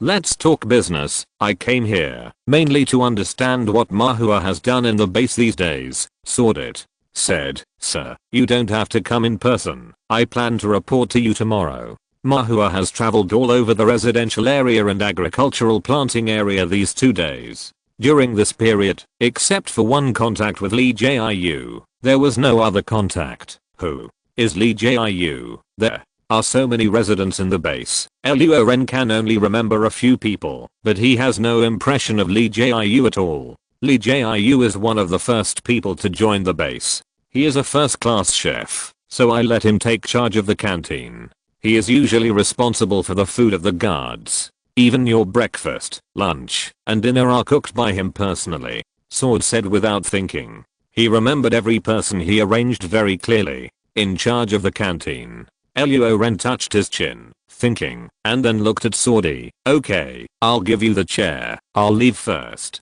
Luo Ren just raised his legs and thought of something. By the way, where does Lee Jiu live? Lee Jiu's residence is in the residential area 1, building 3, 5th floor. Swordy thought for a while and said.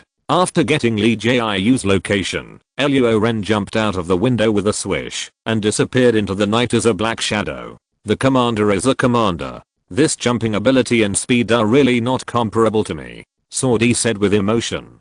Luo Ren left the office in Saudi Arabia and did not return to the mobile base. Instead, he came to the deluxe single room arranged for Mahua and found an excellent position where he could see Mahua's room. The so-called deluxe single room is a small bungalow with a space about the same size as a public toilet. In fact, it was originally built as 2 public toilets, but Komu gave up after thinking about it because he felt that it would affect Feng Shui, but he did not demolish it. He kept it and did not care about it. This time it happened to be used to entertain the angel guest Mahua. Luo Ren was concentrating on observing and suddenly smelled a bad smell. He looked sideways and thought, oh my god, it was a public toilet, and he forgot about the toilet view room. In this way, Luo Ren stared for 10 minutes and saw that Mahua did not move at all. He seemed to have fallen asleep. He really couldn't stand the smell. He felt dizzy and felt that his head was suffocated. If he didn't leave, he would faint. In this way, Luo Ren came to the residence of Li Jiayu, the canteen manager, and heard Li Jiayu's huge snoring when he stood in the corridor. This can be considered a nuisance to the people, Luo Ren muttered. Bang bang bang. Luo Ren came to the door of Li Jiayu's house and knocked on the door for nearly a minute, but the snoring in the room completely suppressed the sound of knocking on the door, and Li Jiayu slept like a dead pig. Seeing that the knock on the door didn't wake him up, Luo Ren had no choice but to go around downstairs and look at Li Jiayu's house on the 5th floor. It was about 15 meters high. He quickly found a place to hold on and climbed to the balcony of Li Jiayu's house on the 5th floor in more than 10 seconds. Fortunately, this guy sleeps with the balcony door open. Luo Ren walked into the room and lit the candle. Although the mobile base has its own electricity, it does not have much electricity, so it only supplies power to important facilities. Residential areas do not have this condition. For night lighting, either candles or kerosene lamps are used. At this moment, the whole room was filled with Li Jiayu's pig-like snoring. Luo Ren walked to the master bedroom and walked in when he saw that the door was unlocked. At a glance, he saw Li Jiayu lying on the bed looking like a dead pig with a big face and thick neck. He is not a wealthy man. Luo Ren sighed into the palm of his hand and slapped Li Jiayu on the buttocks. Snap. With a crisp slap, the snoring stopped abruptly. Li Jiayu woke up with a start. Just when he was about to scream like a slaughtering pig with his mouth wide open, Luo Ren stuffed his own sock into his mouth. It's me, don't scream. Li Jiayu used the candle light to see clearly who was coming, and it turned out to be the superior officer. He was so frightened that he jumped up from the bed. Woo-woo. Because the socks were stuffed in her mouth, she could only make such a sound. The two came to the living room. Luo Ren sat down on the sofa and looked directly at Li Jiayu. Li Jiayu stood blankly, very nervous. He didn't know why the commander came to see him at this time and slapped his butt so hard that it was swollen. Could it be that he was caught stealing food from the canteen? Thinking of this, Li Jiayu knelt down on the ground and cried, "Sir, I know I was wrong. I really ate food from the cafeteria because I was too hungry. Please forgive me this time. I won't dare to do it next time." As he said that, Li Jiayu glanced at Luo Ren secretly. Seeing that Luo Ren had a calm face and said nothing, he was shocked again and thought, isn't this the matter? Could it be something between me and Lan? Thinking of this, he became even more nervous and quickly explained, sir, I said that day Lan and I did a little romantic thing while there was no one in the cafeteria, but we are true love. Luo Ren looked at him calmly, but his inner activities were very rich. This guy is quite capable. Not only does he steal food, but he is also romantic in the cafeteria. This is still true love. He is not a 3-year-old child, so of course he knows what Li Jiayu is talking about romance. But this is not the purpose of his coming tonight, and he will not care about these small things. Just leave them to Saudi Arabia. Luo Ren touched his chin and said calmly, I know the matter. Please be careful next time. Don't do anything romantic between you and that lion in public places in the future. It will have a bad influence. As for stealing food, as long as you well done, I'll tell Saudi Arabia and I'll double your daily food. If you're listening to this novel on a channel other than Fanfic World, it means they downloaded and uploaded it without effort. we cordially invite you to visit our channel, Mundo Fanfic Novelos. There you'll find the original version of this story and you can explore many other novels of various genres. We're waiting for you to immerse yourself in a world of incredible novels. Chapter 22, Using the Opponent's Trick. It turns out that the chief doesn't know about the secret eating and romance. Lee Jiu was surprised at first, but then he felt happy. Hey, sir, but the Prime Minister really has a lot of money in his heart. After knowing these things about me, not only did he not blame me and give me twice as much food, we will work hard in the future and live up to the expectations of our superiors. Thank you, sir. Your mind is as broad as the sea. Ruru. Lee Jiu was at a loss for words after just one sentence. However, he had an idea, rolled his eyes, and thought of special words of praise. Rueniu as big as a kidney. It contains as much energy as braised pork. Stop, stop, stop. Luo Ren quickly stopped him, and even though he was about to become a Manhan banquet by letting him compete, he quickly got down to business. Lee Jiu, I came to you today to confirm that you have had contact with MCA in the past 2 days. Search TWKAN on Google Mahua. Lee Jiu thought about it carefully. Sir, you are talking about the messenger from Paradise City. He did take the initiative to find me and said, if you want to be rich and prosperous, you should go to him in the middle of the night, after everyone goes to bed. Oh, then have you gone to find him? Luo Ren's eyes flashed, and he sat back on the sofa with his hands on the back of the sofa. No, I am too lazy to look for him. What glory and wealth. I live a good life at the base, so I don't want his glory and wealth. Besides, Lee Jiu said, looking at Luo Ren with a flattering face, and you are so okay, sir. This is a blessing I have earned in 8 lifetimes, and I don't want to leave. Luo Ren raised his eyebrows and said, this guy is quite good at talking. He immediately agreed, your appetite has doubled. Really? Hey, thank you, sir. Thank you, sir. Lee Jiu was immediately happy. He had twice the amount of food. Not only could he be full, but Lion could also be full. Returning to the topic, Luo Ren continued, do you know why that MCA took the initiative to contact you? Lee Jiu shook his head like a rattle. I don't know. Luo Ren's ears twitched, and he glanced around to make sure no one was eavesdropping. He lowered his voice and said, this MCA is an ambassador on the surface, but in fact he is a spy sent by Paradise City to carry out sabotage. His purpose is to weaken the base military strength so that the army of Paradise City can break through the base. However, I still don't know how this MCA will wreak havoc, so I want you to take the initiative to contact him, learn about his plans, and then report them to me in full. Are you willing? When Lee Jiu heard this, he was shocked. This MCA was actually a spy who came to sabotage the base. This made he was very angry. The base was so good, but if anyone dared to sabotage it, he would not agree to it for 3 times the food. He nodded and said, sir, I do. Luo Ren smiled happily and said, okay, I read it right. Your food will increase 5 times after the matter is completed, but be sure not to be noticed by MCA. Then I'll leave first. Remember that I haven't been to your place today. Lee Jiu looked at Luo Ren, who rushed out of the window and secretly decided to find out the true purpose of MCA, for the sake of the base, for Lion, and for the 5 times the food. After Luo Ren left Lee Jiu's house, he went to the residence of Ki Jun's family of 3. Bang bang. Who? Ki Jun opened the door and saw Luo Ren. Brother Luo, please come in quickly. Luo Ren didn't talk nonsense this time and went straight to the point. I came here today to have a task for you. In the next few days, you keep an eye on MCA. I have arranged for Lee Jiu, the canteen supervisor, to trick the MCA. If Lee Jiu devotes himself wholeheartedly to the base, you will secretly protect him and assist him. If he has thoughts of rebellion, you will report to me in time.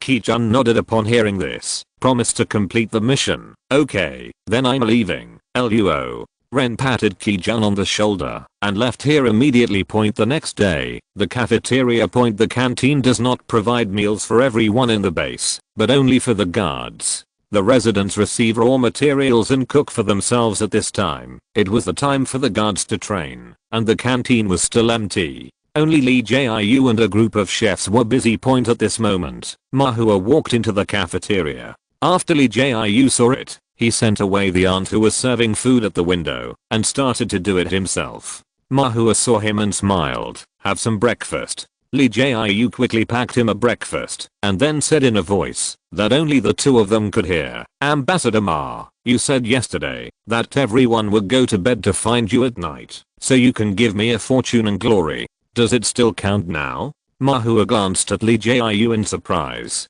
He waited all night last night and did not wait for Lee Jiu. He thought that the plan was going to be ruined. Unexpectedly, it would be reversed today. He immediately nodded slightly towards Lee Jiu. Lee Jiu smiled and nodded slightly. It was getting late at night, and the soldiers and civilians at the base were all asleep. A fat man quietly walked into the luxurious single room of the MCA. MCA had been waiting for a long time. When he saw the person coming, he couldn't help but smile on his face and said, sit down. The visitor was none other than Lee Jiu. He sat down opposite MCA with an expectant look on his face. Ambassador Ma, tell me quickly, what is glory and wealth? Don't be anxious, have a cup of tea first. Mahua handed the brewed tea to Lee Jiu and said with a smile. Lee Jiu took a sip of tea and then said, drink the tea too. Ambassador Ma, please tell me quickly. I came to see you in the middle of the night.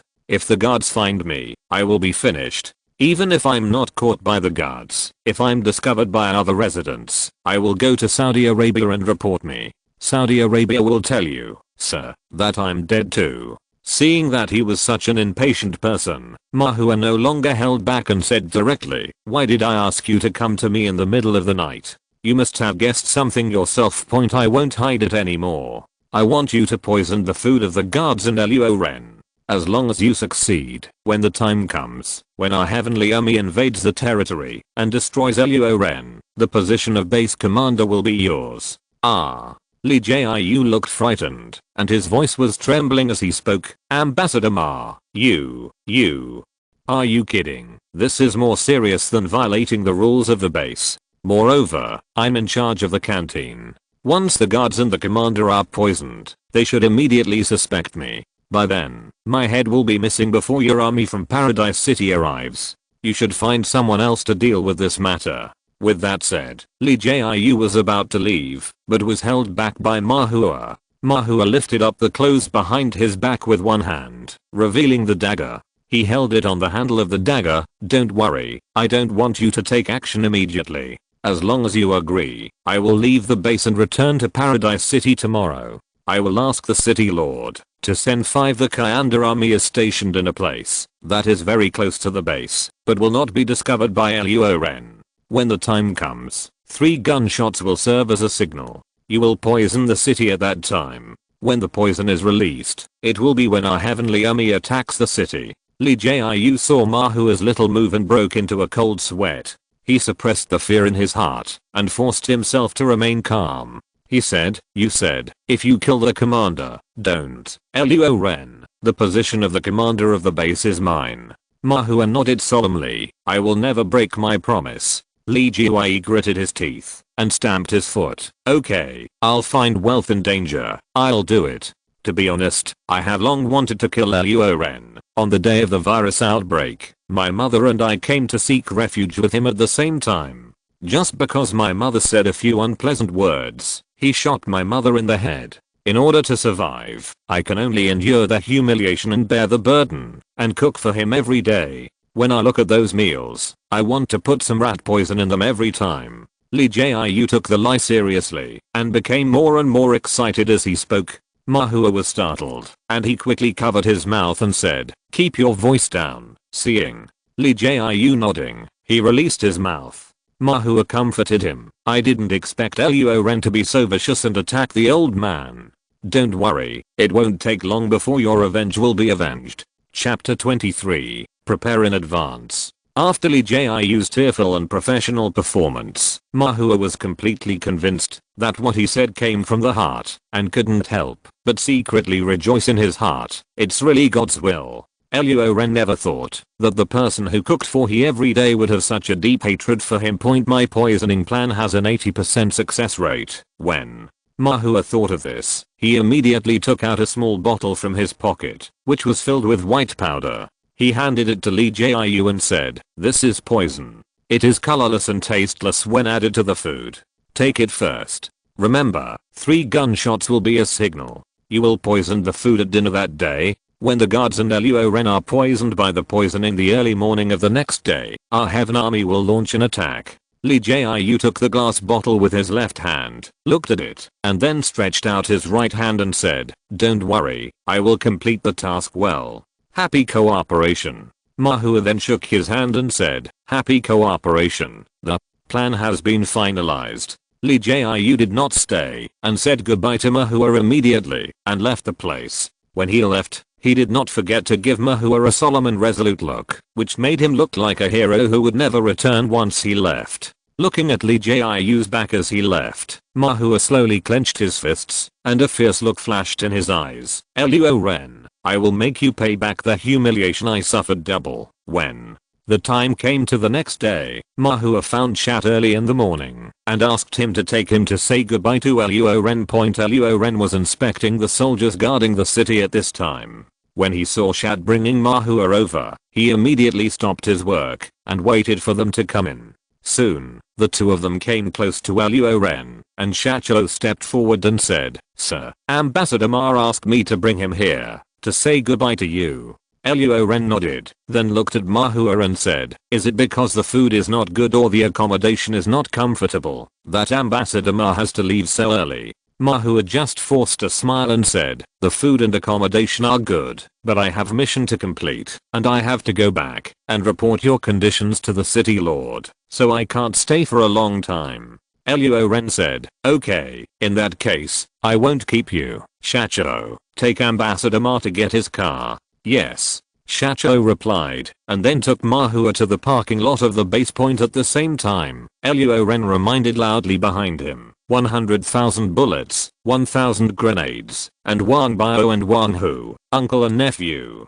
don't forget. Hua agreed repeatedly, and when he turned his head, his mouth moved. If Luo Ren saw it, he would definitely beat Mahua up immediately. After Mahua left the base, Luo Ren immediately summoned Kijun and Lee Jiayu, as well as Shate, Luo Shan and others. Lee Jiayu immediately reported what Mahua said to him yesterday. Luo Ren sneered after hearing it. "This Mahua has a good idea, but he doesn't know that everything is under my control. Sir, I have something to say." Then, Kijun suddenly spoke. It was not good for him to call Luo Ren little Luo Jen in front of everyone, so he naturally followed suit and called him sir. Luo Ren looked at him and said, "Go ahead." Kijun glanced at Lee Jiayu and said, "Last night I heard Lee Jiayu say that on the day the virus broke out, you killed his mother."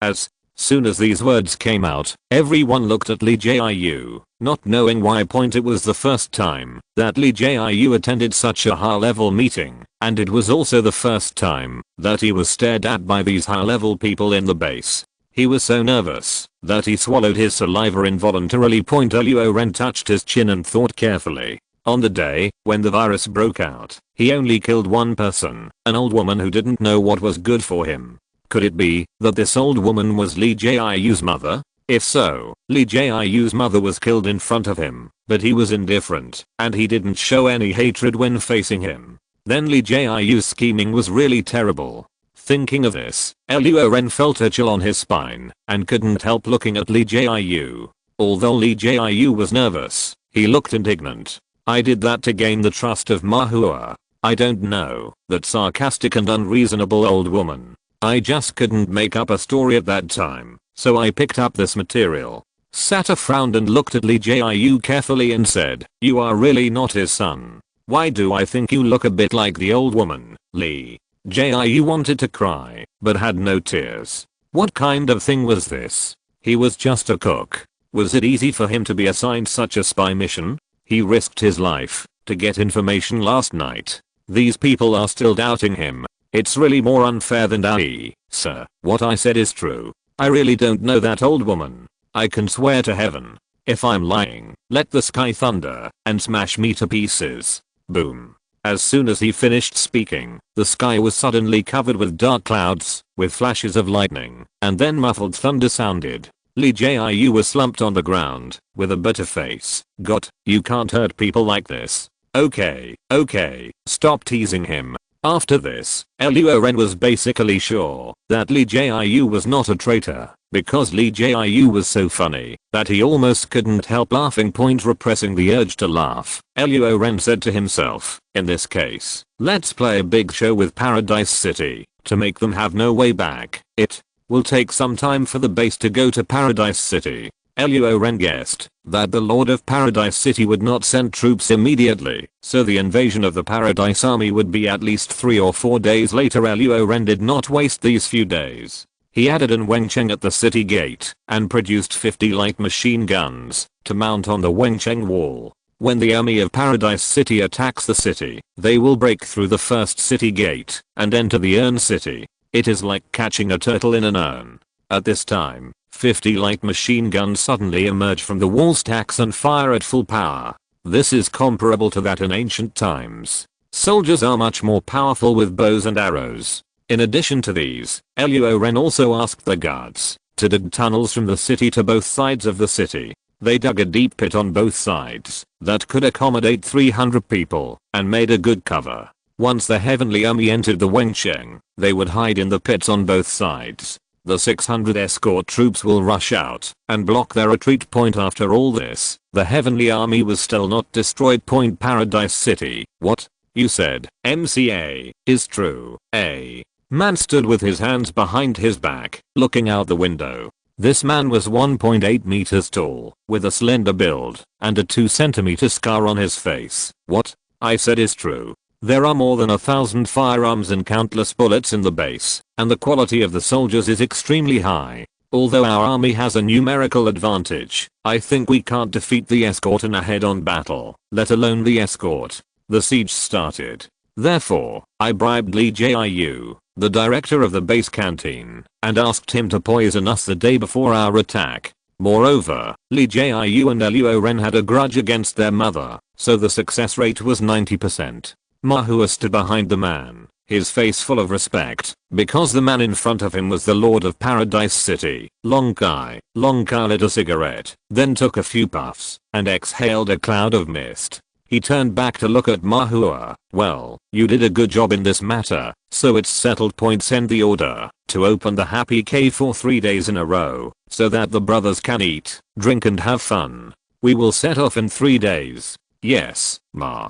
Hua exited the room, and as soon as he reached the door, his face showed a look of joy and a look of cruelty. "Luo Ren, let you live a few more days." MCA came to the training ground and saw thousands of people. When they saw MCA, they stopped training one after another and said in unison, "Deputy City Lord Ma." Ma Hua waved his hand and said loudly, "The city the Lord ordered us to open the Happy Cave for 3 days in a row, and the entire army will go out in 3 days." Roar as soon as he finished speaking, the soldiers burst into excitement, and cheers spread throughout Paradise City. What they were excited about was not the expedition in 3 days, but the opening of the Happy Cave for 3 consecutive days. There are delicious food, enough drinks, and many captured women in this Happy Cave. It is not an exaggeration to describe it as a pond of wine and a forest of meat. The people in the city were not at all excited about the MCA announcement and the cheers from the heavenly army.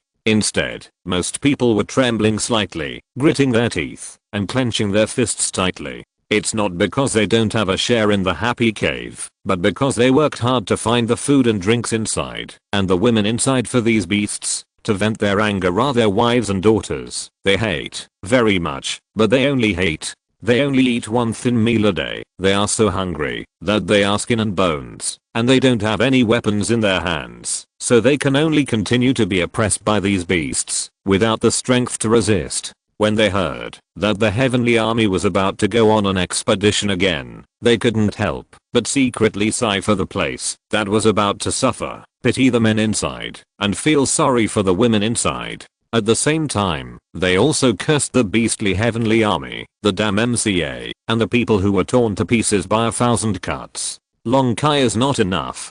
Chapter 24. Defeat the heavenly army. The 3-day carnival ended quickly, and the Happy Cave was closed. Although many heavenly army soldiers were still unfulfilled, they had a mountain of military orders headed by the city lord Long Kai and assisted by the deputy city lord Ma Hua. The heavenly army composed of 5,000 soldiers was huge and powerful. Head towards the base. After half a day's march, we finally arrived at our destination. The target of the 5,000-man troop was very large and extremely easy to be discovered. It was not easy to find a hidden place. After they found a suitable camp, it was already past dinner time and they could only rest for the night and start tomorrow. The next afternoon. The sky was covered with dark clouds, as if a shower was coming. Suddenly, 3 gunshots were heard outside the base. It's finally here. In the mobile base, Luo Ren's slightly closed eyes suddenly opened, and a bright light flashed through them. He immediately sent a small team of escorts out of the city to check, but ordered them to just do a casual inspection. After all, they had to do a full show, and then he summoned Luo Shan, Luo He and others. After the personnel were complete, Luo Ren said, everything went according to the original plan. After dinner, Luo Shan and Luo He each led 300 people through the tunnel and entered the hidden locations on both sides of the city. Luo Ji and Raleigh each led 50 men. Luo Ji was responsible for the light machine guns, and Raleigh was responsible for transmitting machine gun bullets to ensure sufficient ammunition. And Luo Wu, you lead the rest of the people to guard the inside of the base, just in case. Luo Shan, Luo He, Luo Ji, Luo Li, and Luo Wu all said in unison, yes. After allocating tactics, Luo Ren came to the canteen. At this time, Li Jiayu and a group of chefs were working in full swing. When he saw Luo Ren walking in, Li Jiayu immediately greeted him respectfully. Sir. Luo Ren said, you heard the gunshot, right? Li Jiayu nodded and said, I heard it. 3 gunshots. Luo Ren said seriously, well, you have to remember your identity. Of course Li Jiayu knew what Luo Ren meant. He straightened his back to make himself look more upright and then said seriously, sir, please don't worry, I, Li Jiayu, will always be a part of the base. After saying this, his expression changed again. Change? Besides, I gave that bottle of poison to the commander. Luo Ren joked, who knows if you are hiding it, and you said it yourself, you and I have a revenge of killing my mother. Hearing this, Li Jiayu explained anxiously, sir, I really wanted to deceive that MCA. How could that mean old woman give birth to such a loyal, honest, lovely and uplifting person like me? Luo Ren smiled and shook his head and said, I'm teasing you, go get busy. The dark clouds in the sky are getting closer and closer, as if you can reach out and touch them. A storm is really coming, but in the face of this storm, Luo Ren has built a strong shelter, which can not only block the wind and rain, but also has high temperature to evaporate. The incoming cold rain time passed by minute by second, and in a blink of an eye it was the early morning of the next day. 3 kilometers outside the base, 5,000 troops of the heavenly army gathered. They were all in high spirits and with high morale, because they were about to invade a place with sufficient food, weapons, and women. As long as they invaded this place, whether it was food or women will be this city. Lord, there are no guard soldiers on the base city wall since last night. It seems that Li Jiayu has succeeded. Let's attack the city, Ma Hua said excitedly, holding up the telescope. After Long Kai heard this, he picked up the telescope and looked. As Ma Hua said, there was not a single soldier on duty on the wall of the base city. He moved the telescope away from his eyes, scanned the many soldiers with his eyes, and said loudly, brothers, the troops in the base city have been poisoned, and there is no threat to us now. The blasters are ready. When we get to the city gate, blow up the gate. Everyone rushes forward. Remember to clean up the escort first and disarm their weapons. Capture Luo Ren alive. After that, the women in the city, let their brothers entertain themselves for 3 days. The city lord is mighty. The city lord is wise. All the heavenly army soldiers raised their guns and cheered, extremely excited, as if they had won the war. MCA, you lead 2,000 people in front, and the rest of the people follow me. Let's set off. Although everything seemed to be going well, Long Kai had his own vigilance. Just in case, the team was divided into 2 parts. If there was a scam in the base city, he could provide timely support or escape. At his order, the heavenly army marched towards the base. The huge movement was noticed by both the residents and the guards in the base, and Luo Ren could hear it clearly. It's finally here. Luo Ren's eyes were cold and stern. At this time, Luo Shan and Luo He were already ambushing outside the city on both sides. Luo Jaluoli was also ready. As soon as the enemy entered the Weng city, they would know what it meant to catch a turtle in an urn. The footsteps and the animalistic roars of the heavenly army soldiers came closer and closer. Not long after, Mahua led 2,000 troops to the city. No movement was seen on the city wall. Mahua was overjoyed and said, "It seems like it's done. Just wait." Luo Ren, the blasters came out and blew open the city gate. Yes, 2 heavenly army demolition men tied to the city gate with a bunch of detonators. Bang. The explosion, which was several times more powerful than a grenade, blew a big hole in the city gate. The soldiers of the heavenly army immediately swarmed forward. They couldn't wait to enjoy the food, wine, and beauties in the city. All 2,000 people rushed into the city gate in less than 3 minutes. However, after entering the city, there was no food, wine, or beautiful women. They didn't even see anyone. There was a wall and a city gate in front of them. An ominous premonition filled Mahua's heart. His ominous premonition was verified the next moment, as the sound of uniform footsteps and gunshots on the city wall, as well as the sound of bullets being loaded, reached all of their ears. MCA shouted in horror, "Get out quickly!" But it was too late. The 2,000 heavenly army soldiers looked up and saw 50 escorts holding 50 light machine guns. The black muzzles of the guns pointed at them. Before they could start to panic, the next second, the muzzles of 50 light machine guns spit out dazzling tongues of flame at the same time, and bullets were thrown at the heavenly army soldiers in the Urn City Point. In such a small city, the soldiers of the heavenly army could not find anything to block them, and for a while, screams could not be heard. Mahua was the last one to enter the Wengcheng, and was also the first one to notice something was wrong. He rushed out of the Wengcheng desperately, but as soon as he left the city, the scene in front of him instantly made him despair. Kill. Just hearing this shout was shocking, and the murderous intent in the sky was like a sharp blade piercing the heart of every heavenly army soldier who wanted to escape. 600 guard soldiers rushed out of the secret passage, and the muzzles of the AK-47 rifles in their hands were pointed at the enemy. The order given by Luo Ren was to shoot and kill him without leaving him alive. It can be described as a hail of bullets. The overwhelming bullets engulfed Mahua and his other heavenly army soldiers in an instant. They didn't even have a chance to beg for mercy. Long Kai, who was still some distance away from the base, felt something was wrong when he saw the soldiers suddenly appearing on the city wall. When he heard the gunshots, the shouts of Mahua, and the screams of other heavenly army soldiers, he understood that this was a trap. He quickly ordered a retreat. As for Mahua and the 2,000 people, they were dead. Survival was the most important thing. Report: 1,627 enemy troops were killed, 24 were wounded, and the remaining 349 surrendered and were captured.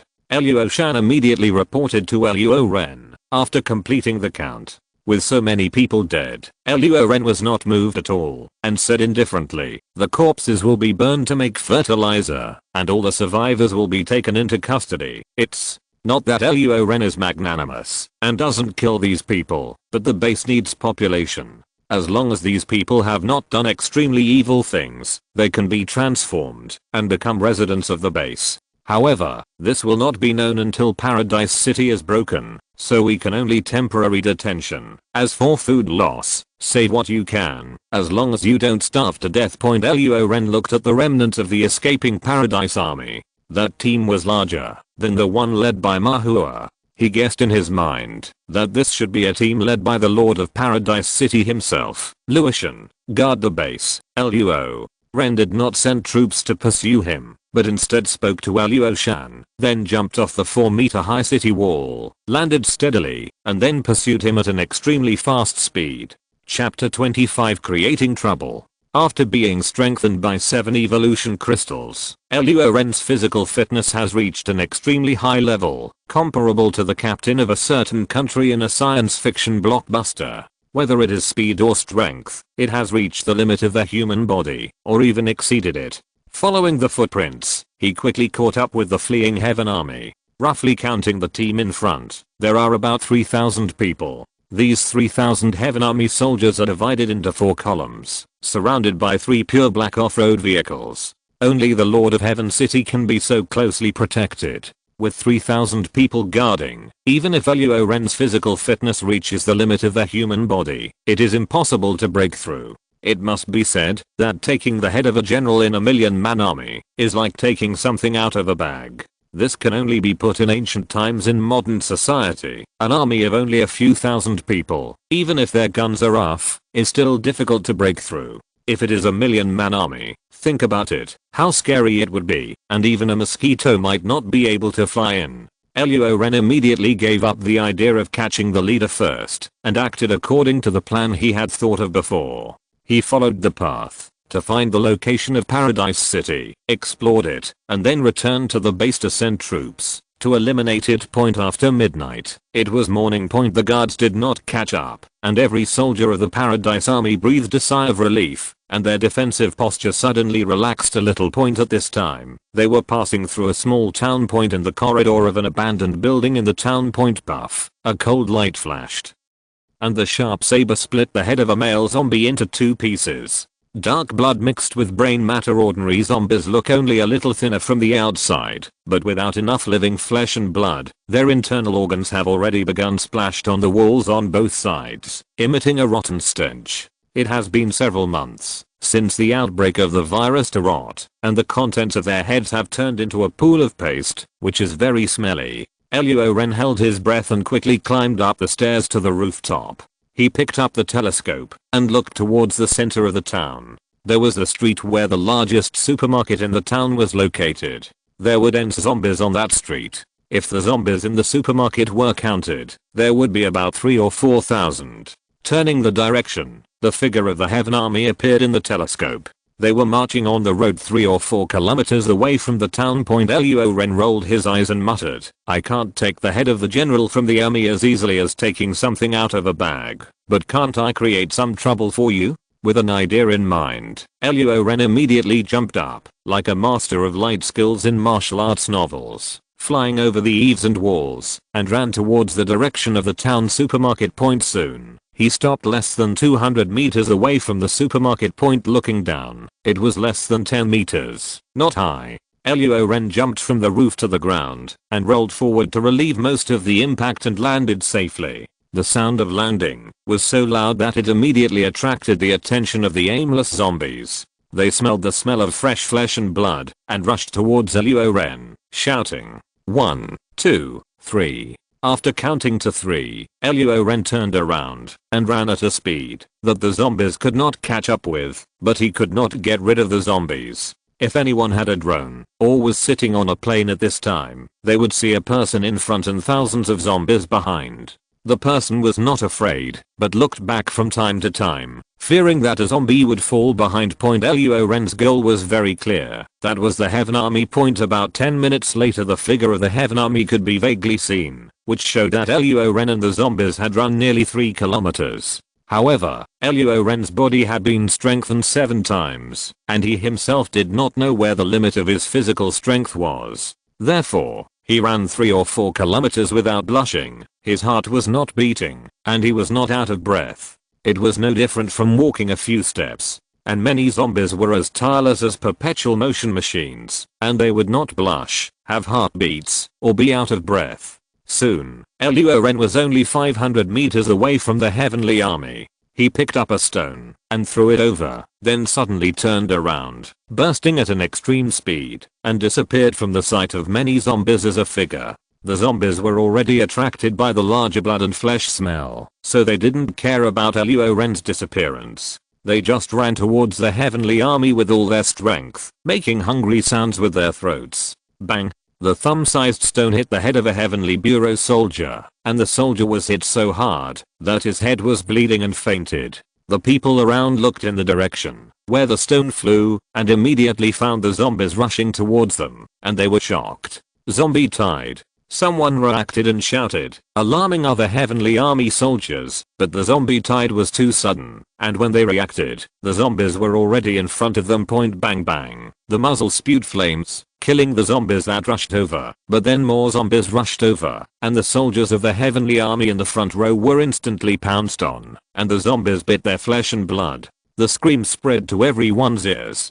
Seeing this, the heavenly army behind retreated while firing, and quickly distanced themselves from the zombies. At this time, Long Kai in the Hummer was also alarmed, and half of his body was leaning out of the skylight.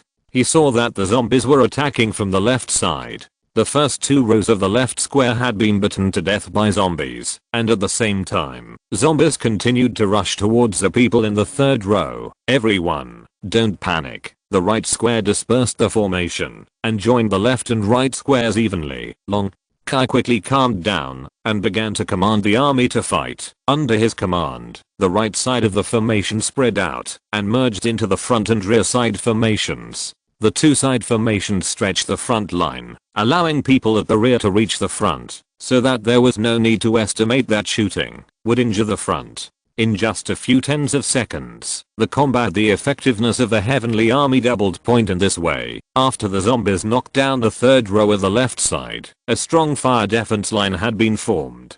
The attacking zombies fell down in batches, making it difficult to move forward. Point in this way, within half an hour, all the zombies were eliminated, and their corpses covered the roads and fields beside the road. Luo Ren, who was observing secretly, couldn't help but admired when he saw this scene. This Lord of Paradise City has 2 brushes. In this battle, the Xianshan army lost nearly 300 people, plus the 2,000 people lost in the attack on the base, a total of 2,300 people. For Long Kai, who had no system, the loss of nearly half was really not small. The best way to describe it is to lose your wife, and lose your troops. It would be better if you died, but it cost me so many people. Long Kai swept over the remaining soldiers, and clenched his fists.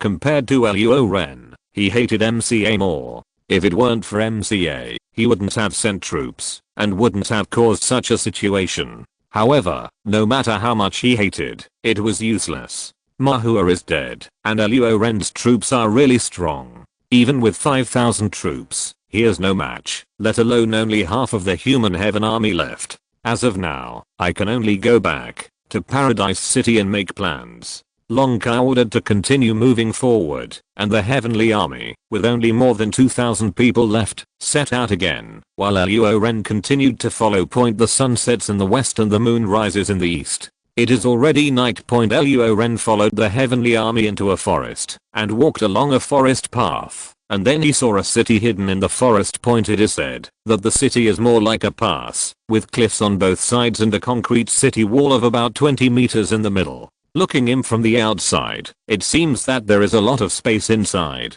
When Luo Ren was thinking about how to sneak into the heavenly army and entering the interior of Heavenly City, he suddenly saw a heavenly army soldier break away from the team and walk into a bush alone. Luo Ren quickly followed. He hid among the branches of a big tree and looked down. It turned out that this heavenly army soldier was here to release water. He rolled his eyes and immediately had an idea. Aha! The wind blew, and the heavenly army soldier who was peeing suddenly felt a chill on his back. Then someone patted him on the shoulder. He instinctively thought it was his companions who were scaring him, and immediately said, "What are you doing? Didn't you see that you were peeing? Be careful. On you." Luo Ren patted his shoulder again and said, "Who do you think I am? I don't care who you are." The heavenly army soldier pulled up his trousers, turned around, saw Luo Ren's appearance, looked at his clothes again, and narrowed his eyes slightly. "Your clothes look familiar. This is not the clothes of the base guard." "Okay, brother, I actually grabbed a set of guard uniforms. No, didn't we just run away without starting a fight? How are you?" The heavenly army soldiers realized something was wrong and immediately questioned Luo Ren. Luo Ren smiled half-heartedly and said, "Because I'm Luo Ren." "What? Luo?" The heavenly army soldier's eyes widened with fear in his heart, and he opened his mouth to call for help. However, before he could shout, Luo Ren slashed his neck with his knife and knocked him unconscious. Luo Ren said softly, "I'll lend you some clothes." 3 times, 5 times and 2 times, he took off the clothes of the heavenly army soldiers and put them on himself. After doing this, Luo Ren looked at the unconscious heavenly army soldier on the ground with an indifferent expression, and then stepped on his neck, and broke his neck. Because only dead people don't talk nonsense. End of this chapter. Thank you very much for reaching the end. Don't forget to like. Looking for more exclusive content and immediate access? Subscribe to our Patreon. Remember, every like, subscription, or donation encourages us to continue. Thanks to everyone. See you in the next video.